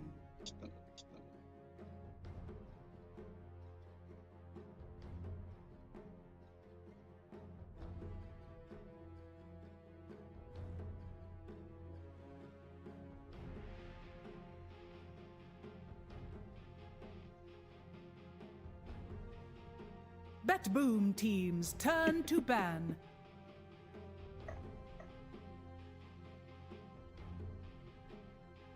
Ten seconds remaining.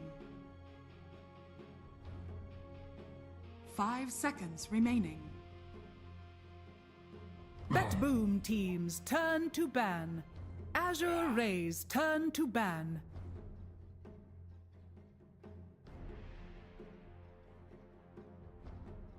Ten seconds remaining. 5 seconds remaining.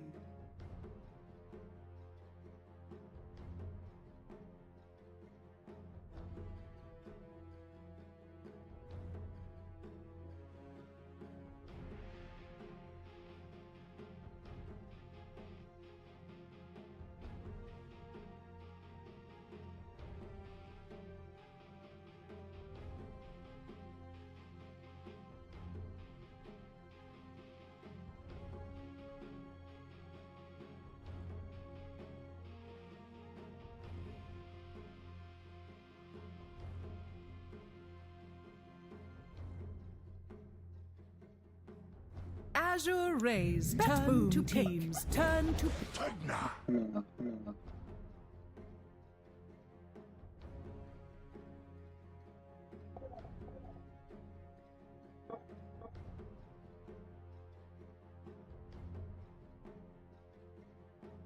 Azure Rays turn to ban.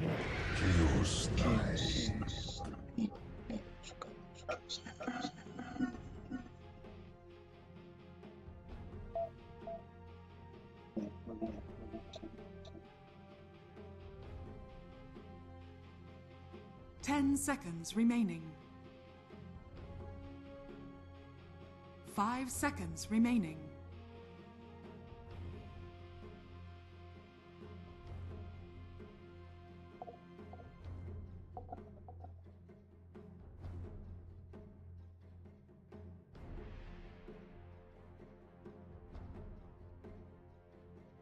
Azure Rays turn to ban.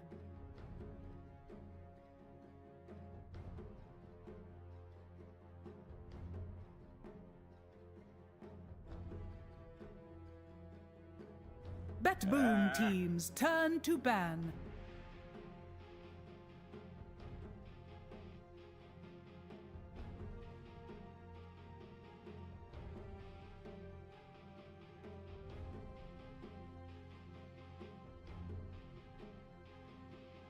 Ten seconds remaining. 5 seconds remaining. Bet Boom teams turn to pick.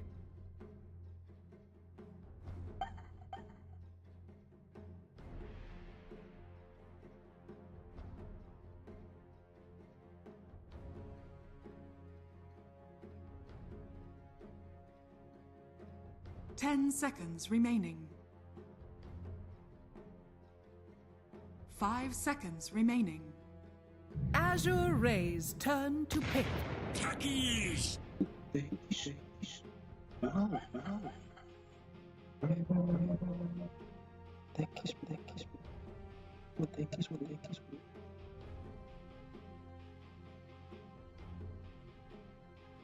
Ten seconds remaining. 5 seconds remaining.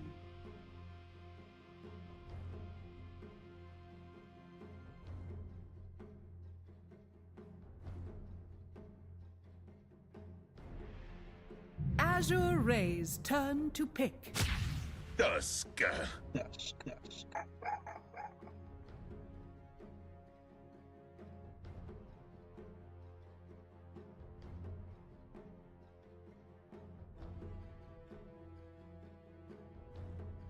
10 seconds remaining. 5 seconds remaining.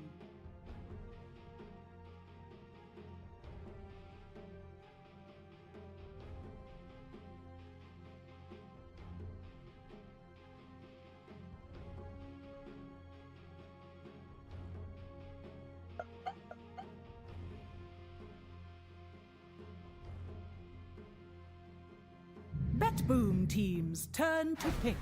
Face the light!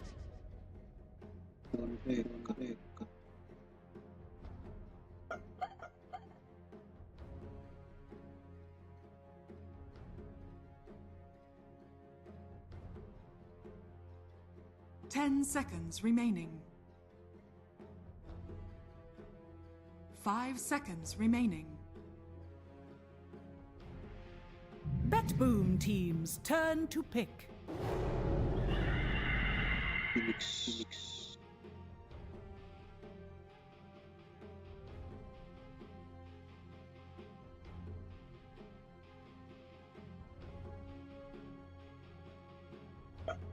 10 seconds remaining. 5 seconds remaining.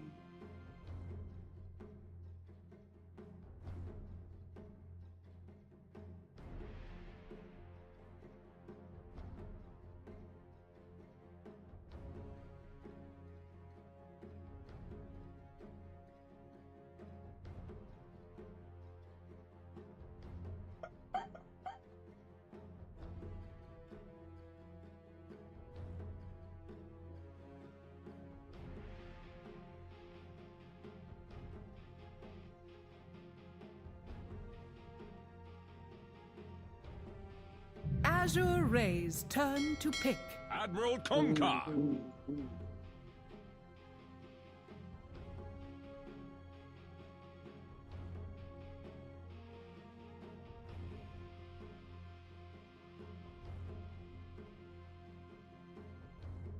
10 seconds remaining.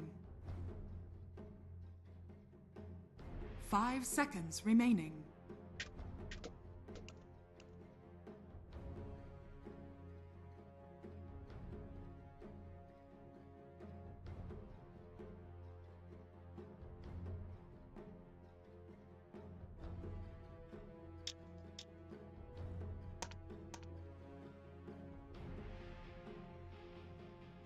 Azure Ray's turn to ban.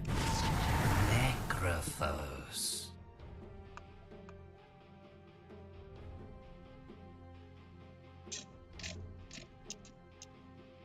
Bet Boom team's turn to ban.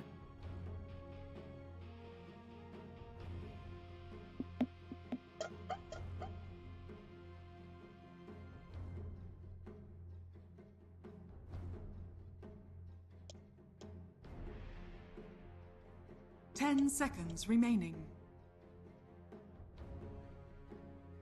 5 seconds remaining. Bet Boom team's turn to ban.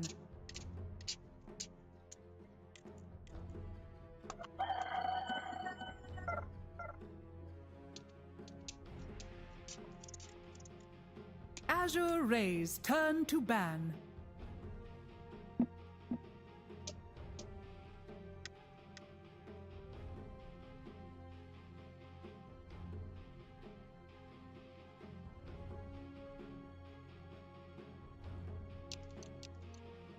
Ten seconds remaining. 5 seconds remaining.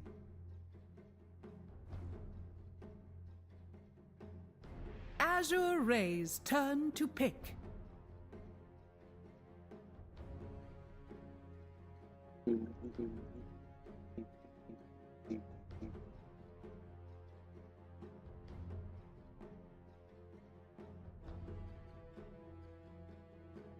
Ten seconds remaining.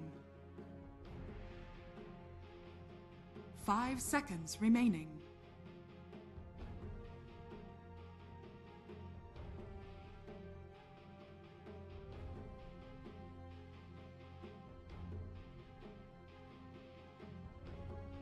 Bet Boom team's turn to pick.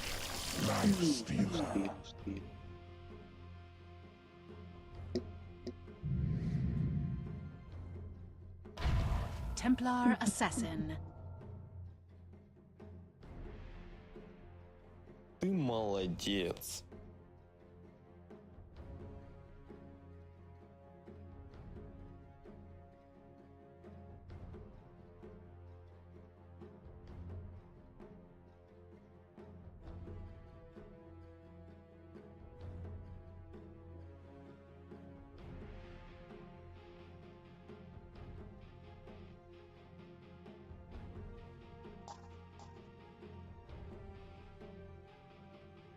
Five seconds remaining.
Uh-oh. That may have been a mistake. Feed me if you must. You're only making it 谁还不是个宝宝了？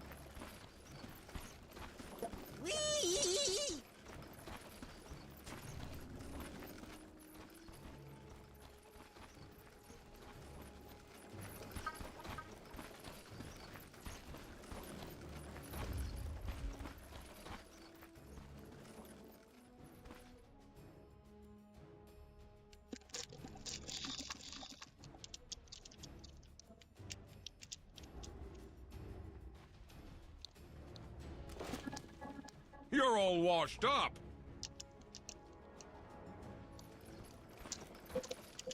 30 seconds to battle. Когда не делали?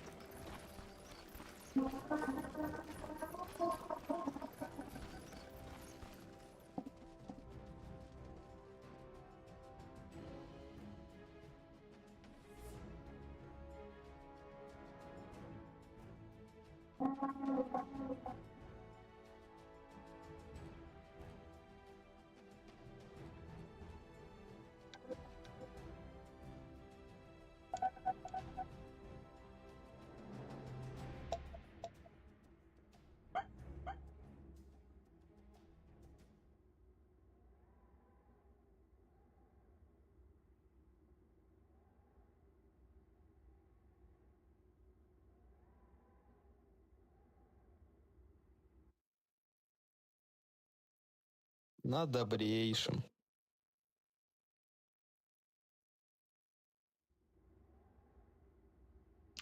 You don't have the sand. You're only making it worse.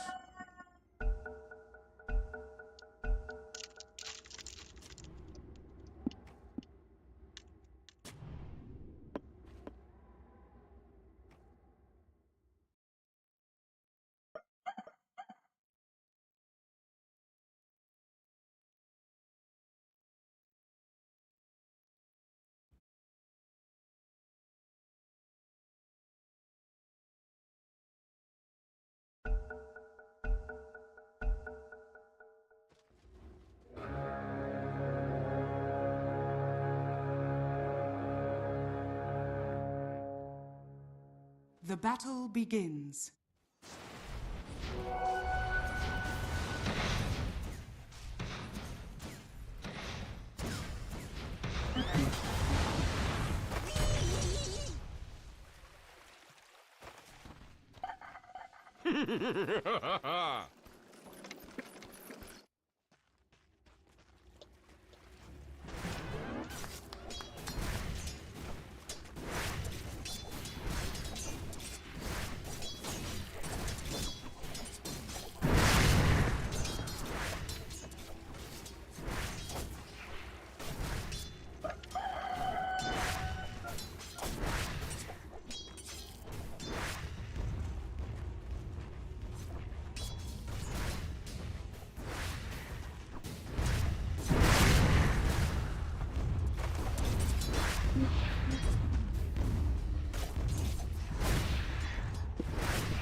Denied.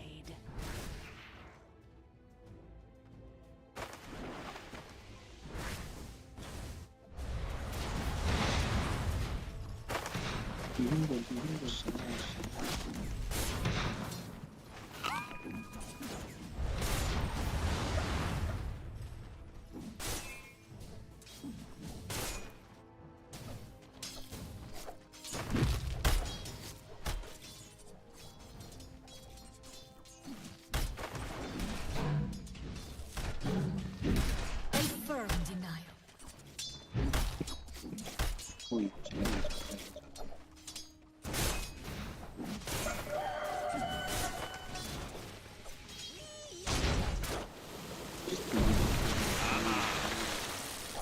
Stolen.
Forbidden.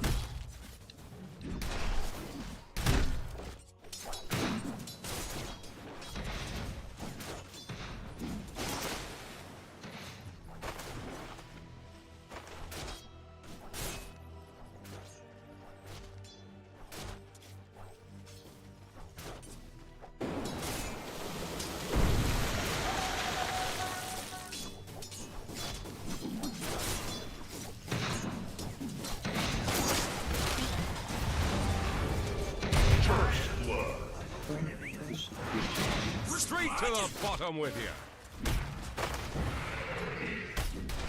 Делай, делай, делай. А когда не делай?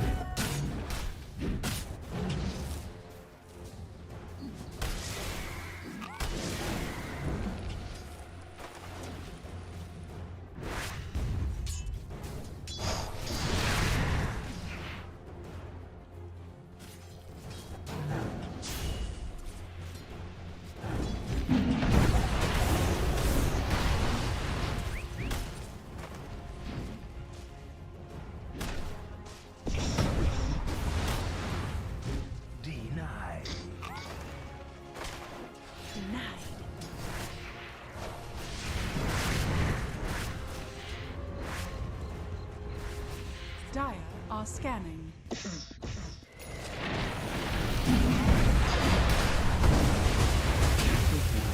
I admire your zeal. Beneath your rules are small. That one hurt.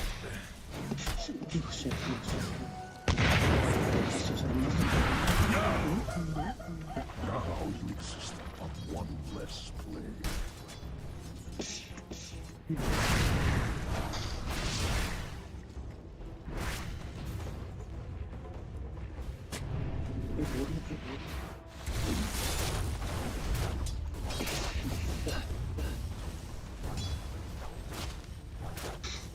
Radiant's bottom tower is under attack.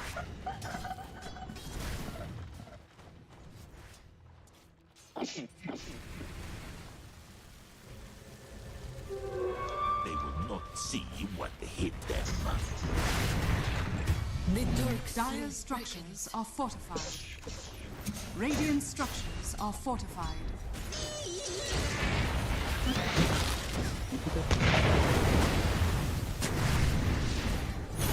Dire's middle tower is under attack. You played me long enough.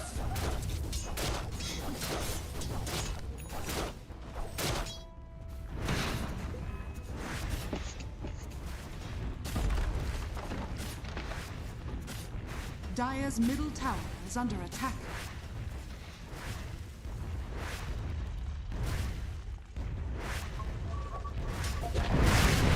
Dire's middle tower has fallen.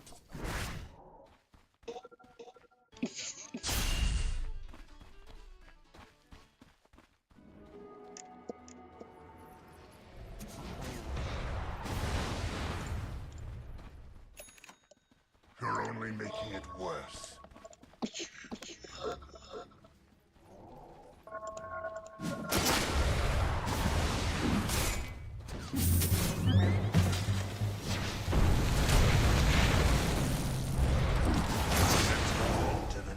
Step lively now. You're a trusty mate. You're all washed up. Делай, делай, делай. А когда не делали? Radiant's middle tower is under attack.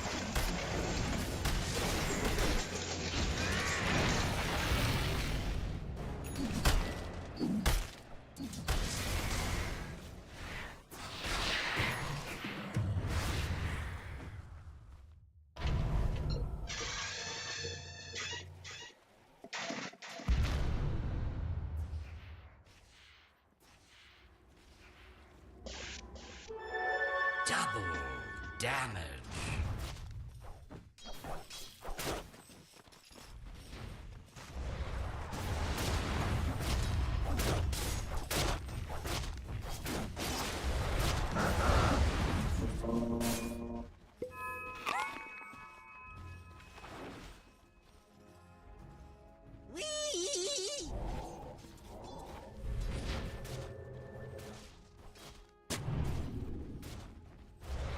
Dire's bottom tower is under attack.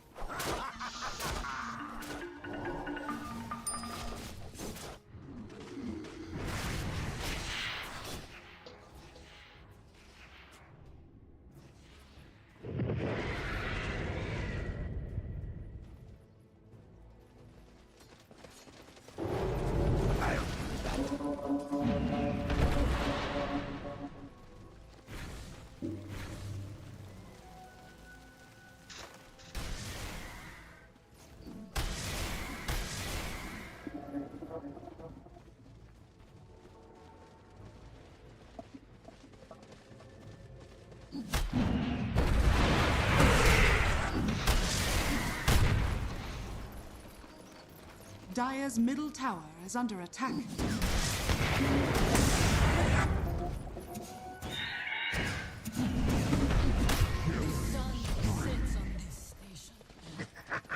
Dire's bottom tower is under attack. Dire's structures are fortified.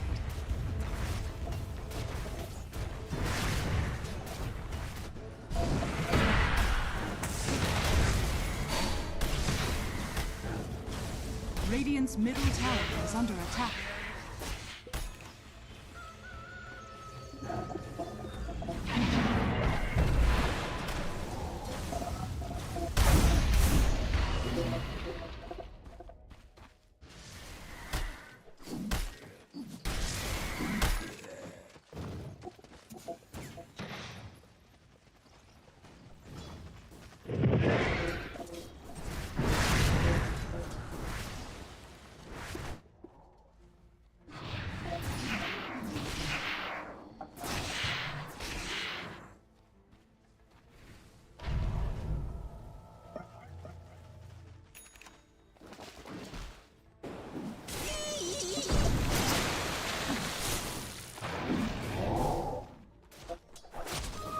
The hidden ones have blessed me.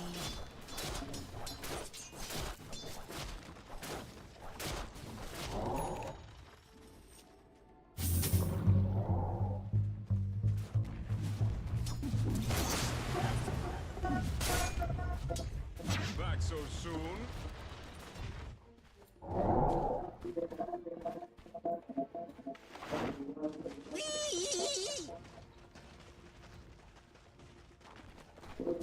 You don't have the sack.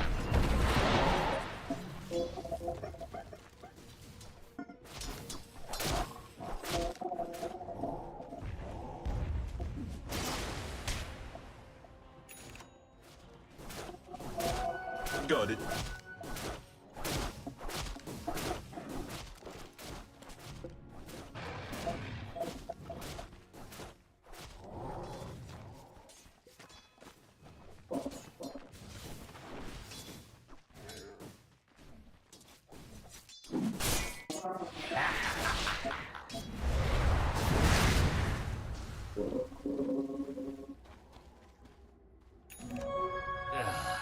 Regeneration.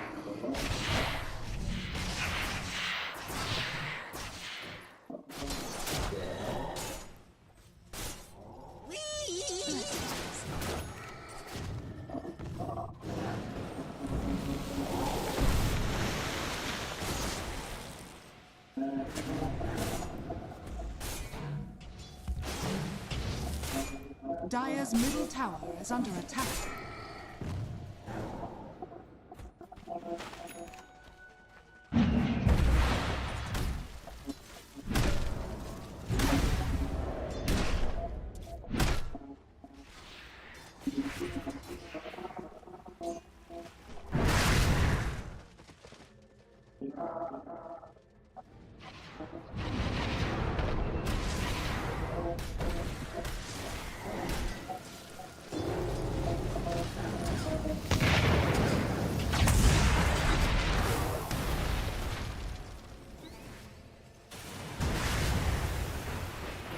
Dire's top tower is under attack.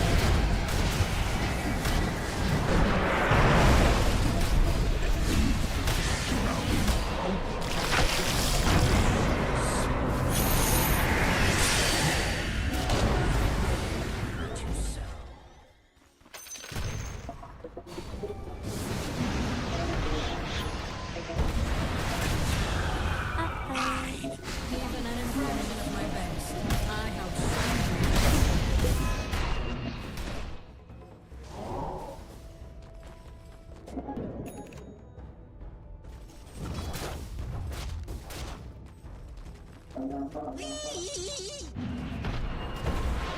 Illusion.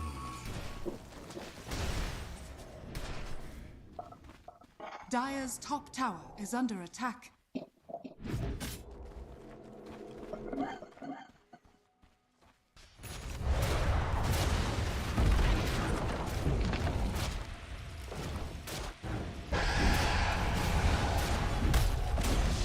Dire's top tower has fallen.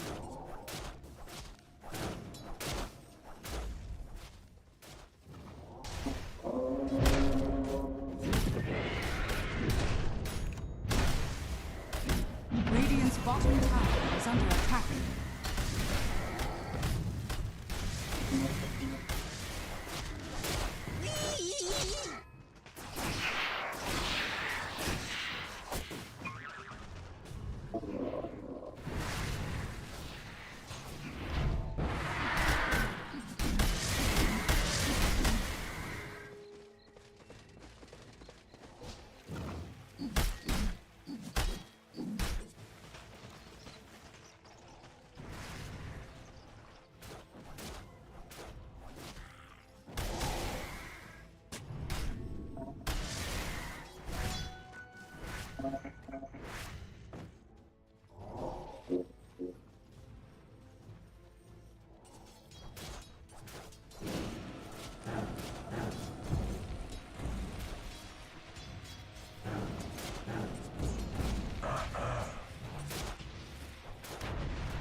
Radiant's middle tower is under attack.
Radiant's top tower is under attack.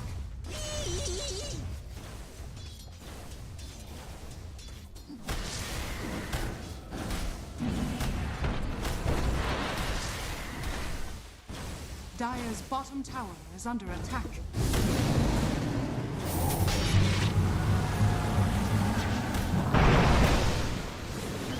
Creatures.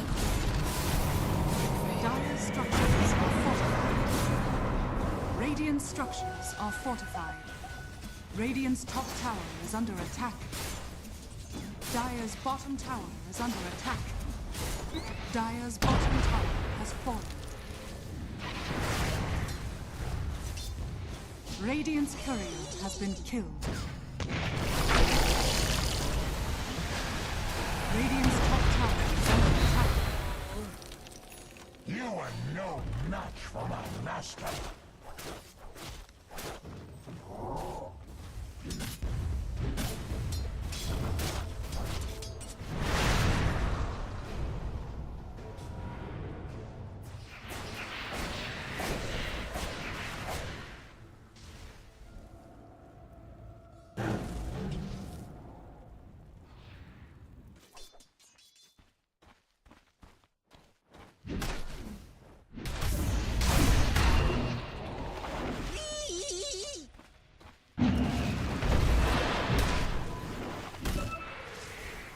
Dire's top tower is under attack.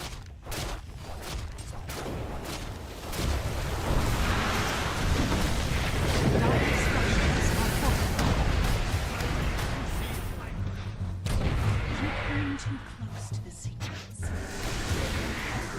Straight to the bottom with you. Will they evolve intelligence?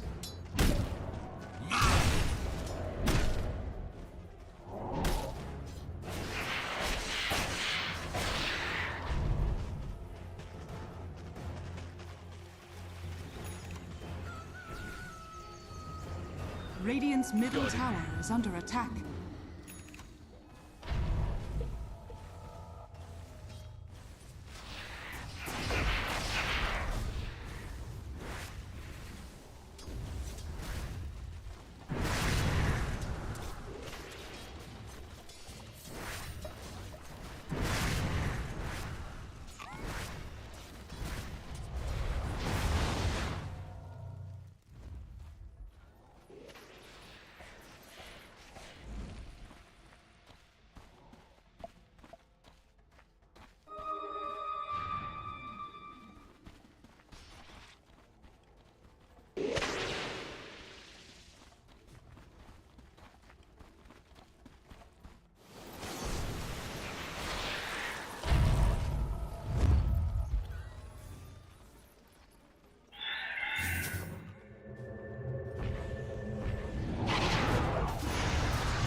Dire's top tower has fallen.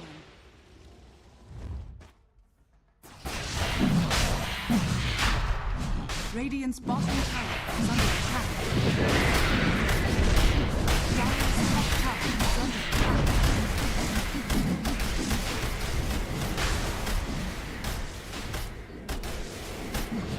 Dire's middle tower is under attack.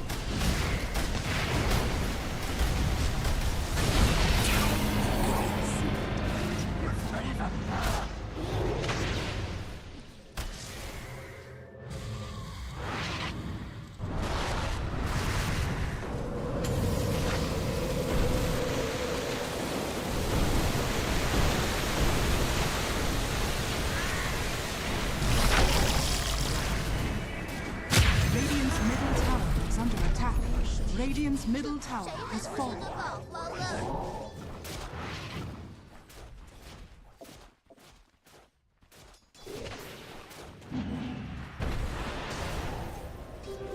Among the hidden ones.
Is how you lasted so long.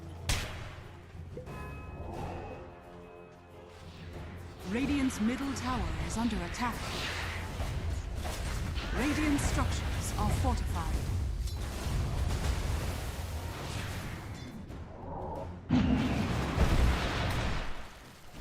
Radiant's top tower is under attack.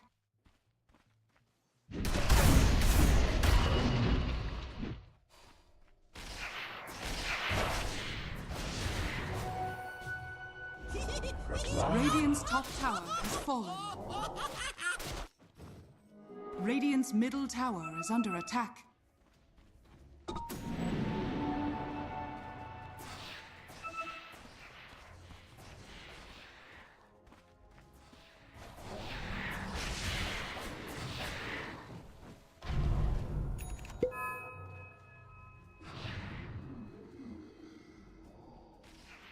Radiant's bottom tower is under attack.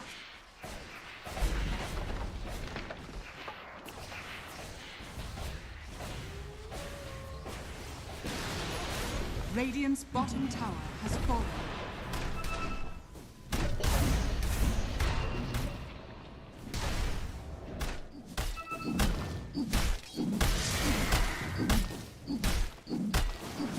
Radiant's middle tower is under attack.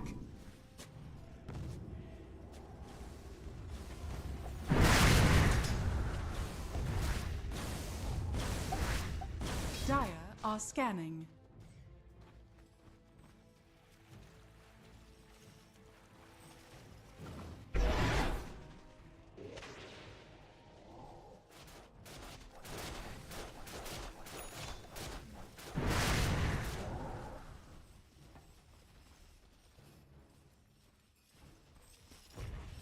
Dire's middle tower is under attack.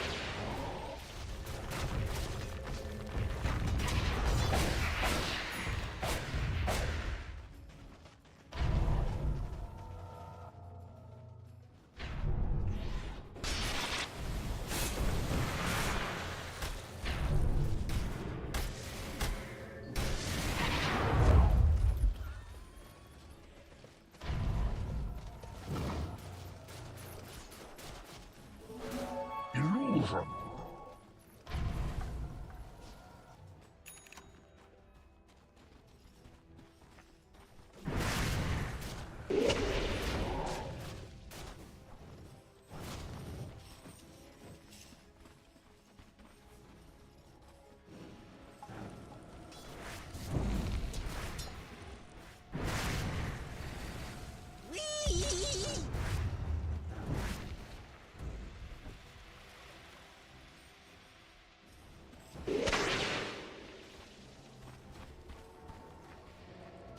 Dire's middle tower is under attack.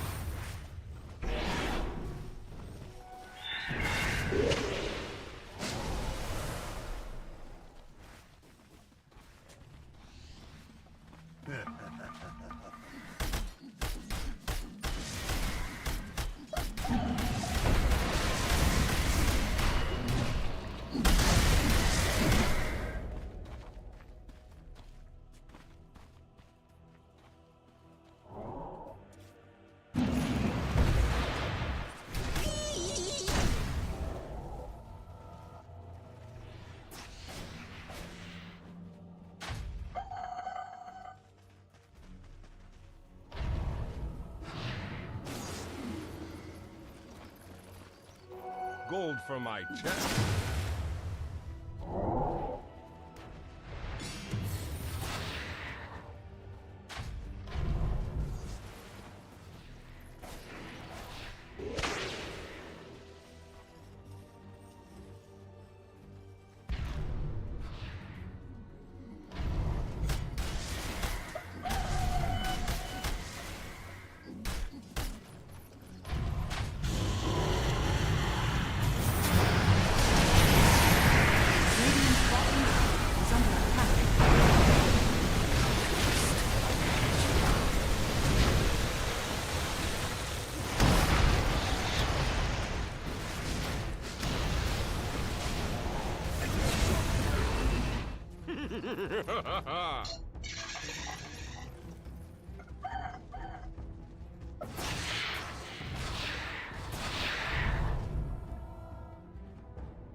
Right to the top.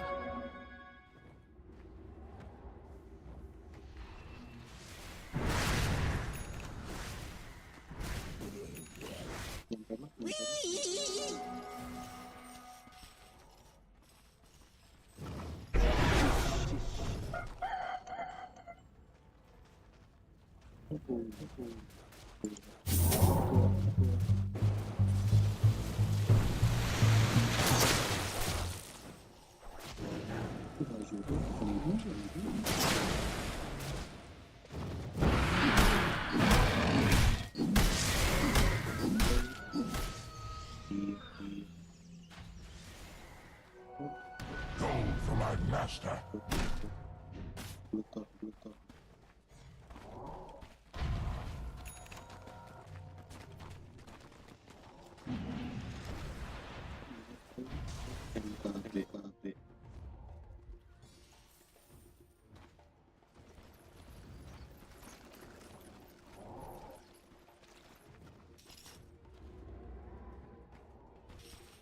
Radiant are scanning.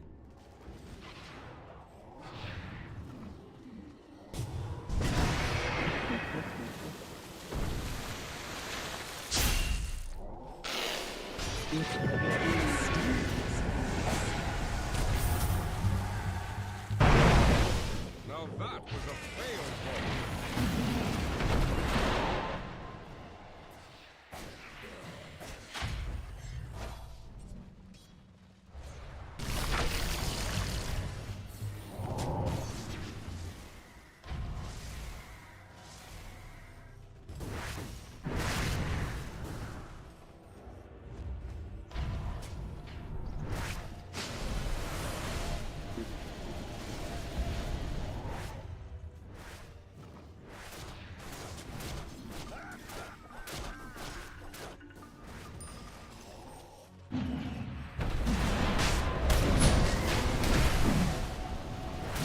Radiant are scanning.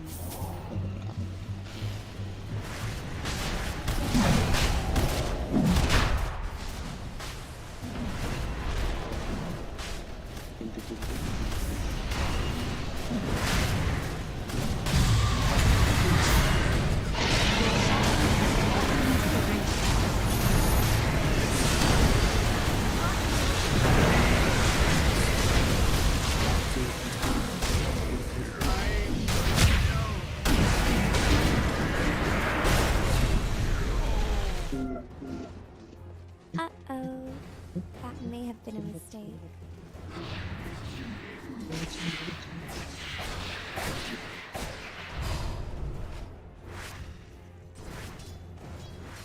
Hey.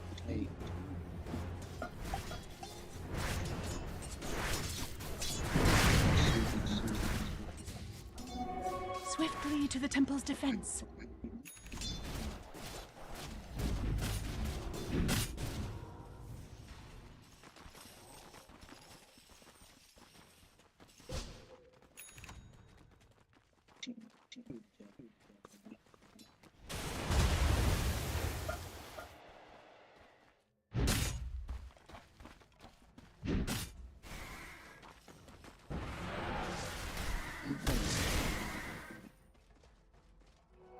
Got it.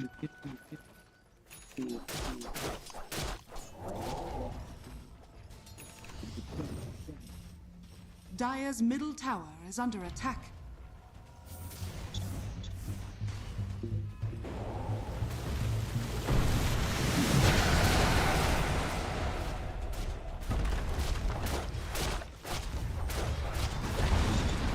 Dire's middle tower has fallen.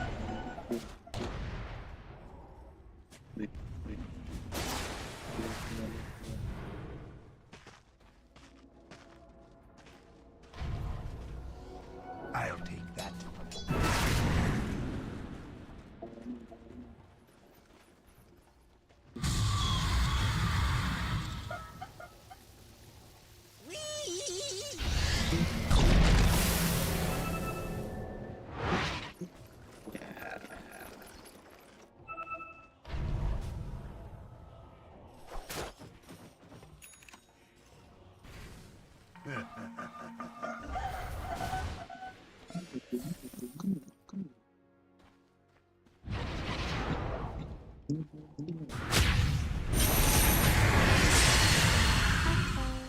There shall be Schenkers by the acres.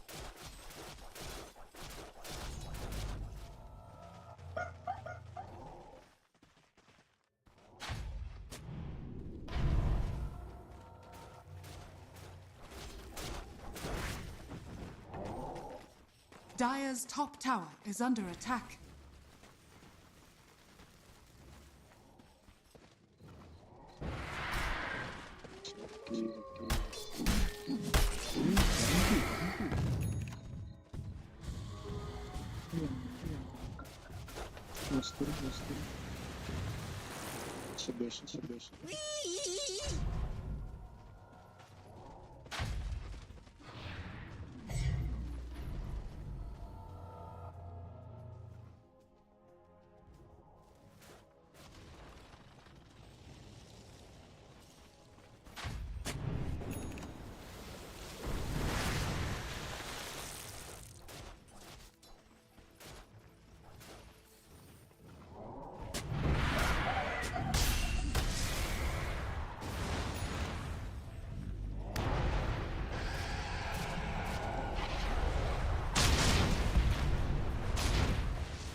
Dire's courier has been killed.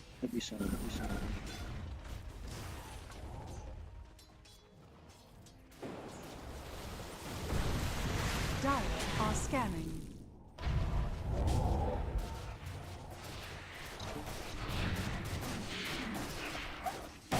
Deny. Dire's bottom tower is under attack.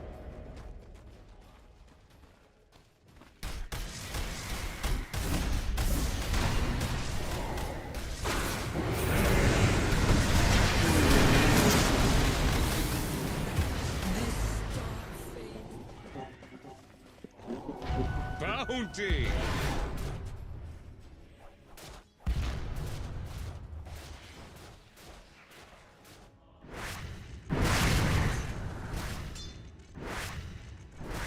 Dire's bottom tower is under attack.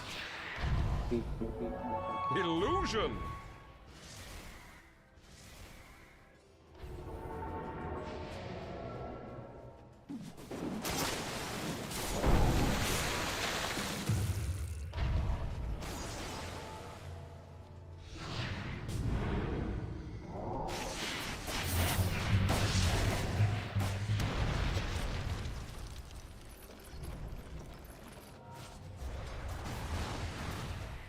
Radiant's top tower is under attack.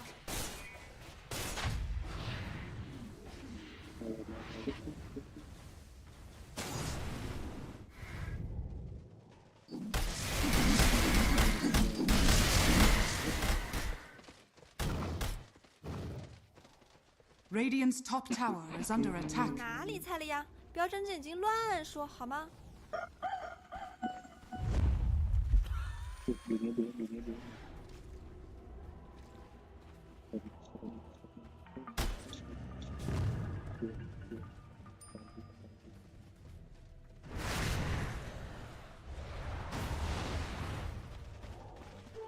Double damage.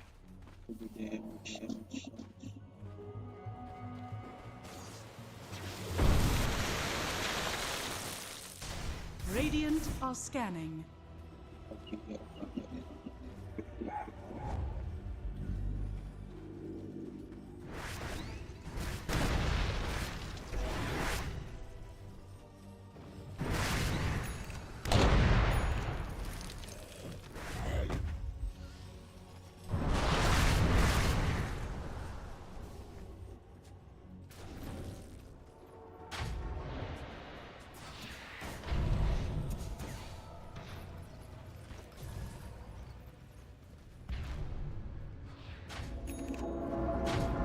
Coin for me.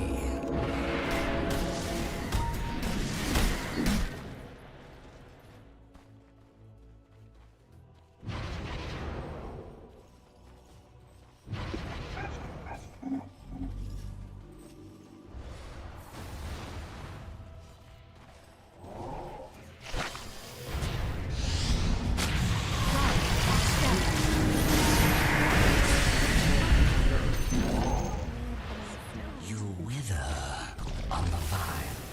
You're only making it worse. 谁还不是个宝宝了？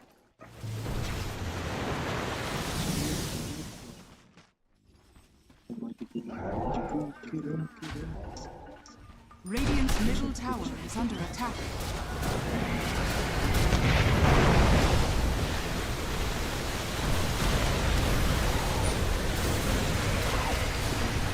Dire's bottom tower is under attack. Dire's bottom tower is falling. Radiant's middle tower is under attack. Dire's structures are fortified. Dire's bottom barracks are under attack. Dire's bottom barracks is falling.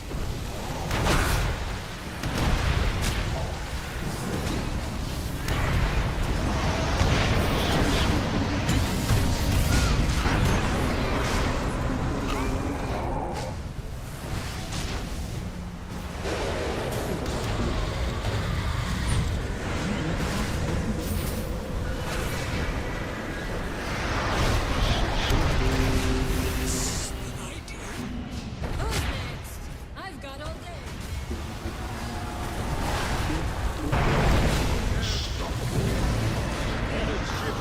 Start to stop us. Down to the count.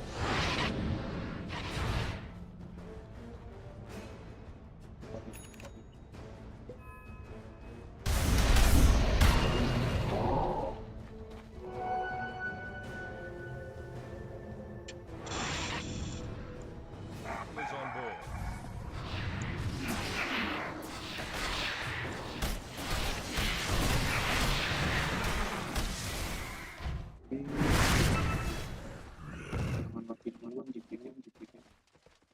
Radiant are scanning.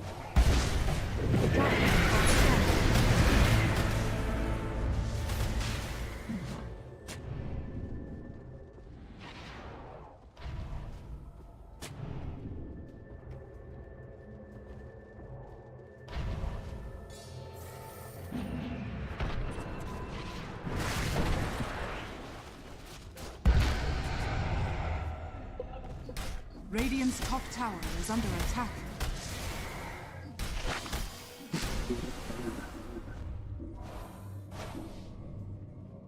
Radiant's top tower is under attack.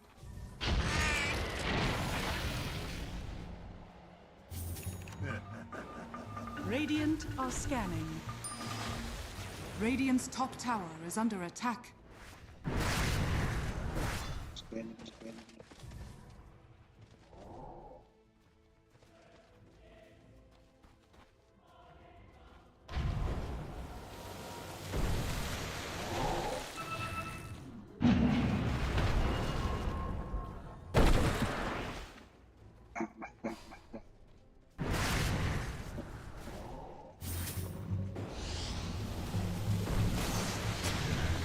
Lock the spot.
Dire's middle tower has fallen.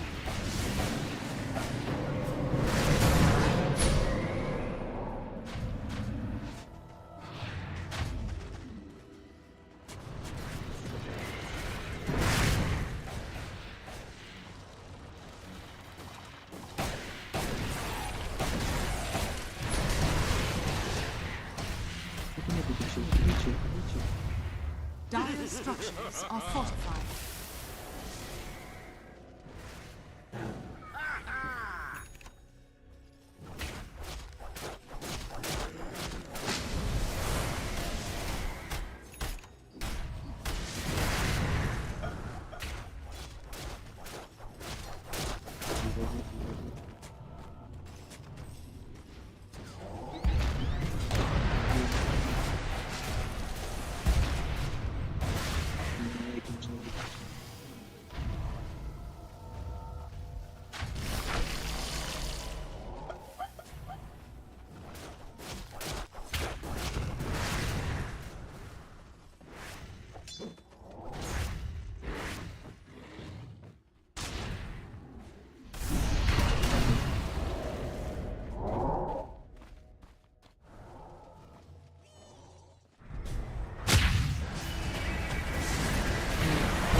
In their greed to stop you, my masters lost sight of everything.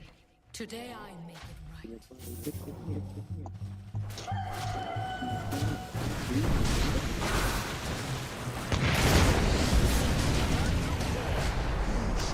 Dire's middle barracks are under attack.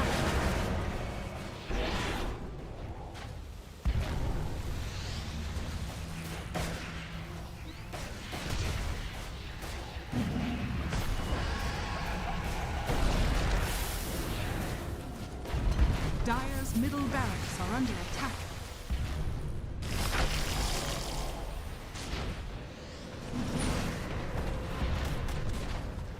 Dire's top tower has fallen.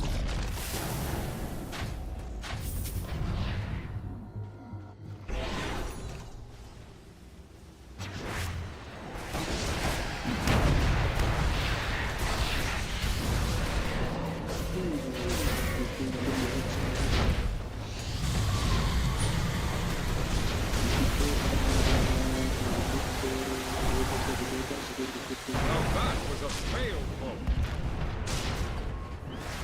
Dire's top barracks has fallen.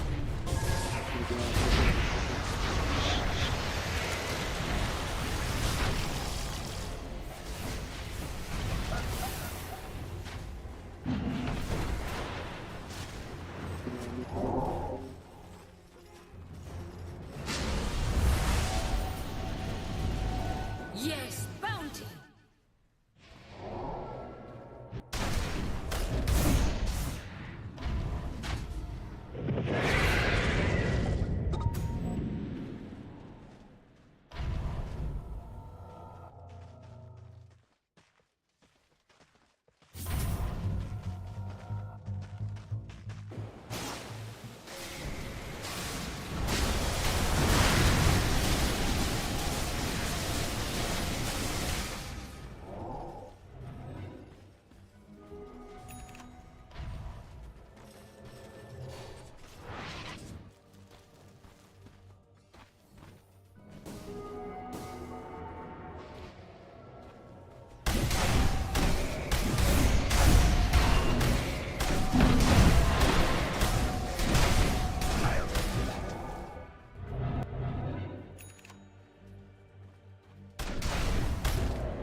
Coin for me.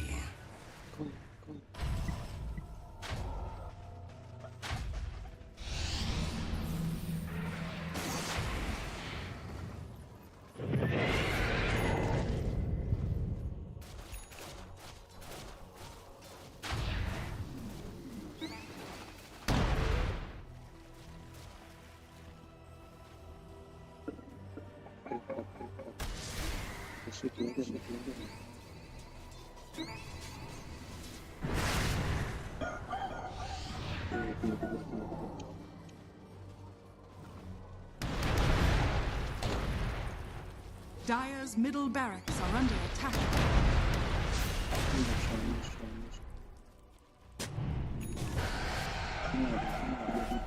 Dire's middle barracks are under attack.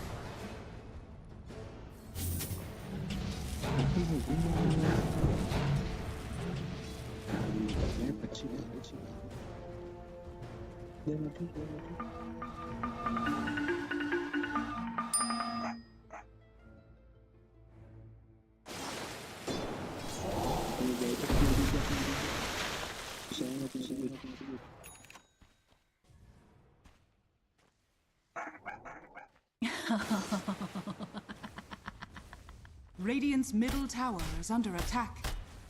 Radiant structures are fortified.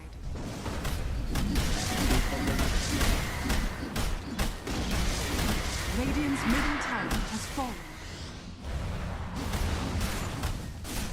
Radiant structures are fortified.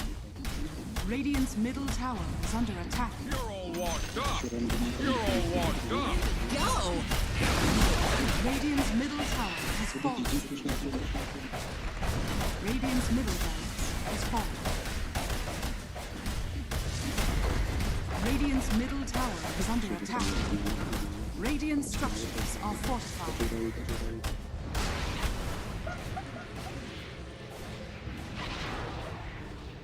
Radiant's bottom tower is under attack.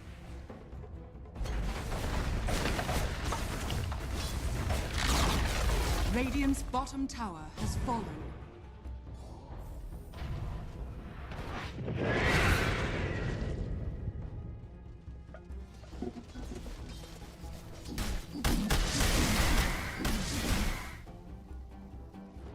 Radiant are scanning. Dire are scanning. Radiant are scanning.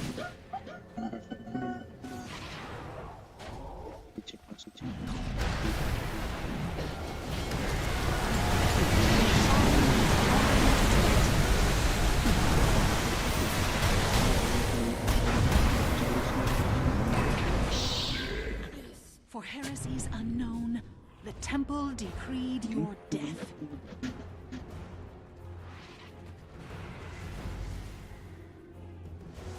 Got it.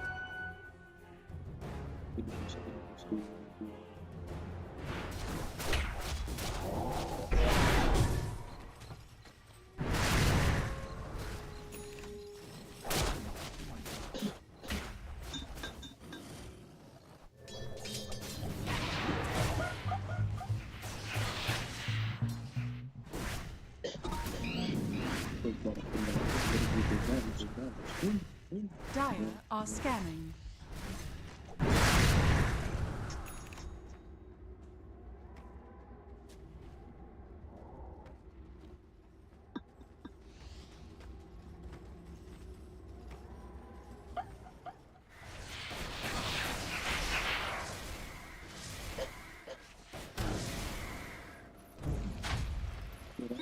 For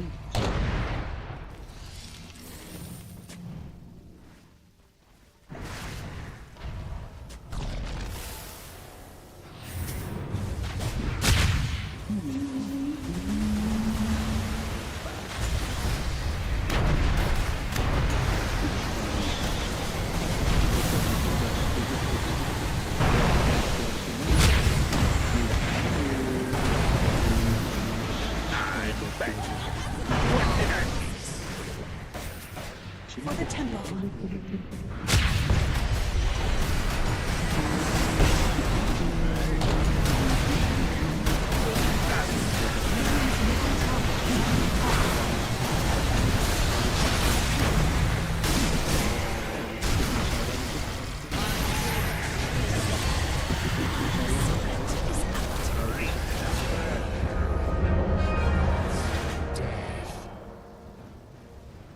Radiant's middle tower is under attack.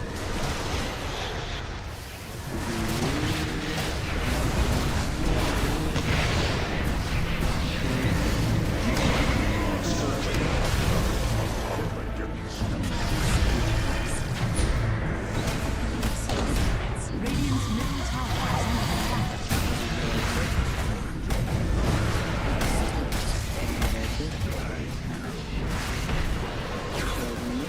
tower is under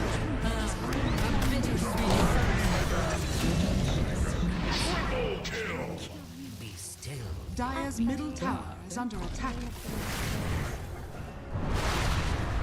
Radiant's middle tower is under attack.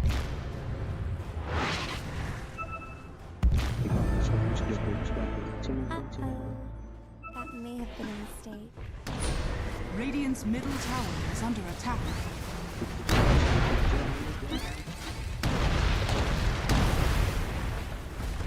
Dire's middle tower is under attack. Dire's middle tower has fallen. Dire's middle barracks. Dire's middle barracks are under Dire's middle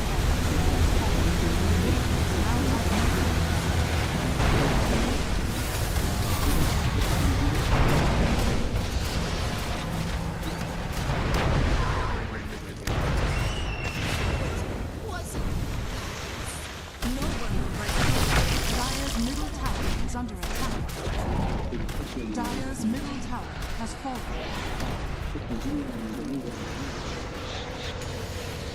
Dire's ancient is under attack. Victory!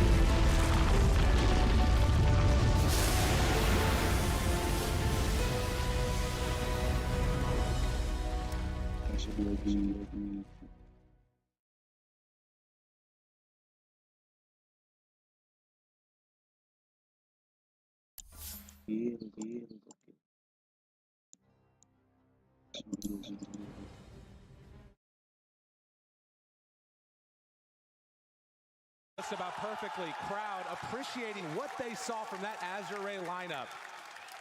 And I mean, you gotta ask the question, how do you deal with these big tanky heroes? They picked Phoenix, for goodness sakes. They tried. I mean, they had their burst. They got the items that they could, trying to make the plays, but didn't quite get it in time, right? And they had to be perfect. Well, just like that, the crowd liking what they're seeing. We'll see what the panel liked it as well. What a beautiful game one. I mean, the fact that it was only game one between Azure and VetBoom, and that's the display we get. This game was so even, and Allie, you didn't understand too much about the draft, what the idea was going on for Azure, but we see it worked for them. Sure, it was a nail-biter towards the end, but they did really well in the early game. No, I think they really did. I think how they played through the Lyster, I didn't understand how the matchup would go. It makes a lot of sense if you think about it, I guess, so I don't know why I didn't, but I'm stupid. But they're able to play through that lane, they're able to deny TA Ancients. That and combined with the early rotation from both supports before GPK hit 6 was really big. TA never hit a point where he could come to the safe lane and kick the Lyster out. That's typically what happens when you have a mid-TA versus Lyster, is she's the only one of the only mids that does enough physical to kick a Lyster out. But, you know, Azure Ray, they played it perfectly. TA never had to that snowball, and they were able to control the entire bottom side of the map. It was a phenomenal lineup. Sorry, Evie, you go, because I know that you were hyping up a lot of the players, especially Chalice's Dawnbreaker. Yeah, I mean, that was just sustained for days. You had the Pugna Life Drain, you had the Dawnbreaker, you had this Necro later in the game with the Double Heart and the Lifestealer with the Infest. In these fights, the ones we're watching right now, it feels like Bedlam did not have damage to take out any targets before they could even get to the point where their heroes were strong enough. Like we mentioned, TA never got access to her Ancients, she never got to kick the Lifestealer out of bot lane. They were just running into Bedlam's heroes without any damage for them to fight back. The TA was not strong enough soon enough, and it was great to see. And again, I have to point out, every time Bedlam does not have a clean initiation hero on Pure, their games go to minute 60, their games look like this. It feels like they fold over in the early game and they just have to take some time and farm back. I feel like the best course of action they could have taken was probably get an earlier Blink Dagger on the CK and try to fight around that, but what happened, Roman? Well, you just said every point that I wanted to bring up. Wait, I got a question then instead, because Nightfall, we've talked about it time and time again, every time we see Bedlam play, is not that he's playing for his KDA, but his KDA always looks fantastic at the end of a game. He always comes into fights, and he's coming in at the perfect moment. He's using spells in the perfect way so that he is ending games, 22 and whatever. But this game, it felt like he had those uncharacteristic deaths on Chaos Knight, that he was getting caught out, that it felt like he wasn't playing the same way Nightfall is expected to. I mean, I think this is their weakness of this team, is when Pure or GPK doesn't have like their best games. Like it's to rely, like they rely so much on the Nightfall, like having this Blink Dagger and like being active in this game, but he wasn't. He still goes for the safe play, like for the safe items, and this is what they needed this game for, like to make stuff happen, because this Pure hero, like Konka, he's the follow-up. He can't really be initiated, especially when he's playing against us, Dawnbreaker and Pugna, like it's already very hard for him. And considering the TA lane didn't go so well, and her farm is so low, like they needed some other hero to be able to do that. I mean, this fight was absolutely crazy. It could have gone both ways, either like easily. Yeah, because I felt like Bedlam had found a way back into that game. I mean, when they used that refresher on Phoenix to get the double supernova when Azure were pushing mid, like the signs of life were there. They won the team fight, they got the Aegis afterwards, and they started to apply pressure of their own. But this fight that we're watching right now, it's just a matter of experience, It's buybacks versus buybacks, teams taking risks versus teams taking risks, and Azure's experience paid off in that long fight we just saw.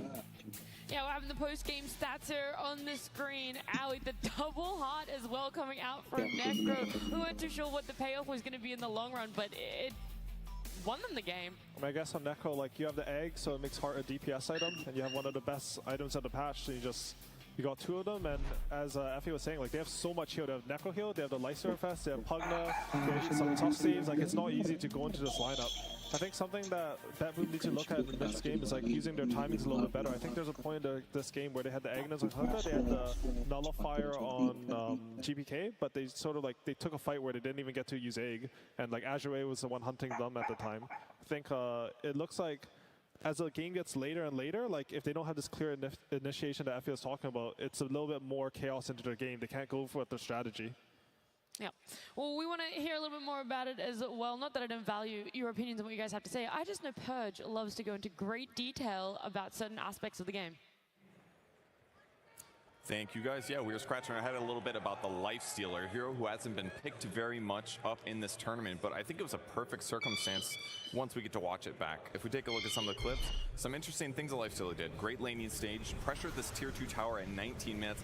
He did die this time, but he's got some really good advantages against some of the common heroes that we're seeing a lot in this tournament, namely Kunkka. In this case, the X actually does secure his death, but once he respawns, he TP's top, he runs all the way back, and then they secure this tier 2 tower at a really early position. And this means that when they take Roche on the Radiant side of the map, it's harder for Bedlam to get there without them noticing. And ultimately, one of the biggest advantages he had is Rage against the techies. This hero here is someone that was really strong 6 months ago because he jumps in and then he can protect himself easily. But with Rage, it's just child's play to kill him in the team fights. That hero's taken out instantly and he can win the rest of the fight as he wants. And here's another crucial moment, 28 minutes into the game, this is when TA picked up the Nullifier. And this is an item that really counters Necrophos here because it removes his defensive mechanism.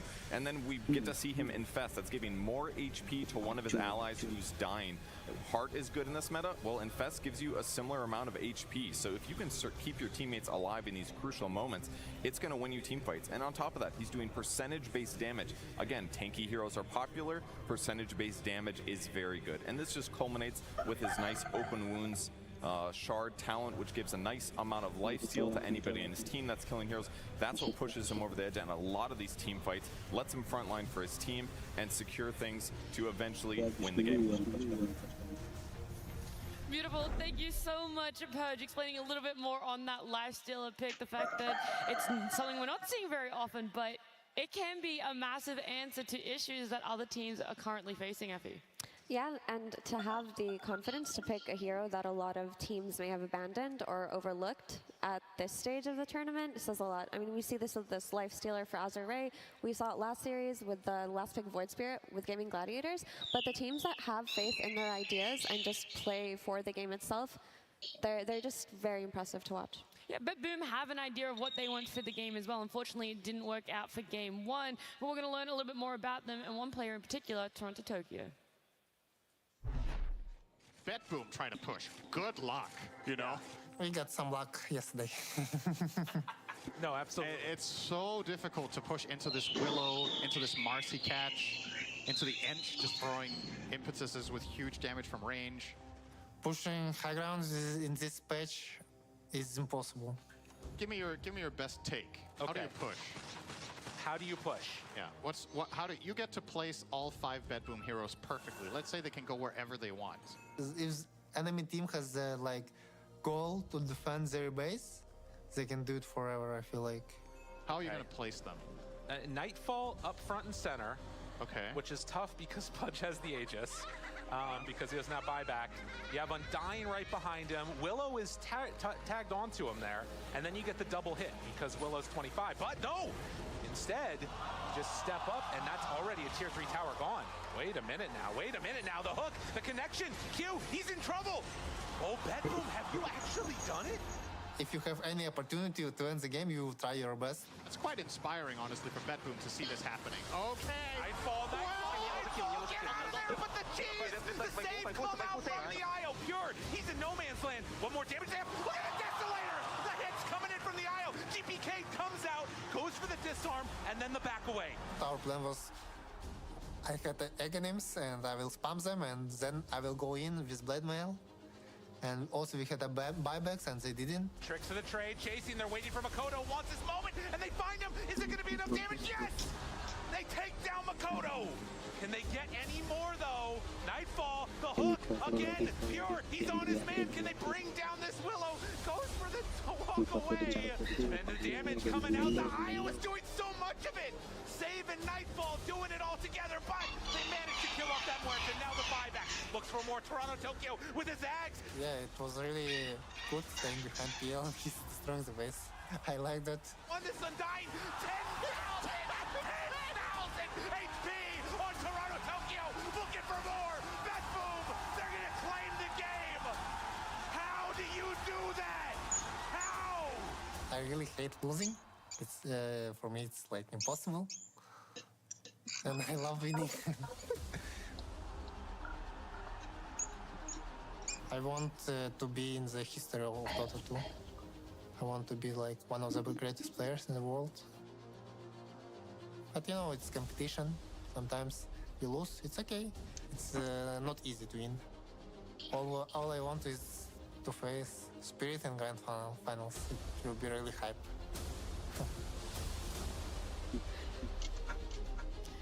That would be a pretty hype matchup. Stumbling over my words, just thinking about how hype it is. And we had Team Spirit and Bet Boom in the final. I mean, Toronto Tokyo, he wants to go down as one of the greatest players. He's already won an Aegis as a mid laner. He could potentially win another Aegis as a +5.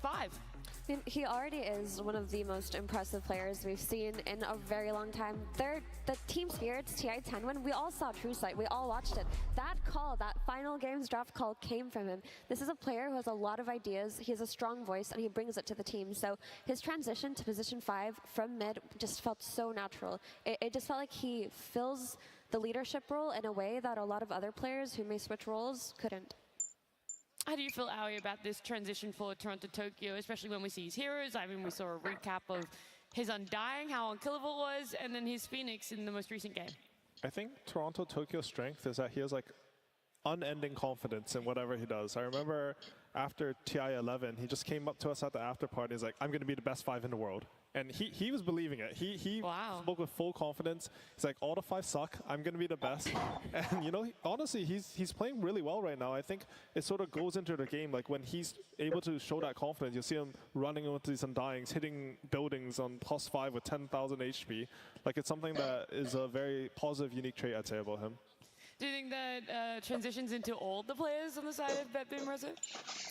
What? The confidence that... I mean, for Toronto, like it really helps that he has all these like skills from the times he was playing mid, right? And right now, this transition to the supports, like all the supports right now, are having such a big impact in the game. So it helps like that he knows how to find those farm. You know, sometimes like on this Undying, like he's running around with 15,000 HP, like get to play this insane Undying, like he used to from the mid like heroes right now, and it really helps, you know, having that experience from the mid lane, and we see the teams walking up on the stage already. Yeah, there's a lot of fans for both teams here. Azure, BetBoom, game number 2. Some changes, Effie, that you really want to see for either side, either for Azure to double down on and get the win on the series for themselves, or BetBoom to make it another game 3. And I think Azure's plan worked out really well. The Necro looked so good for them. When I watch Azure and they impress me the most, it's when they have that frontline tanky, unkillable core, whether it be a Bristleback or a Necro, and they just play around it. They don't have to take fights by initiating or smoking. They force the enemies to fight into them because their laning stage is actually quite strong, probably the strongest out of the entire Chinese region. So they're not one of those teams that you can break in the laning phase. So for them, you just respond. You don't necessarily have to run back the Necro, but to be able to, for example, pick the Dawnbreaker into a Chaos Knight, we saw how bad that lane was for Dawnbreaker, but still win the game, still have an effective performance, nothing to change from there. Was that lane bad for Dawn last game? Yeah. I feel like his lane was completely fine, no? He was like 2.5k net worth behind. Yeah, but the Tusker left to play with the Lifesteal, and they rotate on mid, he was left alone. Because I think, like, this is how Azure want to play. Like, they want to be able to leave Chalice alone. I remember watching them versus Extreme in the qualifiers. He had timing. He was playing like some off-lane 5 Invoker, and he would rotate with F by around the map. They killed like all 3 lanes. I think they're really happy if you can get out of the first part of the lane and then start roaming with the double supports. So you feel that Azure is a team that ends their laning phase a little bit earlier, or they're just more active in that early compared to a lot of other teams that we've seen so far at TI? I think they're really good at identifying like which lane they want to play through and like moving between that. Like we saw in the last game, they identify mid, they have like a weak point, our Necro's level 6, were able to punish that, take mid tower, and then they just sat in the enemy triangle and kept pressuring through this lifesteal. I think how they do that is really good. And for the BetBoom, I think the small adjustment that they could be thinking about is that picking pure hero early, like they did before in the previous series, where like, you know, the Spirit Breaker was untouched during the first phases, so they could easily take that instead of taking Chaos Knight, so that the role that could be taken for the next game.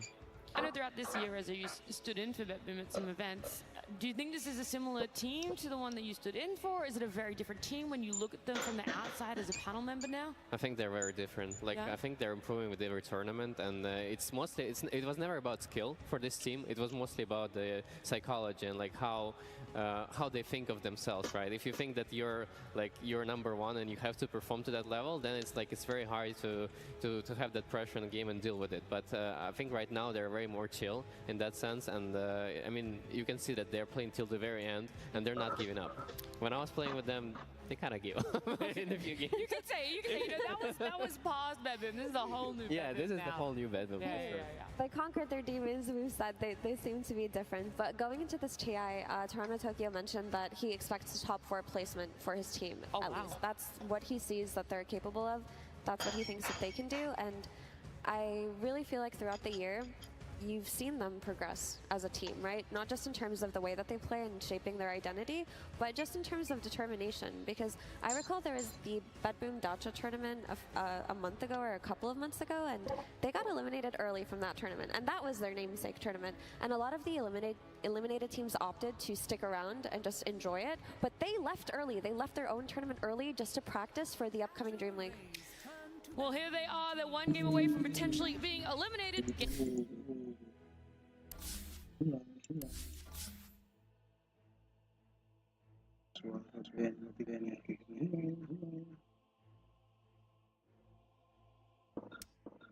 Azure Rays turn to ban.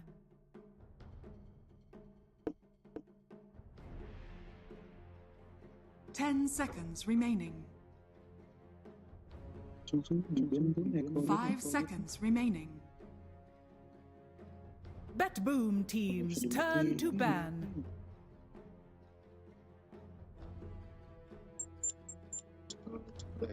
10 seconds remaining. Bet Boom teams turn to ban. Azure Rays turn to ban.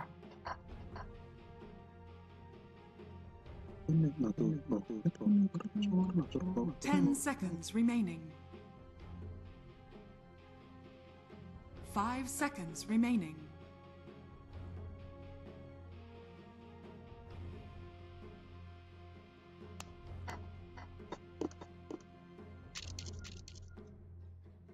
Azure Rays turn to pick. Teams turn to pick. Stare your death in the face.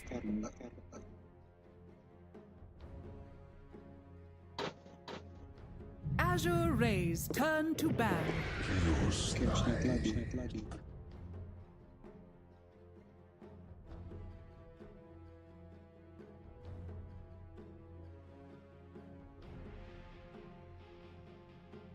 Azure Rays turn to ban.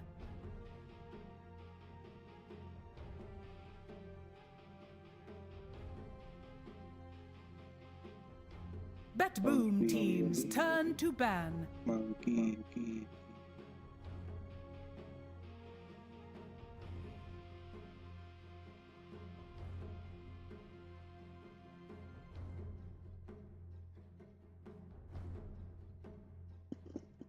Bet Boom teams turn to pick.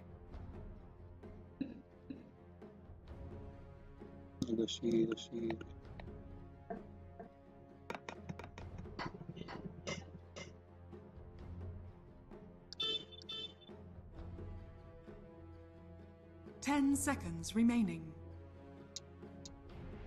Azure Rays turn to pick. Mereska has arrived.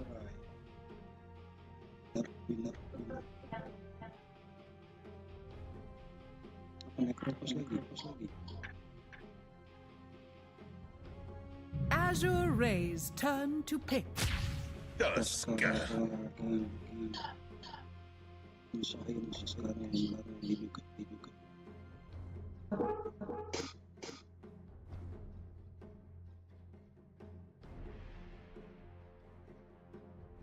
10 seconds remaining. 5 seconds remaining.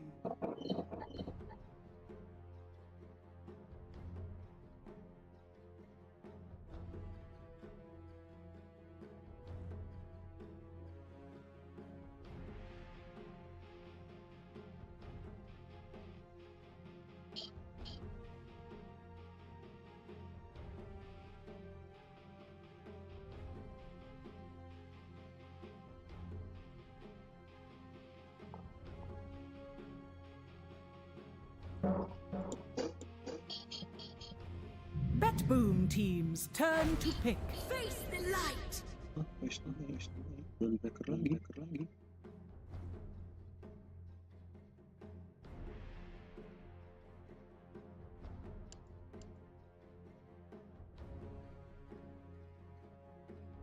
10 seconds remaining. 5 seconds remaining.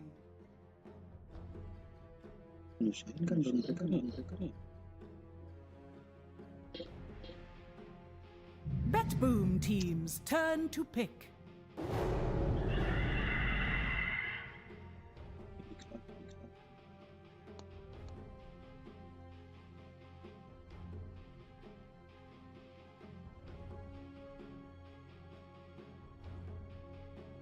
Ten seconds remaining.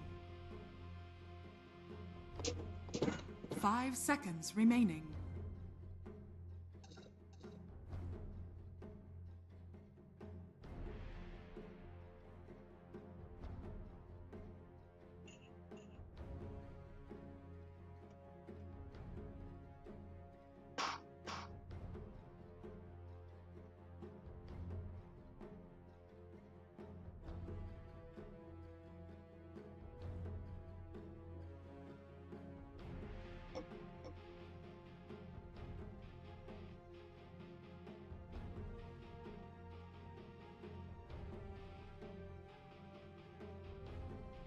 Azure Ray's turn to pick.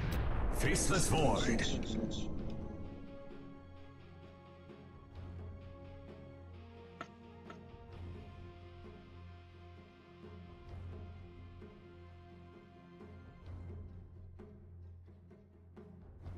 10 seconds remaining. 5 seconds remaining.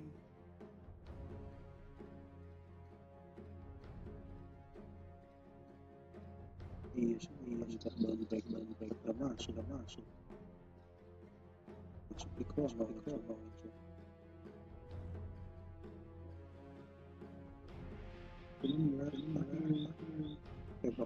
Dia dulu.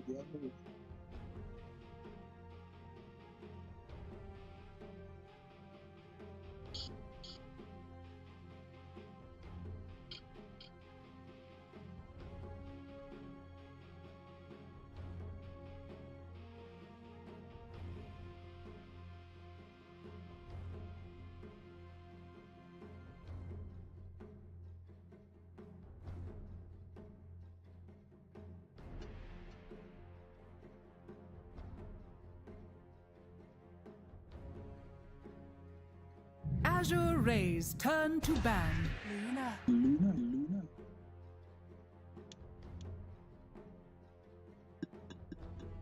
Jahat.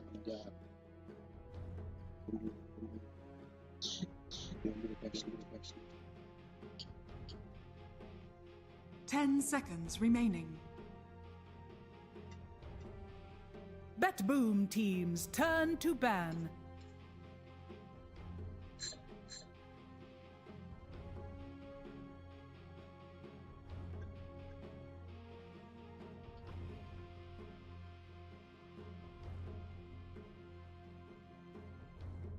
Ten seconds remaining. 5 seconds remaining.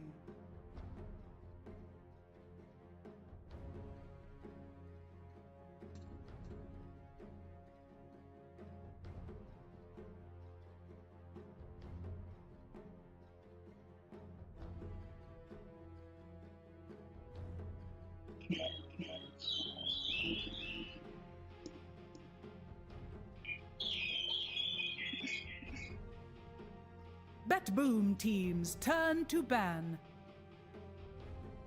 Azure Ray's turn to ban.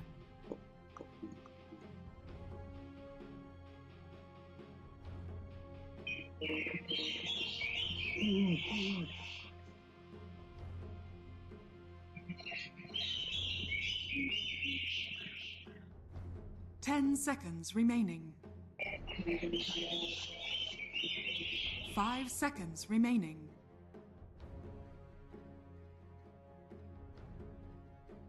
Azure Ray's turn to pick. Turn to pick.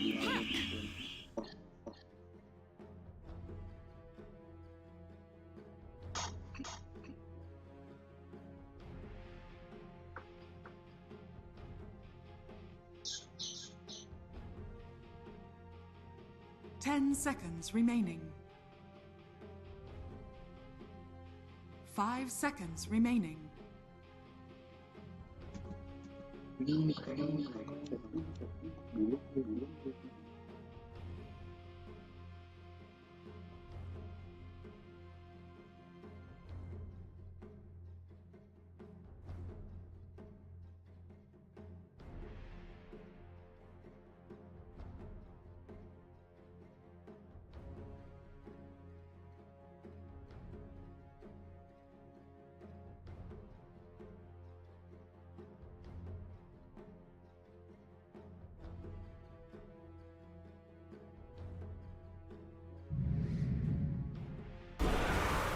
Choose your hero. Boleh.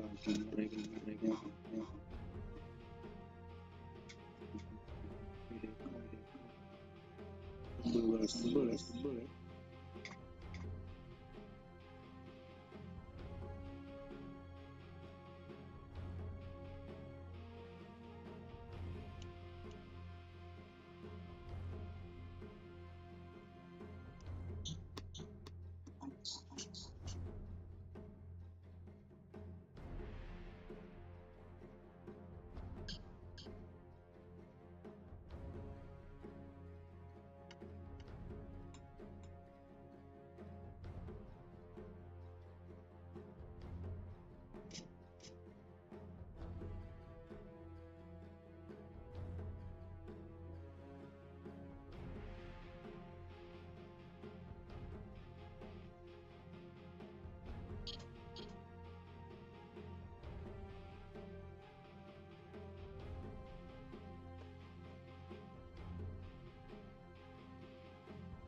Prepare for battle. That may have been a mistake.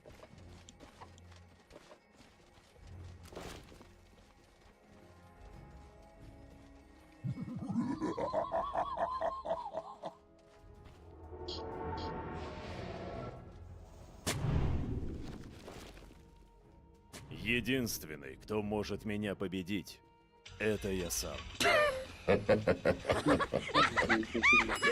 Делай. This makes absolutely no sense. Делай. А когда не делали?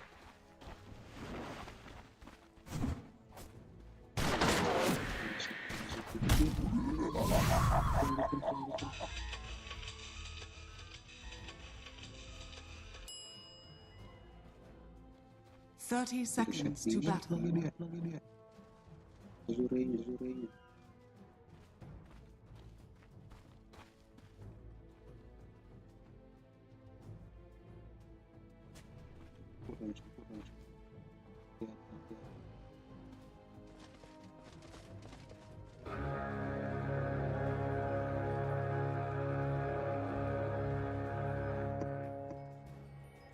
The battle begins.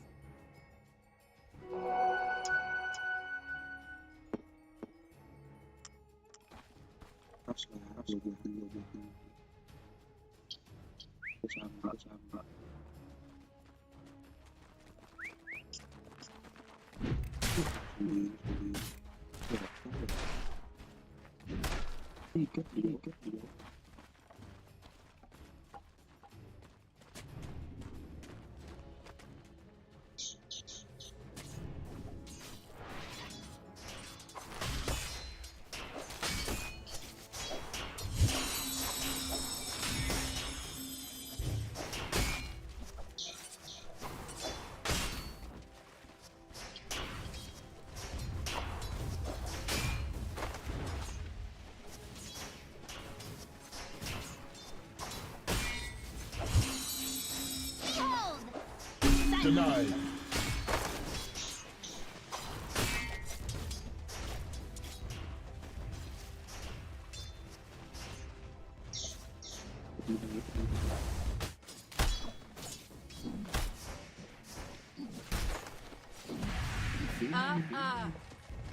I'm not trying to tell Fundamental how to do their job, but you really need to step up your chaos game.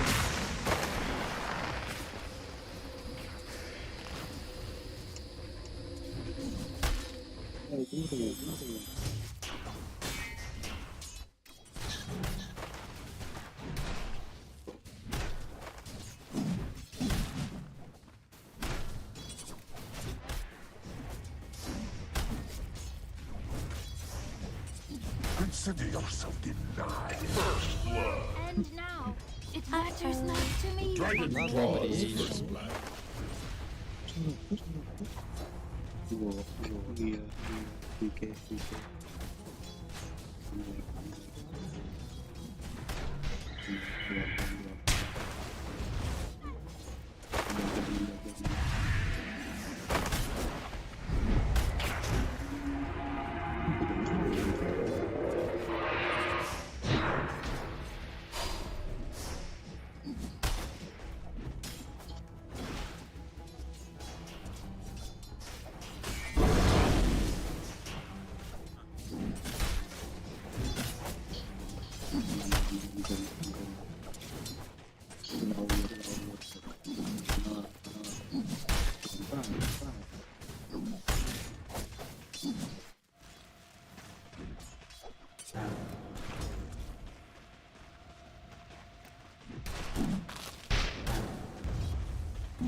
fortified. Here I am!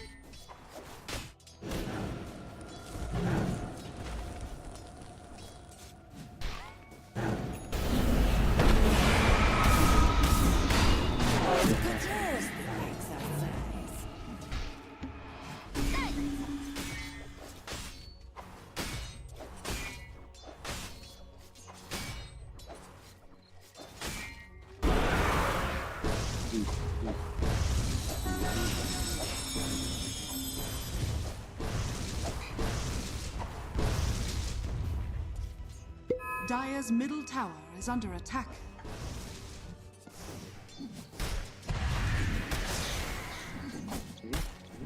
Dire's structures are fortified.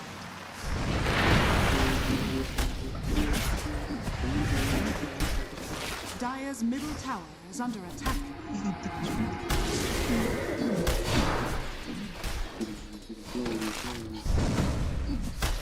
Dire's middle tower is under attack.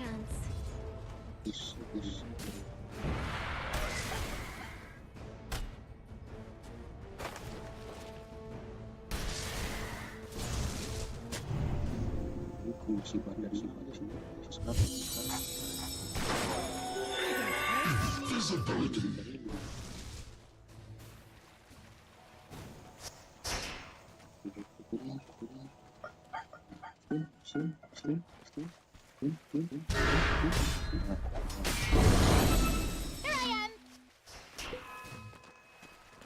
Надо брить.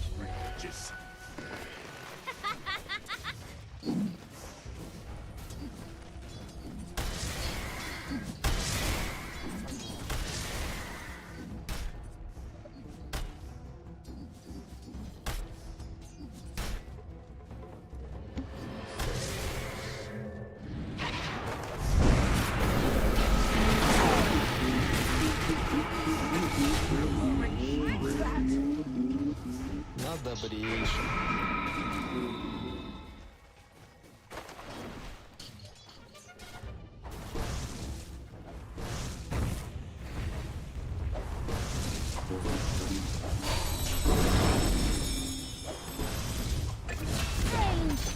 Dire's middle tower has fallen. Radiant are scanning.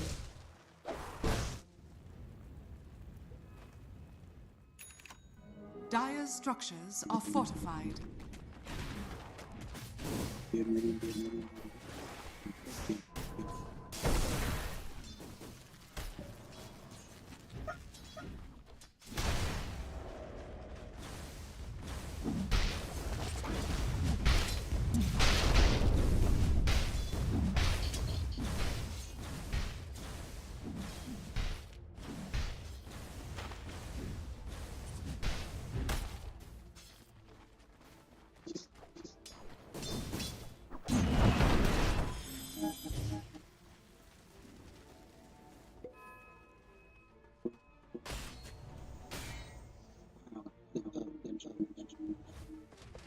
Dire's top tower is under attack.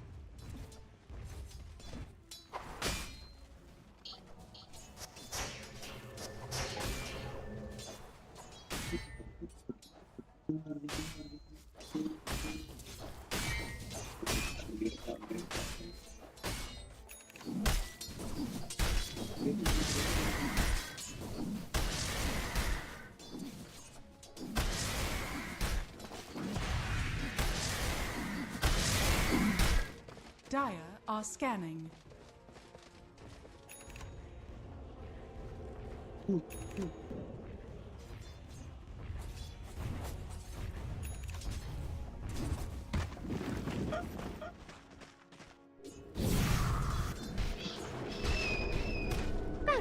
Radiant are scanning.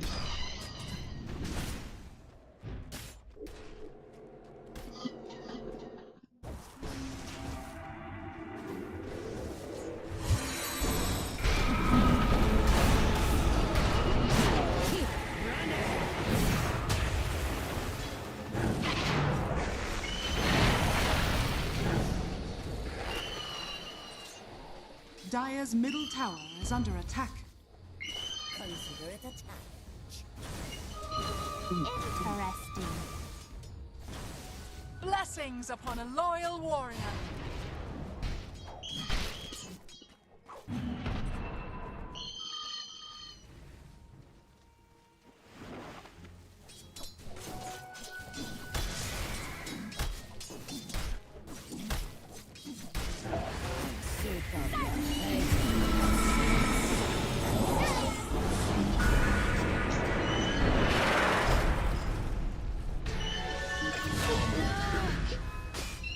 Oh, you thought you were winning?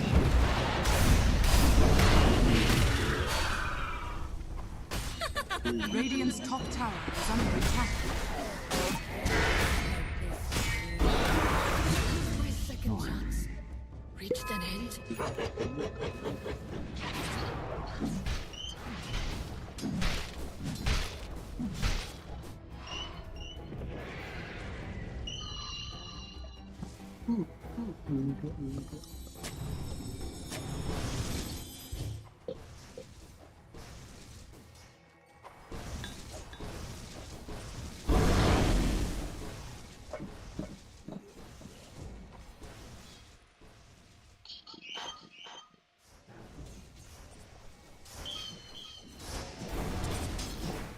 Stay near.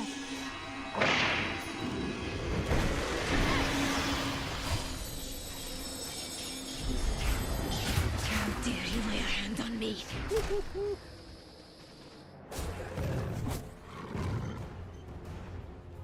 Dire's top tower is under attack.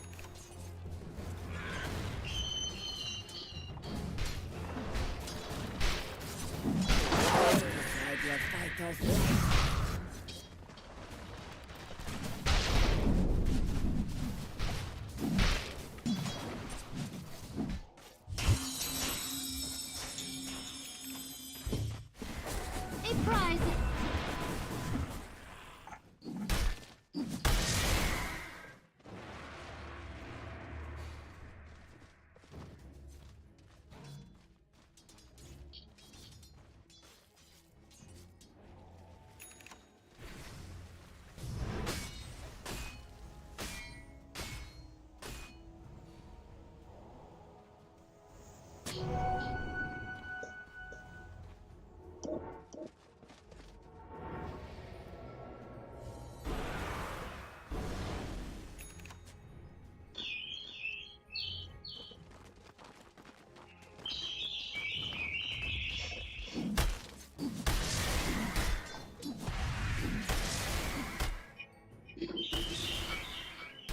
Radiant are scanning. Dire's top tower is under attack.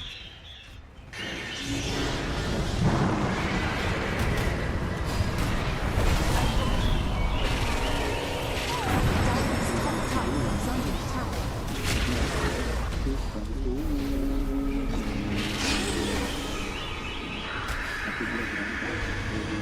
I won't lie. That was unexpected. Wow.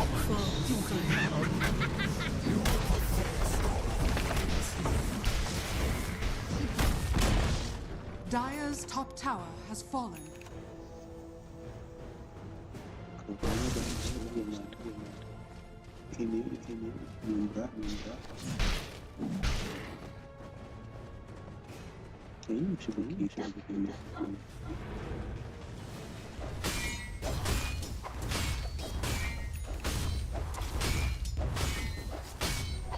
Got it.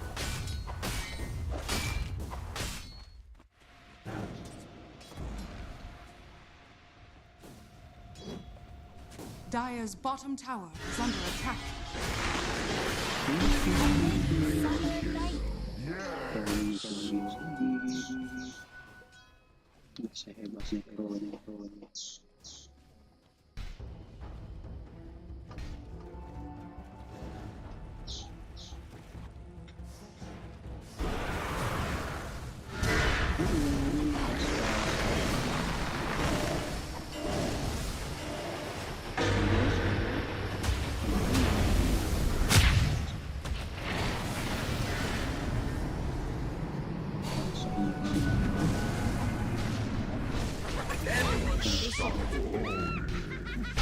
Dire's bottom tower is under attack.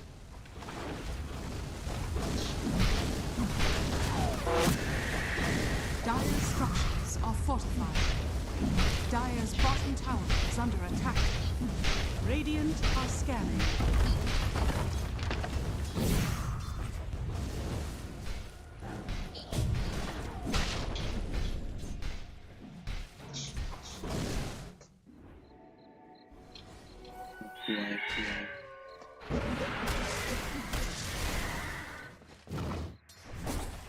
Dire's bottom tower is under attack.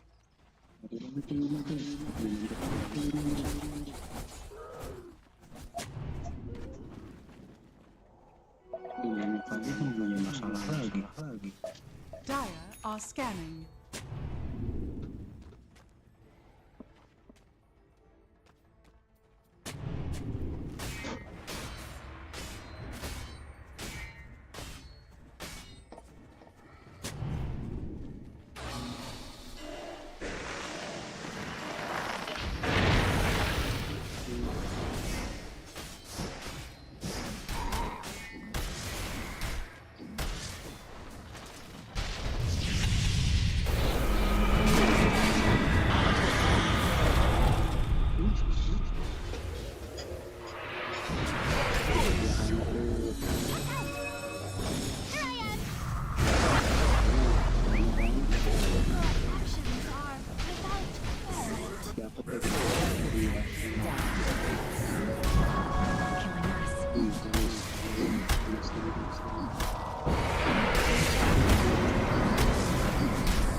Dire's bottom tower is under attack.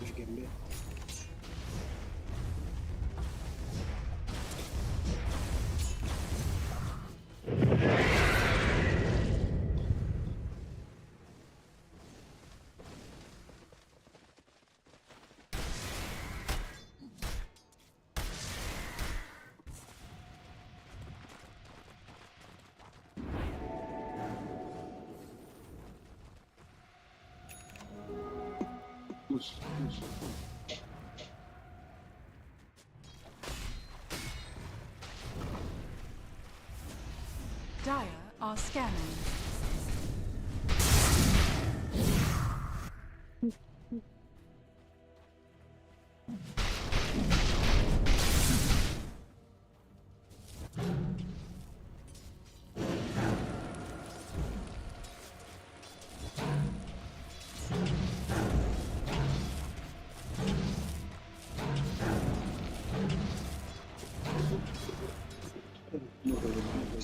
Radiant's middle tower is under attack.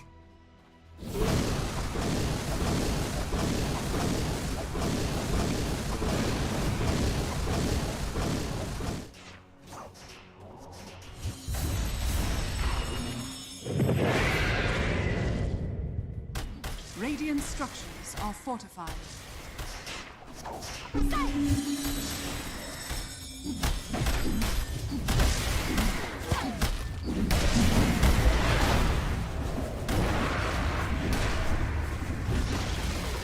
Radiant's bottom tower has fallen.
Only I'll set you bouncing on Armageddon's flank.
I'll take that.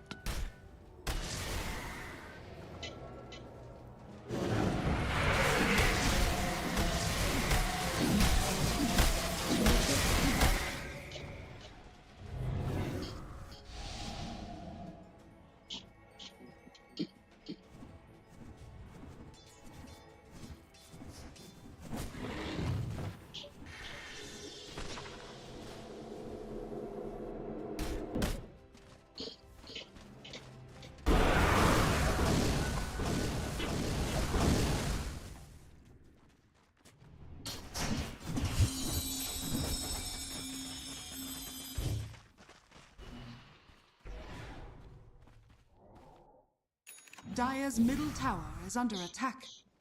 Radiant's bottom tower is under attack. Dire are scanning. Radiant's bottom tower is under attack.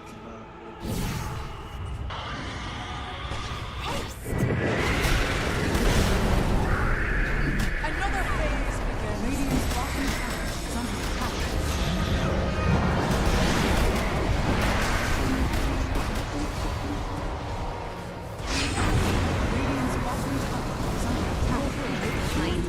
Just a wee lady going about her business. Take your corpse.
Dire's top tower is under attack. A prize!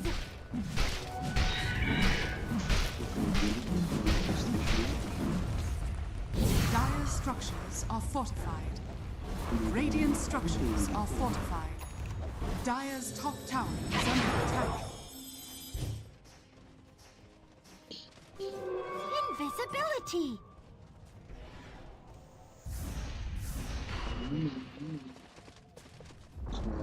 Dire's top tower has fallen. Radiant's middle tower is under attack.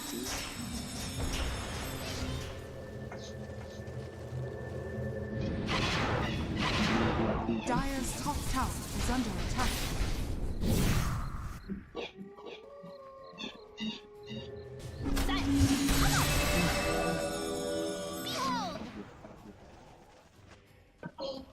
Radiant are scanning. Dire are scanning.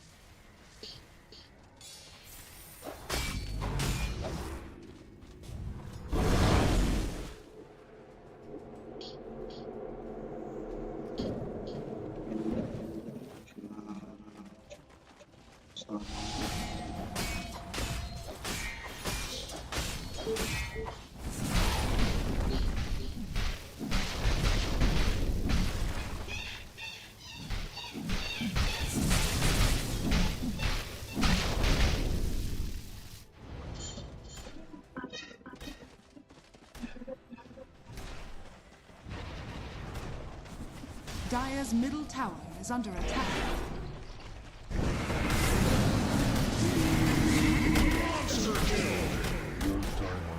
Radiant's top tower is under attack.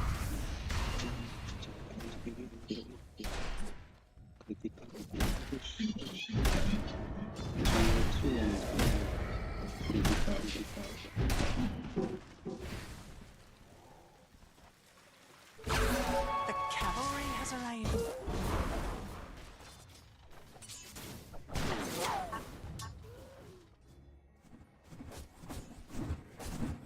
Radiant's courier has been killed.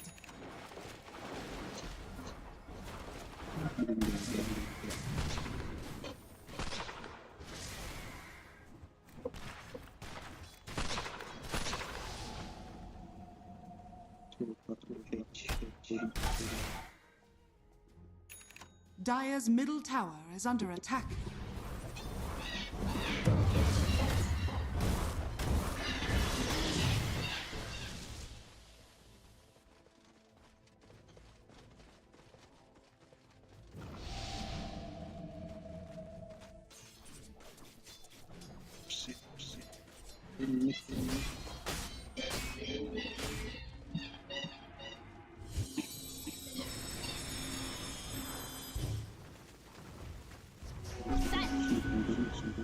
Dire's middle tower is under attack. Radiant's bottom tower is under attack.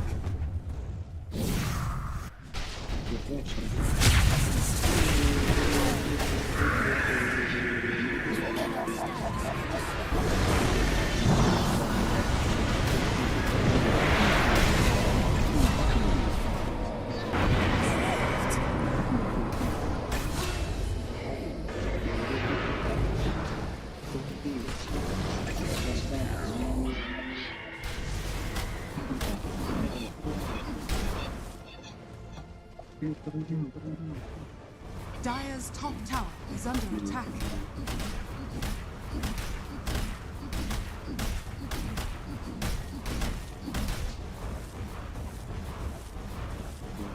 Dire's structures are fortified.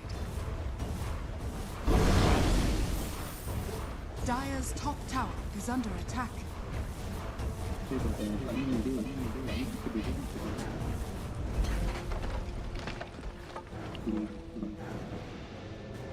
Radiant's middle tower is under attack.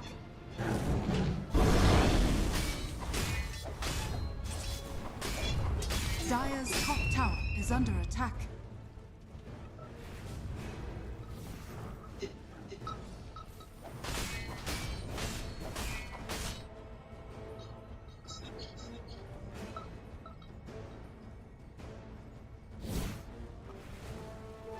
Double damage!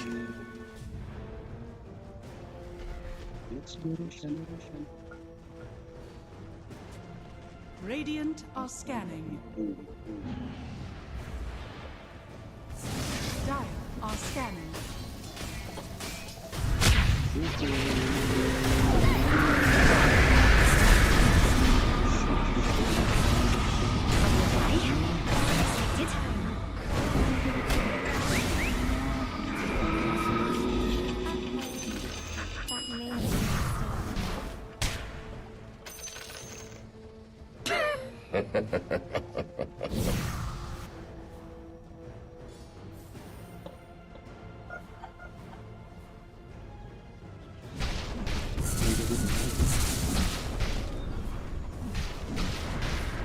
Dire's top tower is under attack.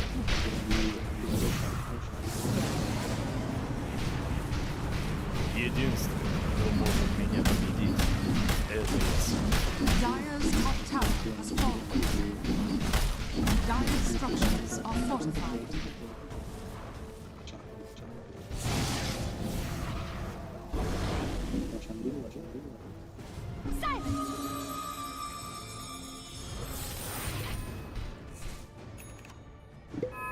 Dire are scanning.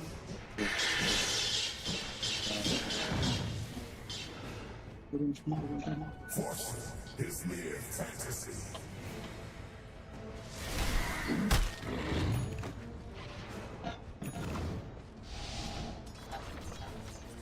Dire's top barracks are under attack.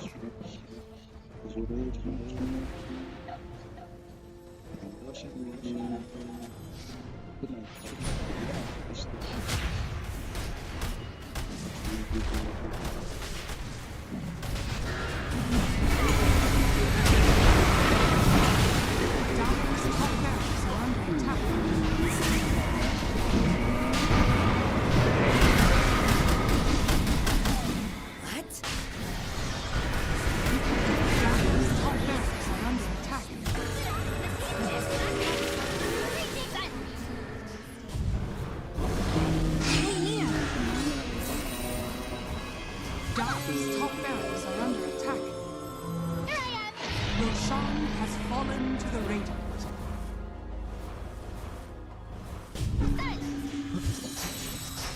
Dire's top barracks are under attack. Victory!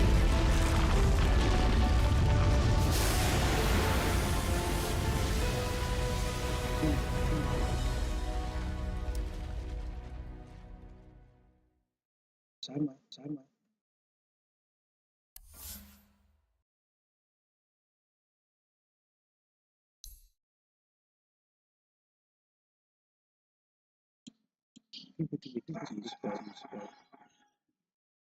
Showing in Pure, the young player feeling a lot of it right now as we head on over. I mean, this again, you think about the mentality of a team, that's been one of the big criticisms for BetBoom for a while, is their inability sometimes to come back from a loss.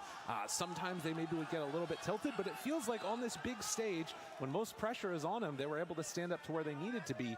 Do you think in game number 3 we're going to see anything remarkably different? Is it the same type of dynamic? I think they're getting pretty fired up. That's what it looks like to me. You know, Pure there, he's coaxing up the crowd here. He's feeling good about it. If anything that I would expect to see change, it should just be straight up better lanes for Azure Ray, right? Like you feel like they're going to put more focus into that. Maybe just focus a little bit more on the idea of flex and the possibilities of the matchups that could occur. Right. And you know, probably not such a bad puck game. I think giving the puck gets counterpicked, Dawn gets counterpicked by Void. That's the number one. It feels like they got really counterpicked in those lanes, and Chaos Knight's probably strongest laner, just blind pick right now in the whole game. Yep. And so they give that away too, so they don't really have a response to the offlane Chaos Knight, and it didn't feel like they had any responses. They just kind of picked their best heroes, and it didn't really work out. Support duo as well, you know, That's you how can it lane goes. and finish. It's nice stuff. Tough stuff indeed. We'll see if the panel can come up with some more answers to strengthen up those lanes a bit as we head on back to them. Thank you so much. This series is now tied 1 apiece. We're going to be seeing a game number 3 for our second series. So BetBoom, they were dominant in this game. They actually took game 1 personally, and they said, we are not going to get 2-0. This is not how we are going to go out of TI. So Owie, BetBoom coming in with a fire in themselves, and this lineup just snowballed. There was no stopping it on the side of Azure. Yeah, I think they played the lanes even better than we on the panel expected. I think, like, I mean, no one was expecting the DK to do this well versus this puck, right? Like, he just completely took over the game from the middle lane. He had, like, I think double his CS, 10 more denies, and he just, everything flowed from there. And there was no comeback mechanism really for Azure. You look at these heroes, Luna needs to farm, Puck needs his side lanes to win so that when he does rotate they can get kills. And Dawn plays as a hero who needs setup, right? Typically somebody who's doing an okay job on one side of the map will start a fight, Dawnbreaker will ult in, and then you can go from there. But none of these conditions were met for Azure in this game simply because of how well Betboom played those lanes. And of course the solo kills made by GPK. I mean, I love these little tricks on the lane. GPK brought the blood grenade, and he killed the puck with it second time. Like minute 6 or something, clutch. right? It was very clutch. Yeah, I've never seen that before. That mid player bringing that blood grenade and having that opportunity to like finish the hero. It's amazing. Yeah, and I mean, he performed like super. Like he outperformed like anybody else like in this particular game. But also pure, like he was very stable, getting all the pick-offs, like playing like 12-0 or something. Like it's a very solid gameplay from all of them all around. It was the first Dragon Knight of the tournament that we were seeing as well. GPK, not only that blood grenade, what's the word I'm looking for here, Reza? You know, the blood grenade trick. Yeah, I knew you'd know it. But he did.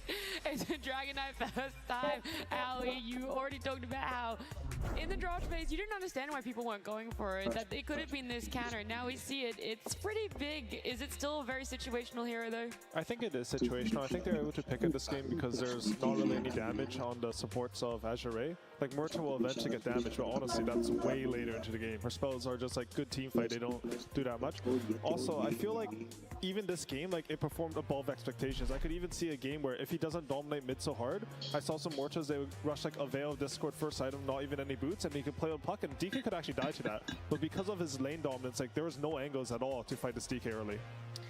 I think a big reason for the decline of DK in general is he's usually really popular in metas where spirit heroes are popular, when you need that instant stun. And though Puck has made some appearances this TI, he's not that popular of a hero. So if you don't need that instant stun from mid lane, if you're not hard countering anything, you're just a DK. You don't do that much damage, you're not as tanky as you used to be, and you are dependent on your team. But that was perfect conditions for DK to be met. Anything else that really stood out for you about Betboom here, Reza? Because this game, we've already said it was a very stomp sort of game. Is there much more to break down and talk about? The only hope they had is like killing the Nightfall 2 times in this game, but other than that, they had like really no chances because of their lineup, as Mira mentioned, doesn't have really like a good mechanic of coming back, especially after you're losing your lanes this hard. Yeah.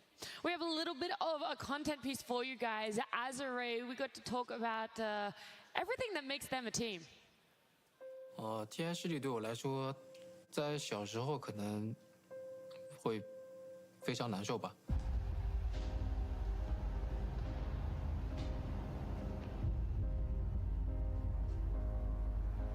但是自己渐渐长大了，也释怀了吧，觉得自己只要尽了自己的全力就好。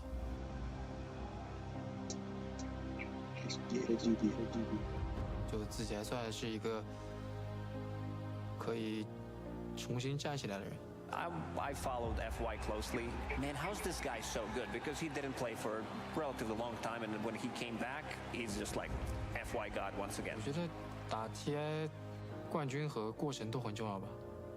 然后我觉得，因为你要获得冠军的因素很多嘛，所以你只要问心无愧就好了。然后。当然，人生中也有很多遗憾嘛。可能对我来说，就我还在这条路上越走越远嘛，就还没有到尽头。其他选手觉得我最应该获得 TI 冠军，我觉得讨论这个没有意义吧。就是我如果得到别人的认可，光是这一点我就觉得足够了吧。FY, I think that he's one of the players that I think probably the Dota community at large would most like to see win a TI in the future. 如果今天夺冠的话，对我来说应该是改变一切吧。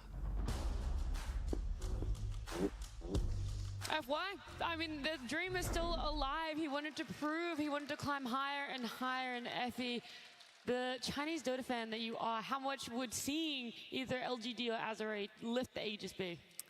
Oh, dude, that would be so emotional. But I mean, especially for Azure, there are a lot of names on this lineup that you feel like should already have an Aegis at this point. You're looking at not just FY, but Somnus, who many people regard as the best mid player in the world, or they thought he was for a very long time. So in terms of who's deserving and who's not deserving, I mean, that's a big discussion, but these players have been around forever and they're so good, and you know, to see them get their desserts at the end of the day would be very cool. How do you keep in form, Aoi, if you're this player that you're in that middle zone, you want to still reach high, you still want to play competitive, but you're not sure if everything's in it for you, if you're taking a couple months off and then you want to come back for qualifiers and then into TI making it top 6? I mean, I think these players, like, it looks like they're super talented, and they are. But I think under all that is like just a special ethos where they're working super hard and they're putting everything together. How they'll approach pubs, they'll always take something from it, learn. I think FI is one of those players. He's always sort of on top of the meta. He's always like looking for his opportunities in every lane when he's looking to roam. I think it's a lot about what he puts into it more than like some, you know, special talent or something. But still, it's a team game, right? It's like there's a lot of players that deserve that. Like, for example, Zai is one of them. Like, Arteezy is one of them. Maybe me.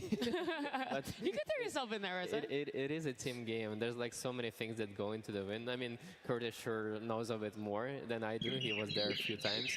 But there's so much stuff involved, right? There's luck as well. There's team chemistry. There's a meta. There's understanding of the heroes. There's just like too much, and just having like one good player performing super well.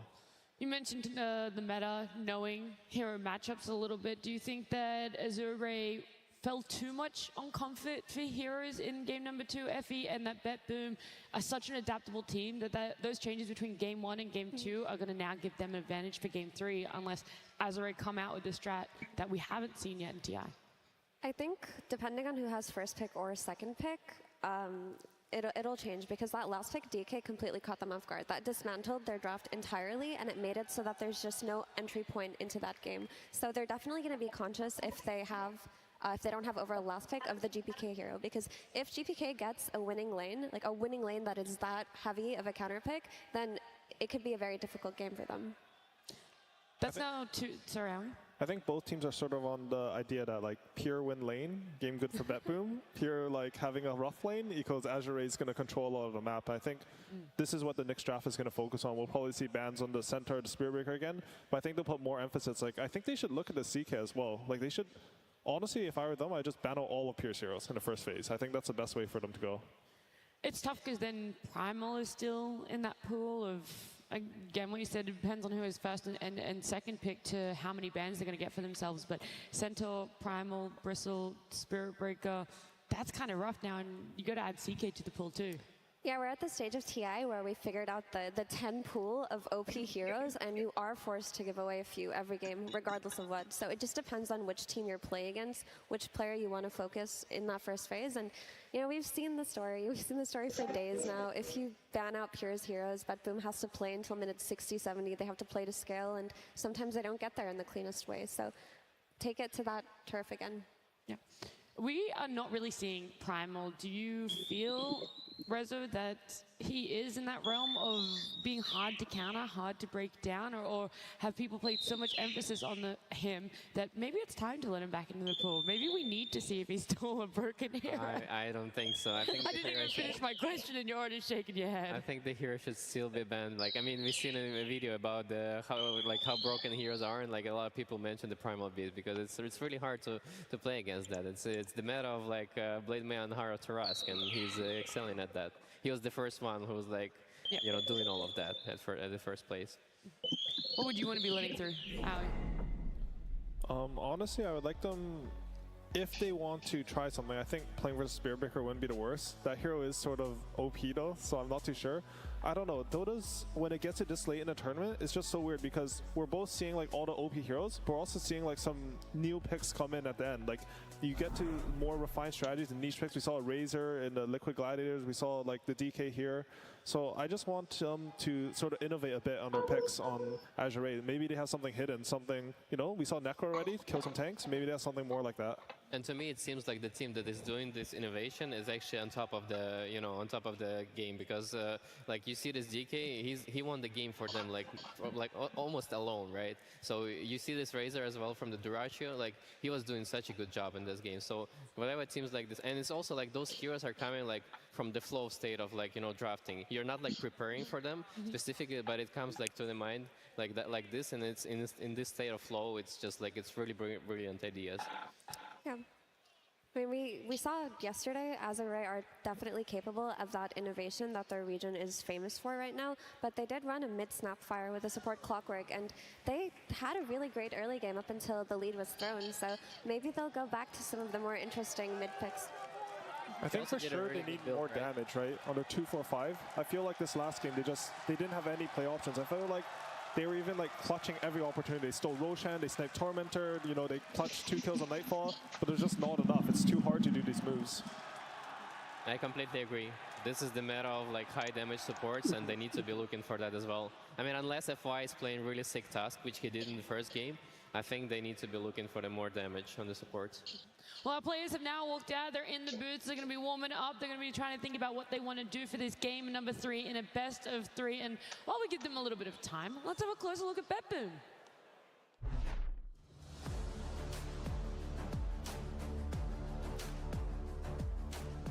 BetBoom always has their ups and downs, but overall very young and talented roster. Yeah, they're a strong team when it comes to like small details of Dota, Like I can feel the energy he puts into these small details, and that's, I believe, what they're extremely strong about. Taking on this design, 10,000 HP on Toronto, Tokyo, looking for more. BetBoom, they're gonna claim the game. They usually have like farmy side lanes that carry like known to not die and not pressure too much, like rarely show, but be there at clutch moments, and usually it's their mid and both supports. So that Nightfall has the highest pings, on the map, right? And I remember when they were playing the official match, Toronto Tokyo making like slightly bad move, it's just like maybe 1 centimeter or something. And I already see Nightfall is pink, like, bro, bad move, you need to right click this guy. Especially the scariest offlane. I think all of them are really good laners, but I think the pure lane, the pure save lane is really terrifying. It always feels like they kind of like kill their lane at least once a game, if not multiple times. And so it's always versus that team, like make sure the safe lane isn't a disaster, because there's a lot of games where the safe lane is just a disaster.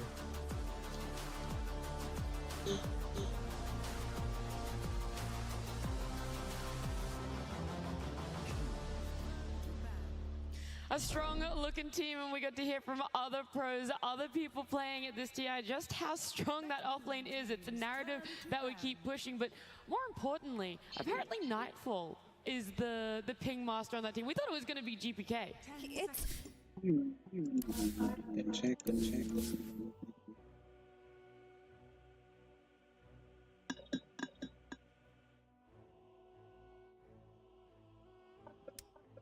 Azure Rays turn to ban. Azure Rays turn to pick. Boom teams turn to pick.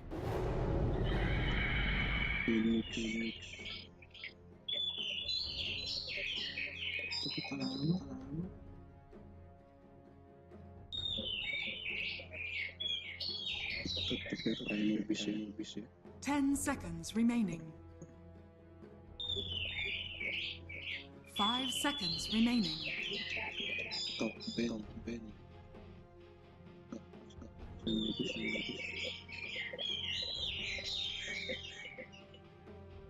Azure Rays turn to ban.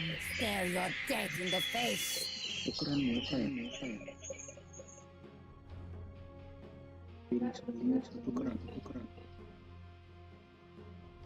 Azure Rays turn to ban. BetBoom teams turn to ban.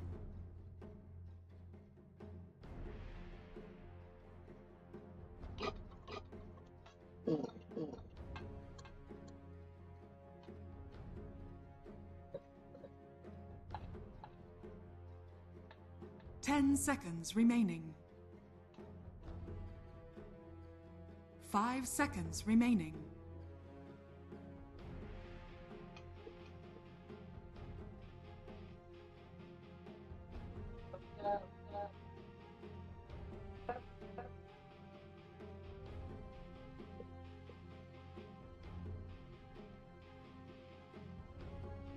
Bet Boom team's turn to pick.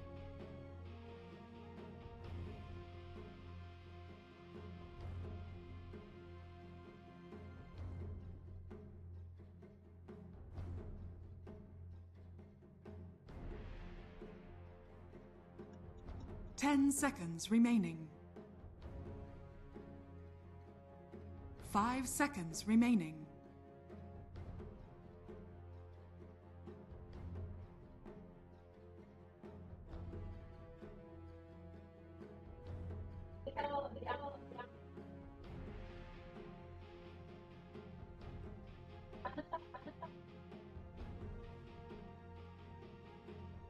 Azure Ray's turn to pick. Enchantress.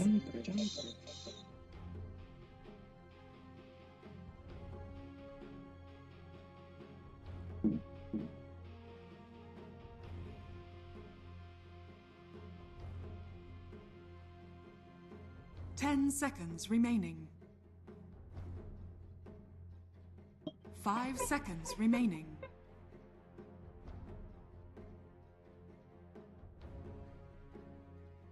Azure Ray's turn to pick. Clockwork.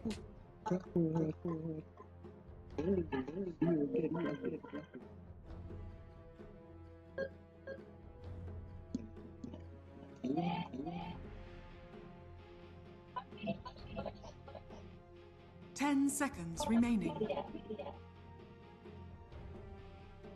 5 seconds remaining.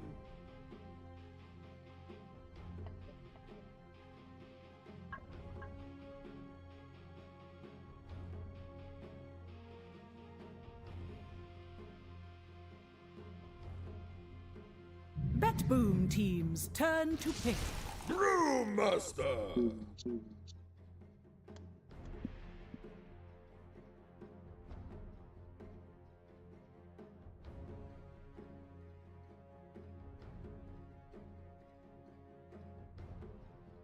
10 seconds remaining.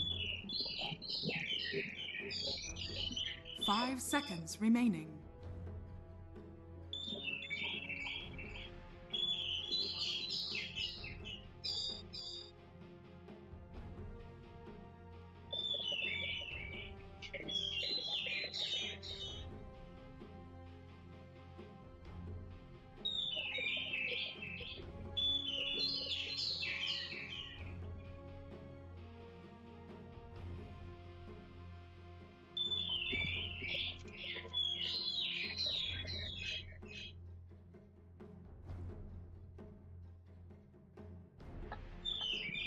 Bet Boom team's turn to pick. Morphling.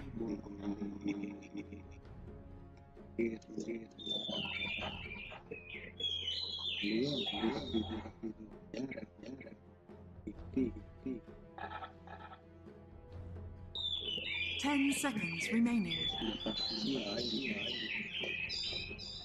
5 seconds remaining.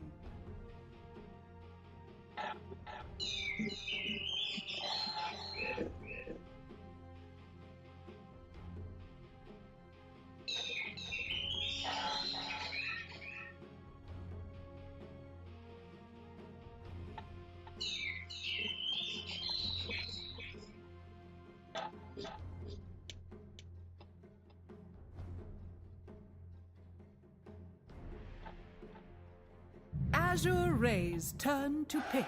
Legion Commander.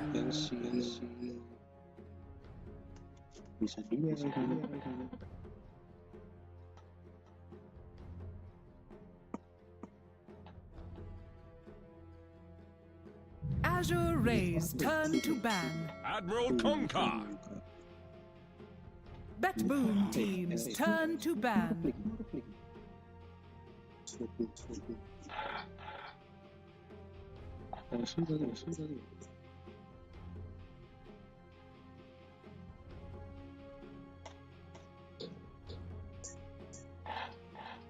Ten seconds Bet remaining. Boom team's turn to ban.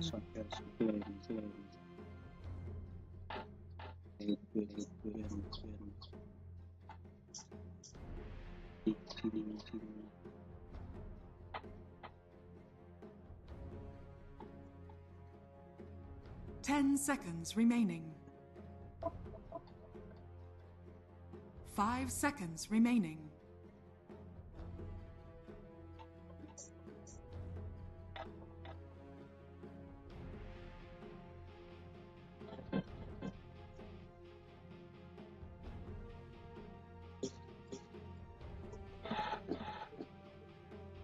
Azure Rays turn to ban.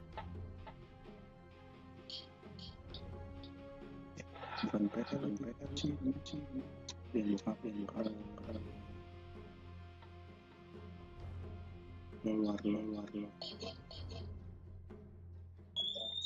10 seconds remaining. 5 seconds remaining.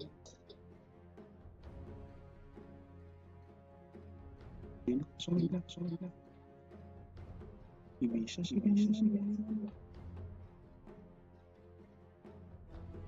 Azure Rays turn to pick. Kali ya.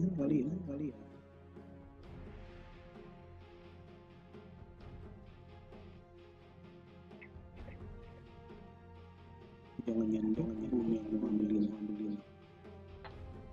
Hero range. 10 seconds remaining. 4 hero range. 5 seconds remaining.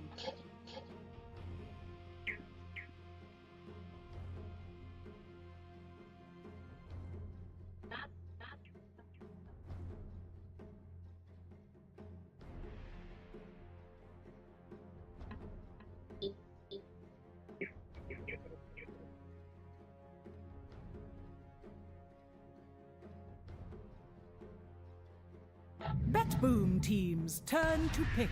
Luna lagi.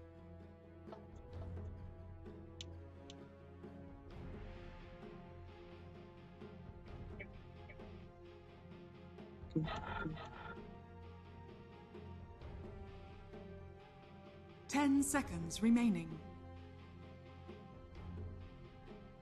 5 seconds remaining.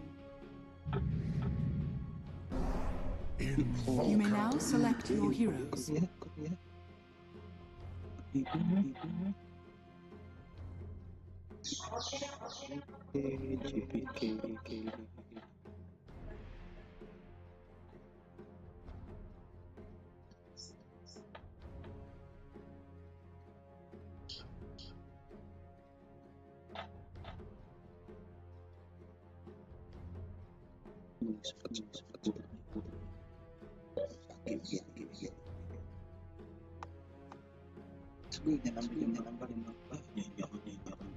kayak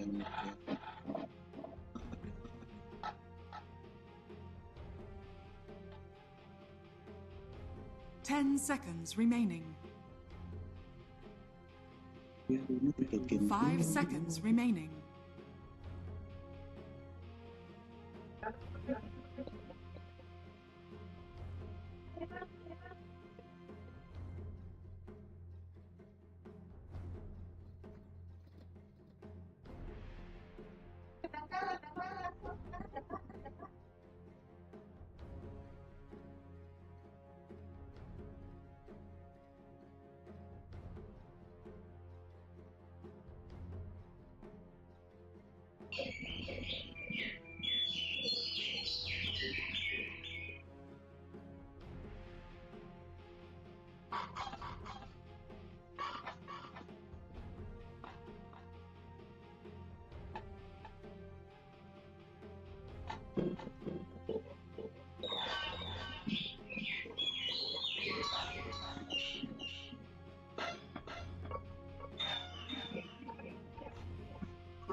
Prepare for battle.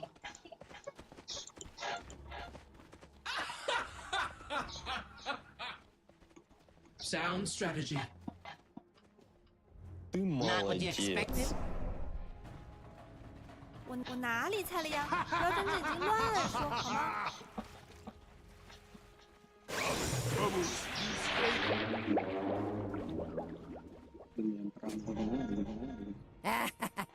You have my respect.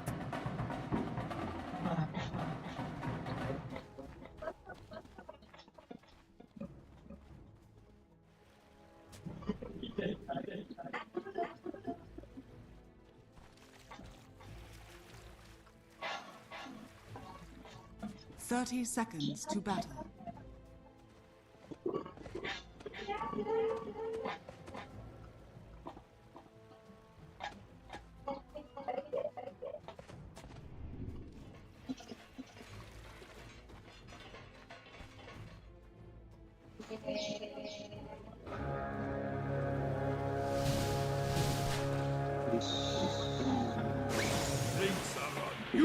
The battle begins.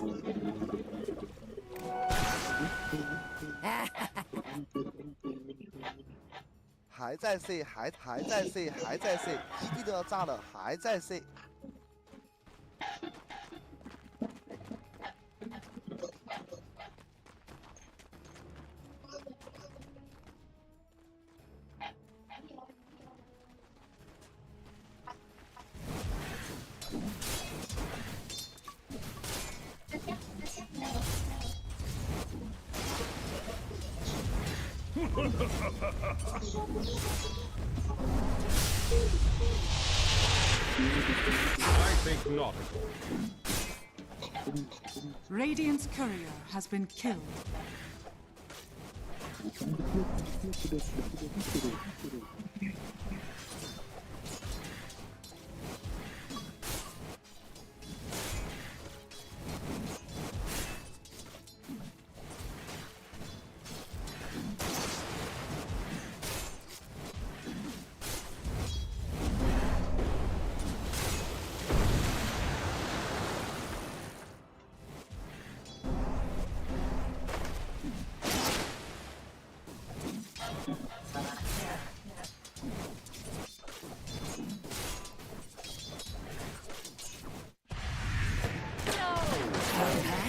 Is decided.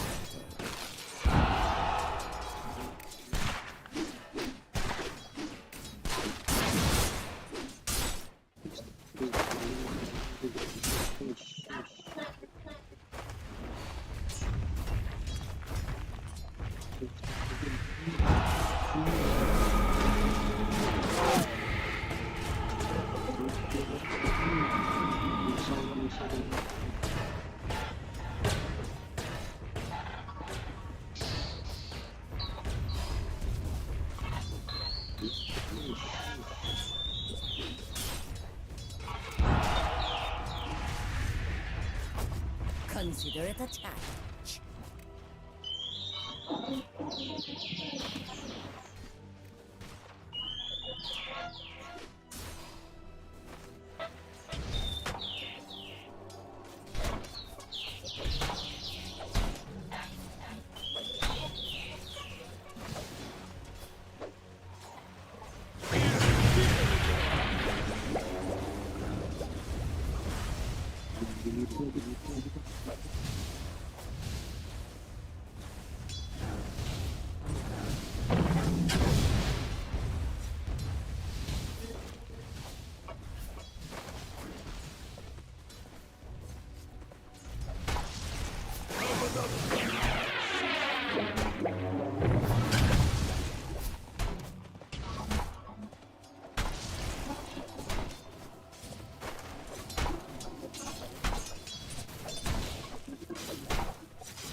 face. First to fall. Единственный, кто может меня победить, это я сам.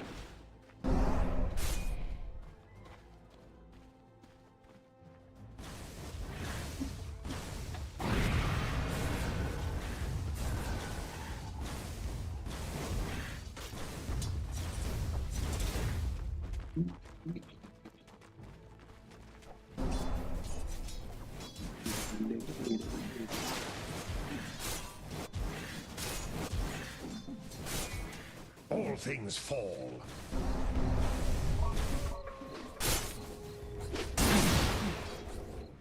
Dire are scanning. Gotcha!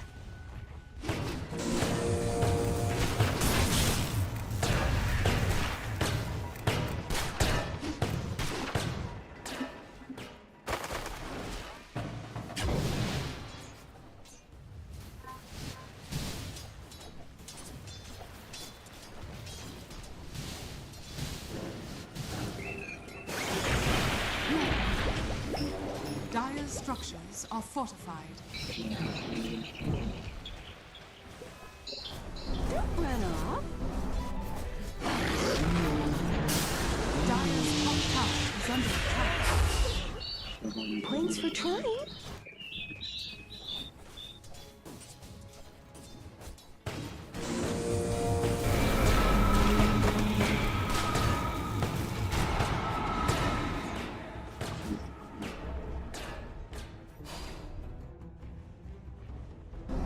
Dire's middle tower is under attack.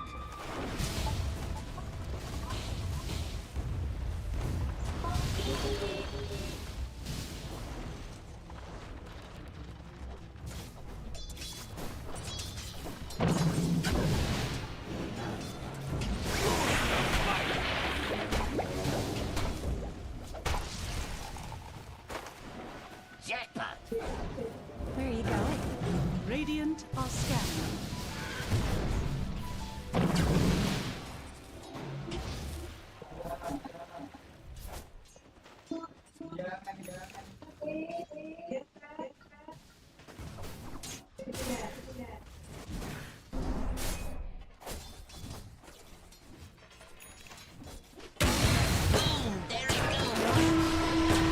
Radiant structures are fortified.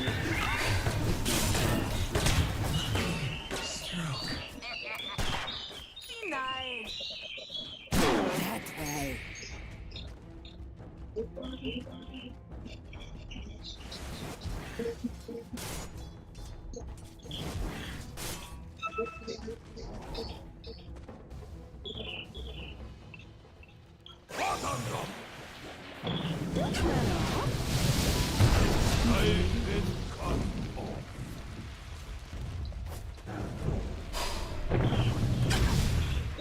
Dire's bottom tower is under attack. I pass back through the veil.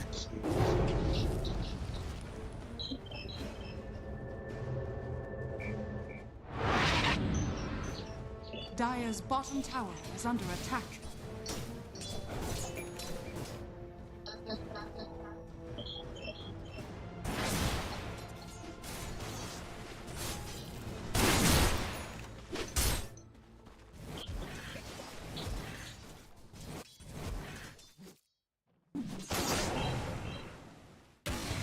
Do it with flair.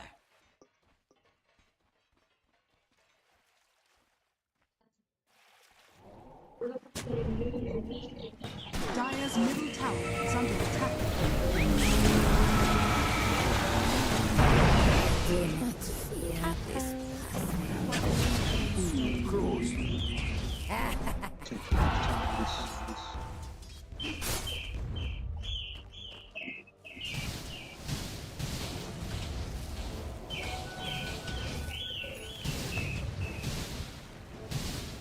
Radiant's middle tower is under attack. Gold for my chest.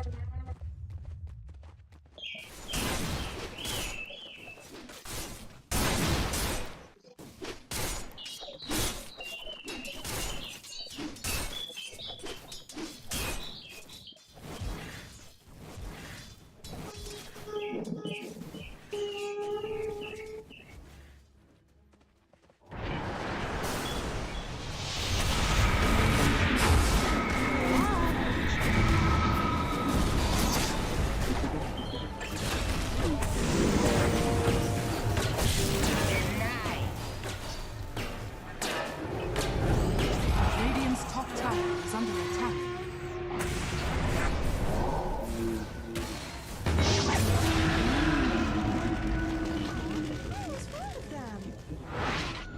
Dire's middle tower is under attack.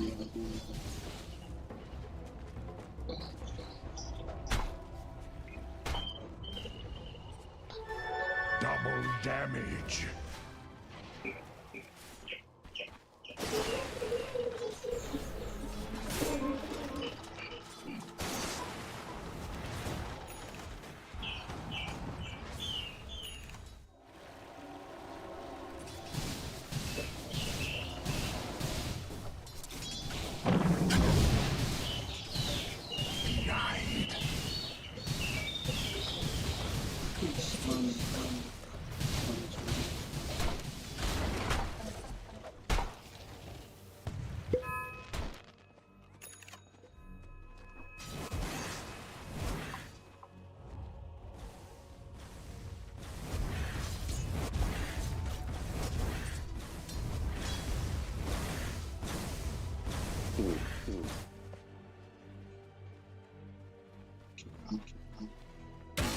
Incoming!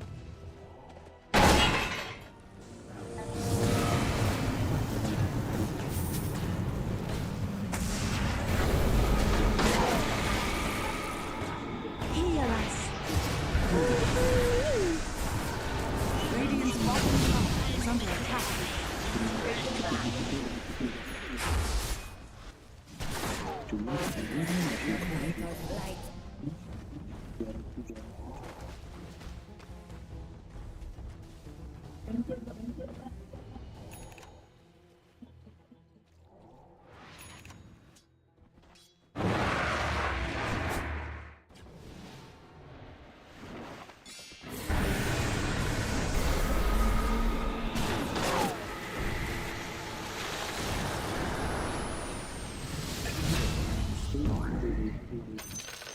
Radiant's top tower is under attack.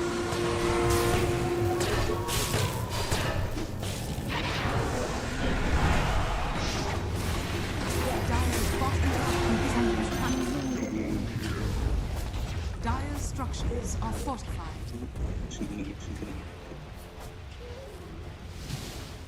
Blessings upon a loyal warrior.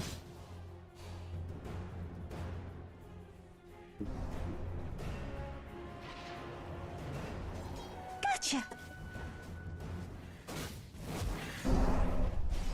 Dire's top tower is under attack.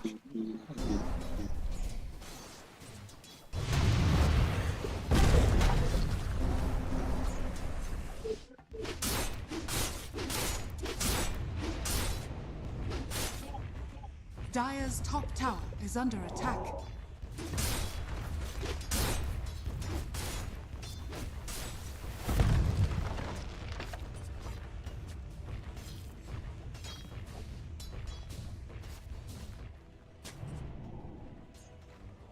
Dire's top tower is under attack. Dire's top tower has fallen.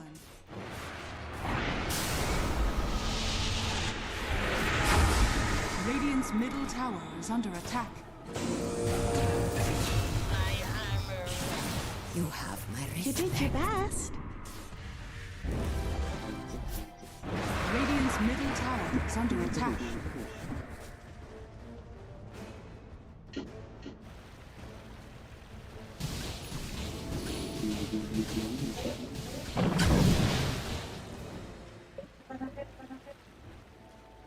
Dire's middle tower is under attack. Invisibility.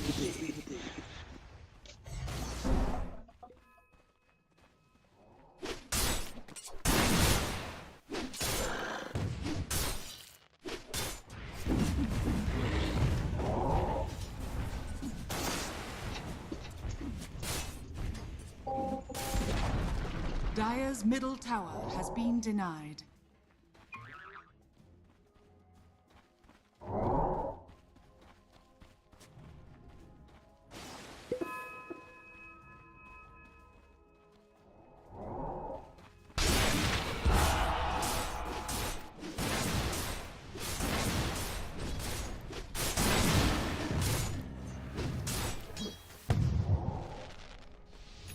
Radiant are scanning.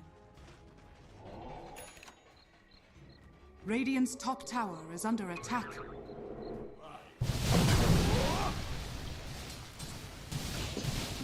Dire's structures are fortified. Radiant are scanning.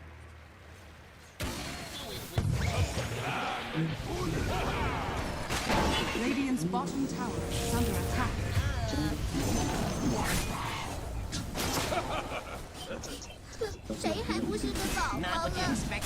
Radiant's bottom tower is under attack. Radiant structures are fortified.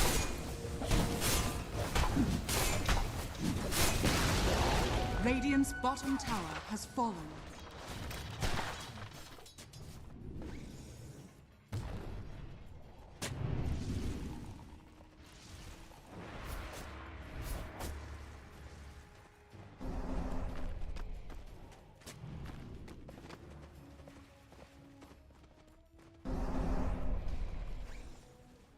Dire's top tower is under attack.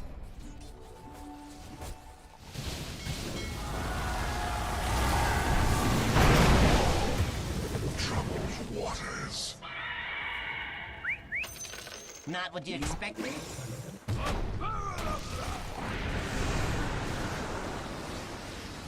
Dire's top tower is under attack.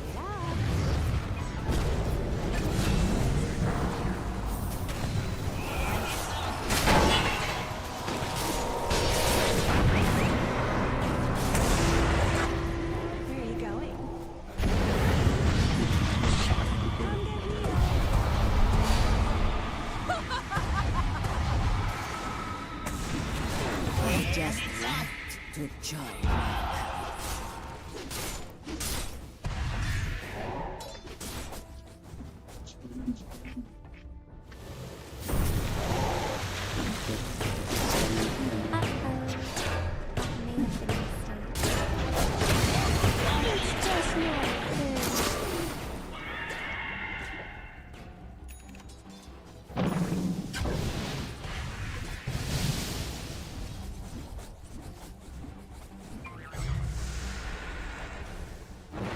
Radiant's middle tower is under attack. Radiant structures are fortified. Boom! There it goes.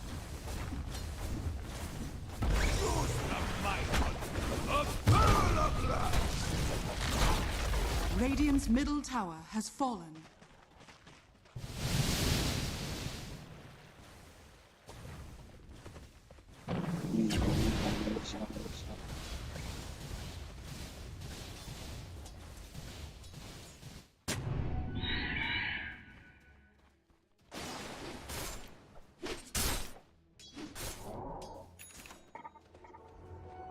Good for my top. Illusion!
is under attack.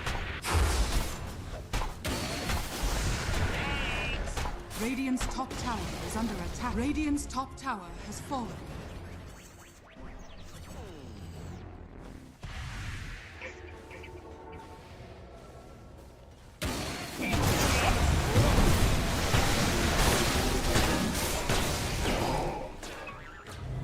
Dire's courier has been killed.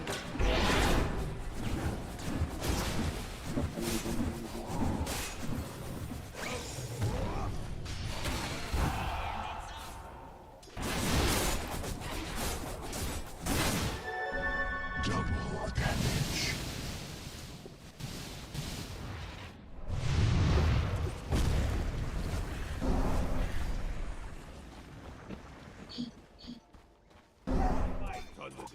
The peril of life!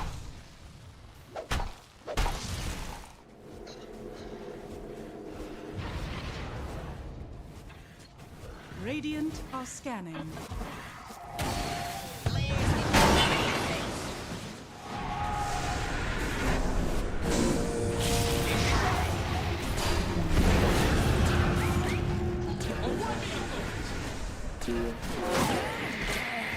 Must be getting rusty.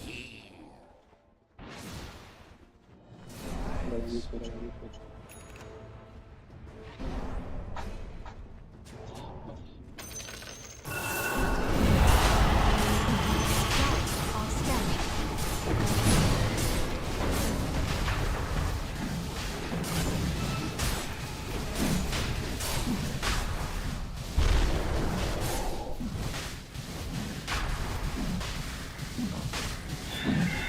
Your shadow has fallen to the radiant.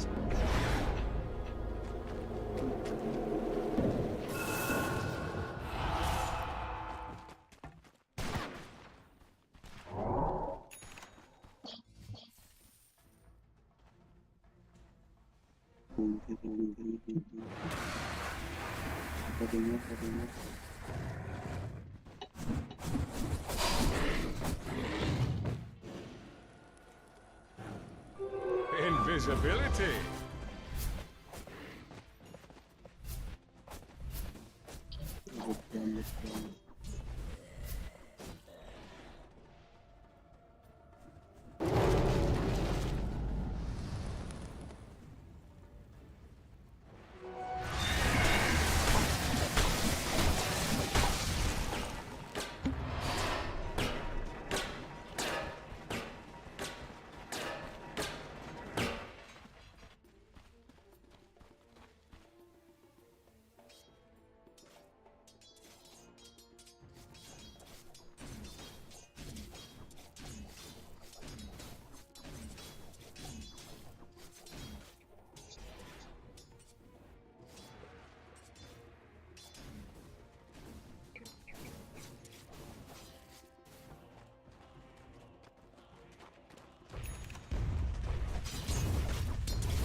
Radiant's bottom tower is under attack.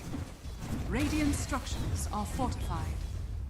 Dire's structures are fortified.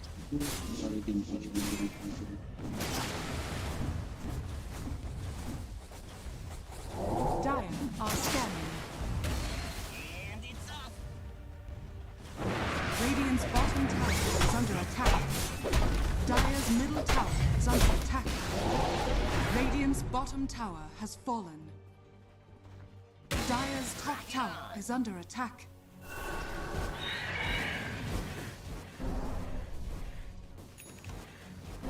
Dire's middle tower is under attack.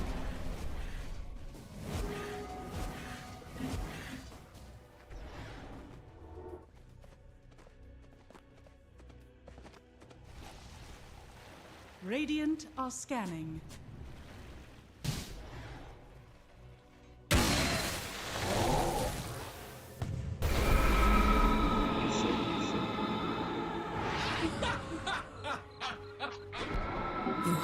Dire's top tower is under attack. Radiant's middle tower is under attack.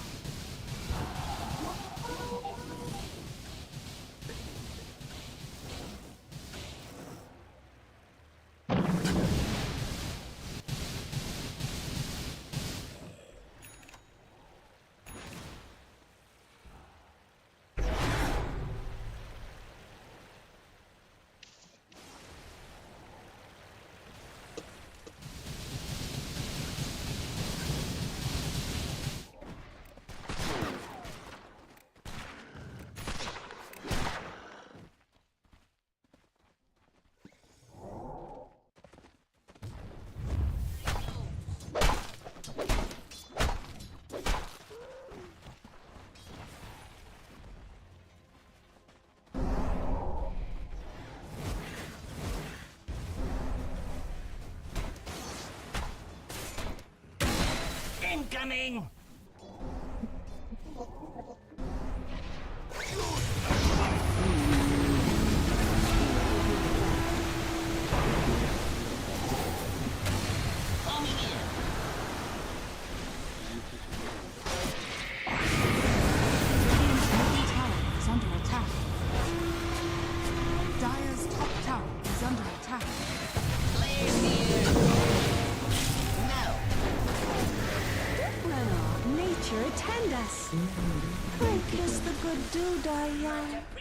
What is this? I came here for a battle.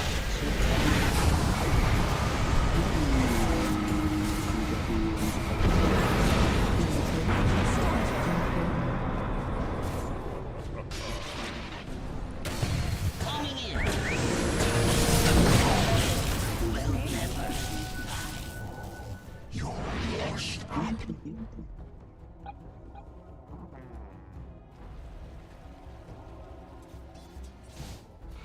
Dire's bottom tower is under attack.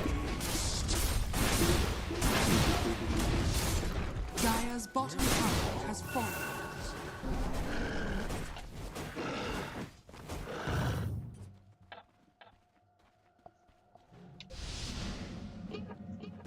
Dire's bottom tower is under attack.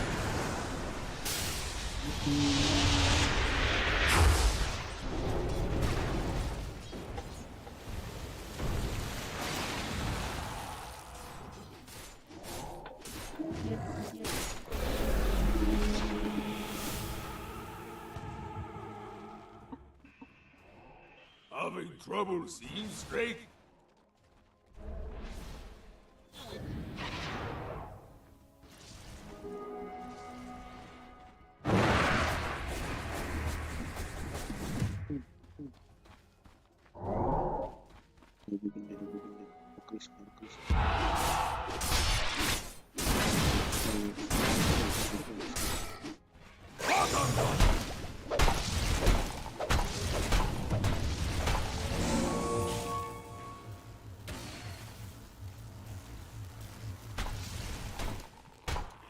Dire's top tower is under attack.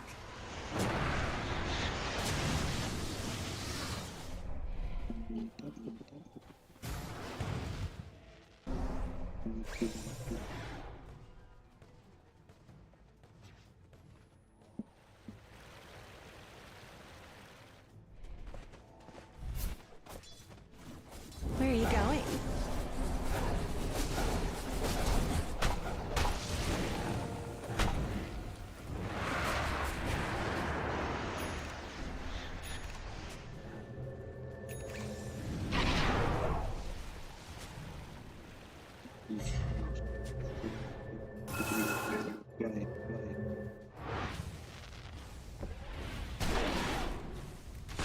Dire's top tower is under attack.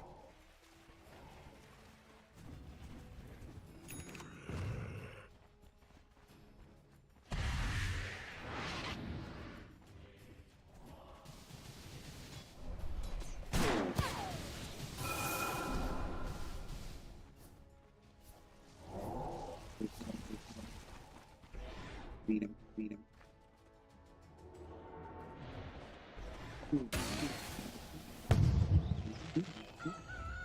up.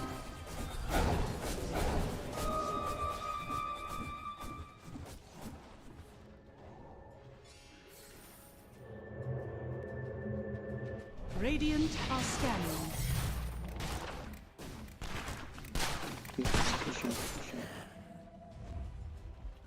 Dire are scanning.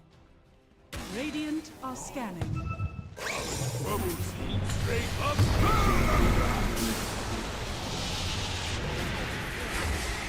Primal split. And it's up.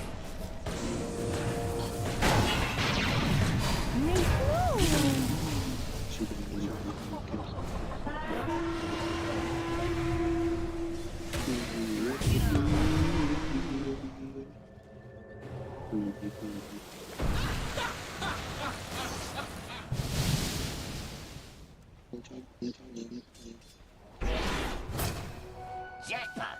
Players here.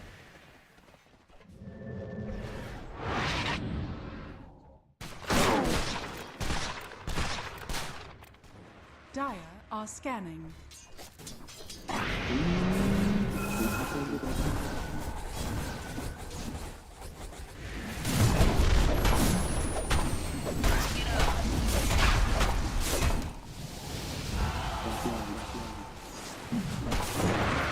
Dire's middle tower is under attack.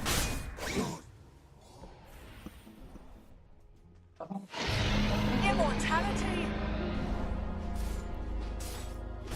Dire's middle tower is under attack.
Radiant's top tower is under attack.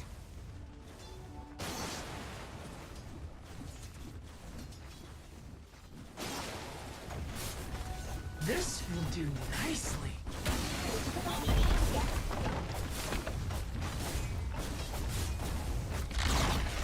Radiant's top tower has fallen. Too kind. Dire's middle tower is under attack.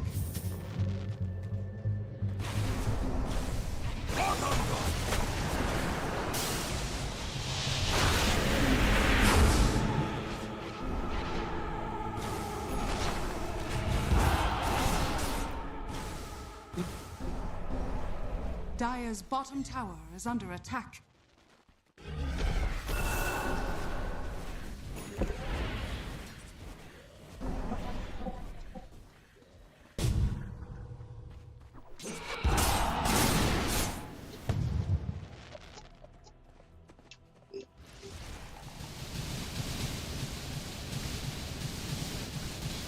Radiant are scanning. Rock it on. Players here. Do it with flair. Radiant's middle tower is under attack. Dire's bottom tower is under attack. Just the exercise. Radiant's middle tower is under attack.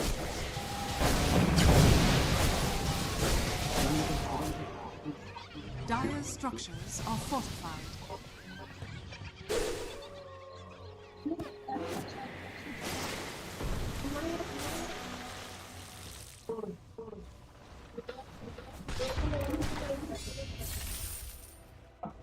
Radiant's top tower is under attack. Radiant structures are fortified.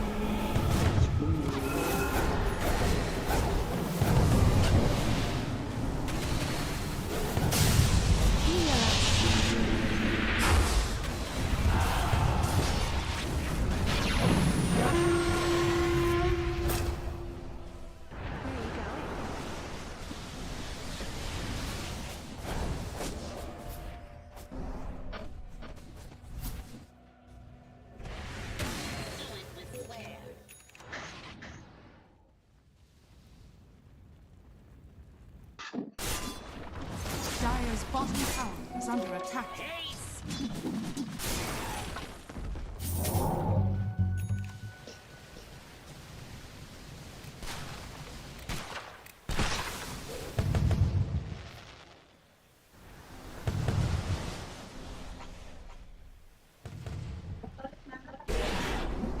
Drinks are you.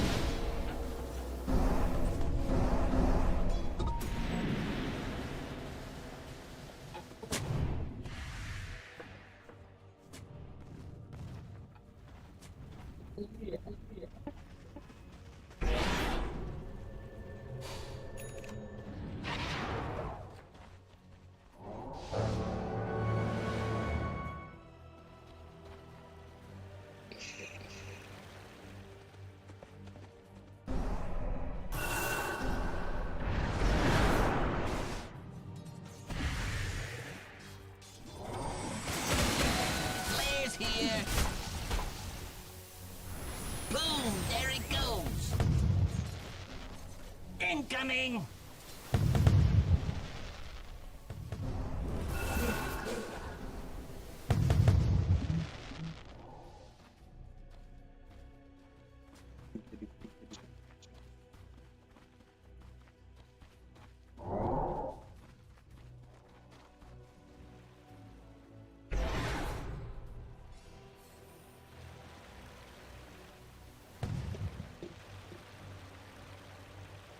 Radiant are scanning.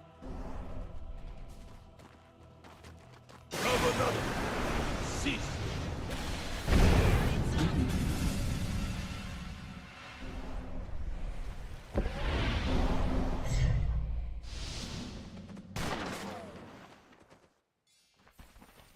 Double damage!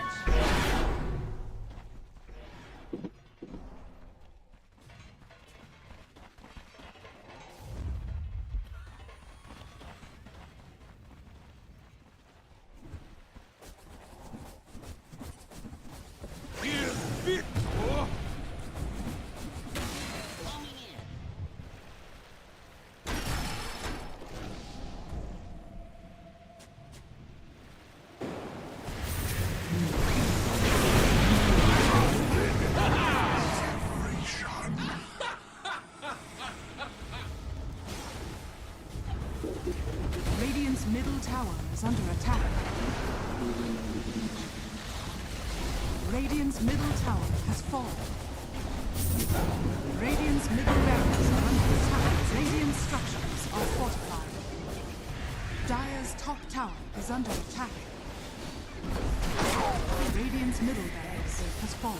Radiant's middle barracks has fallen. Radiant's top tower has fallen. Where are you going? Radiant's top barracks has fallen. Radiant's top barracks has fallen.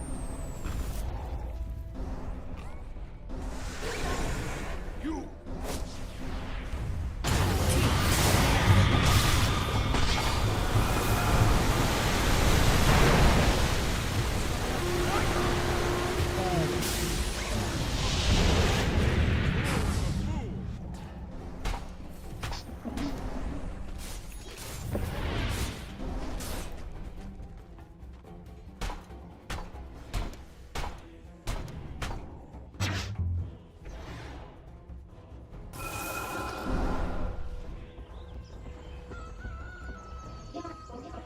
that.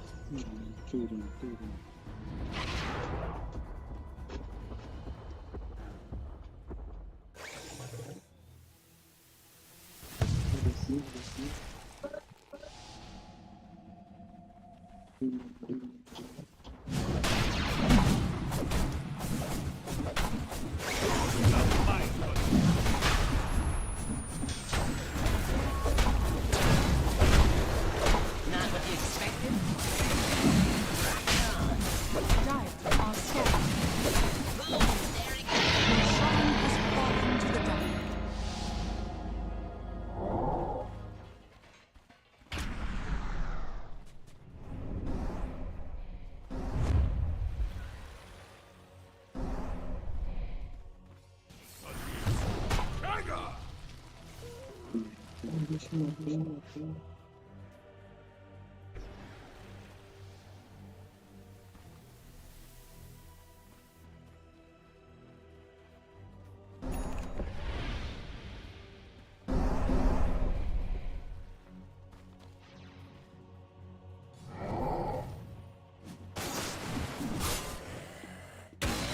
Players here.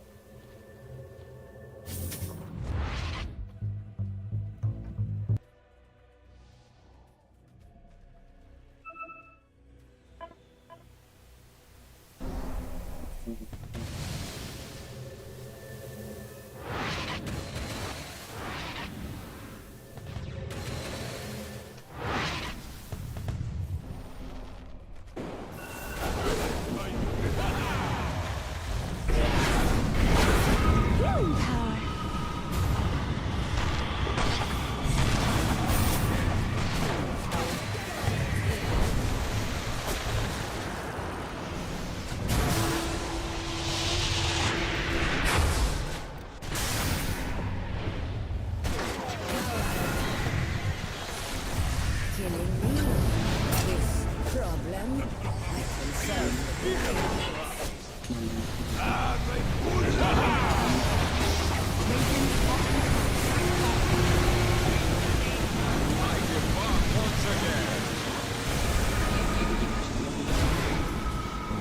Dire structures are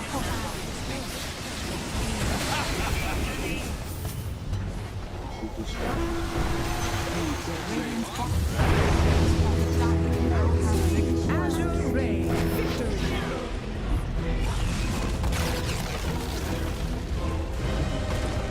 Thanks to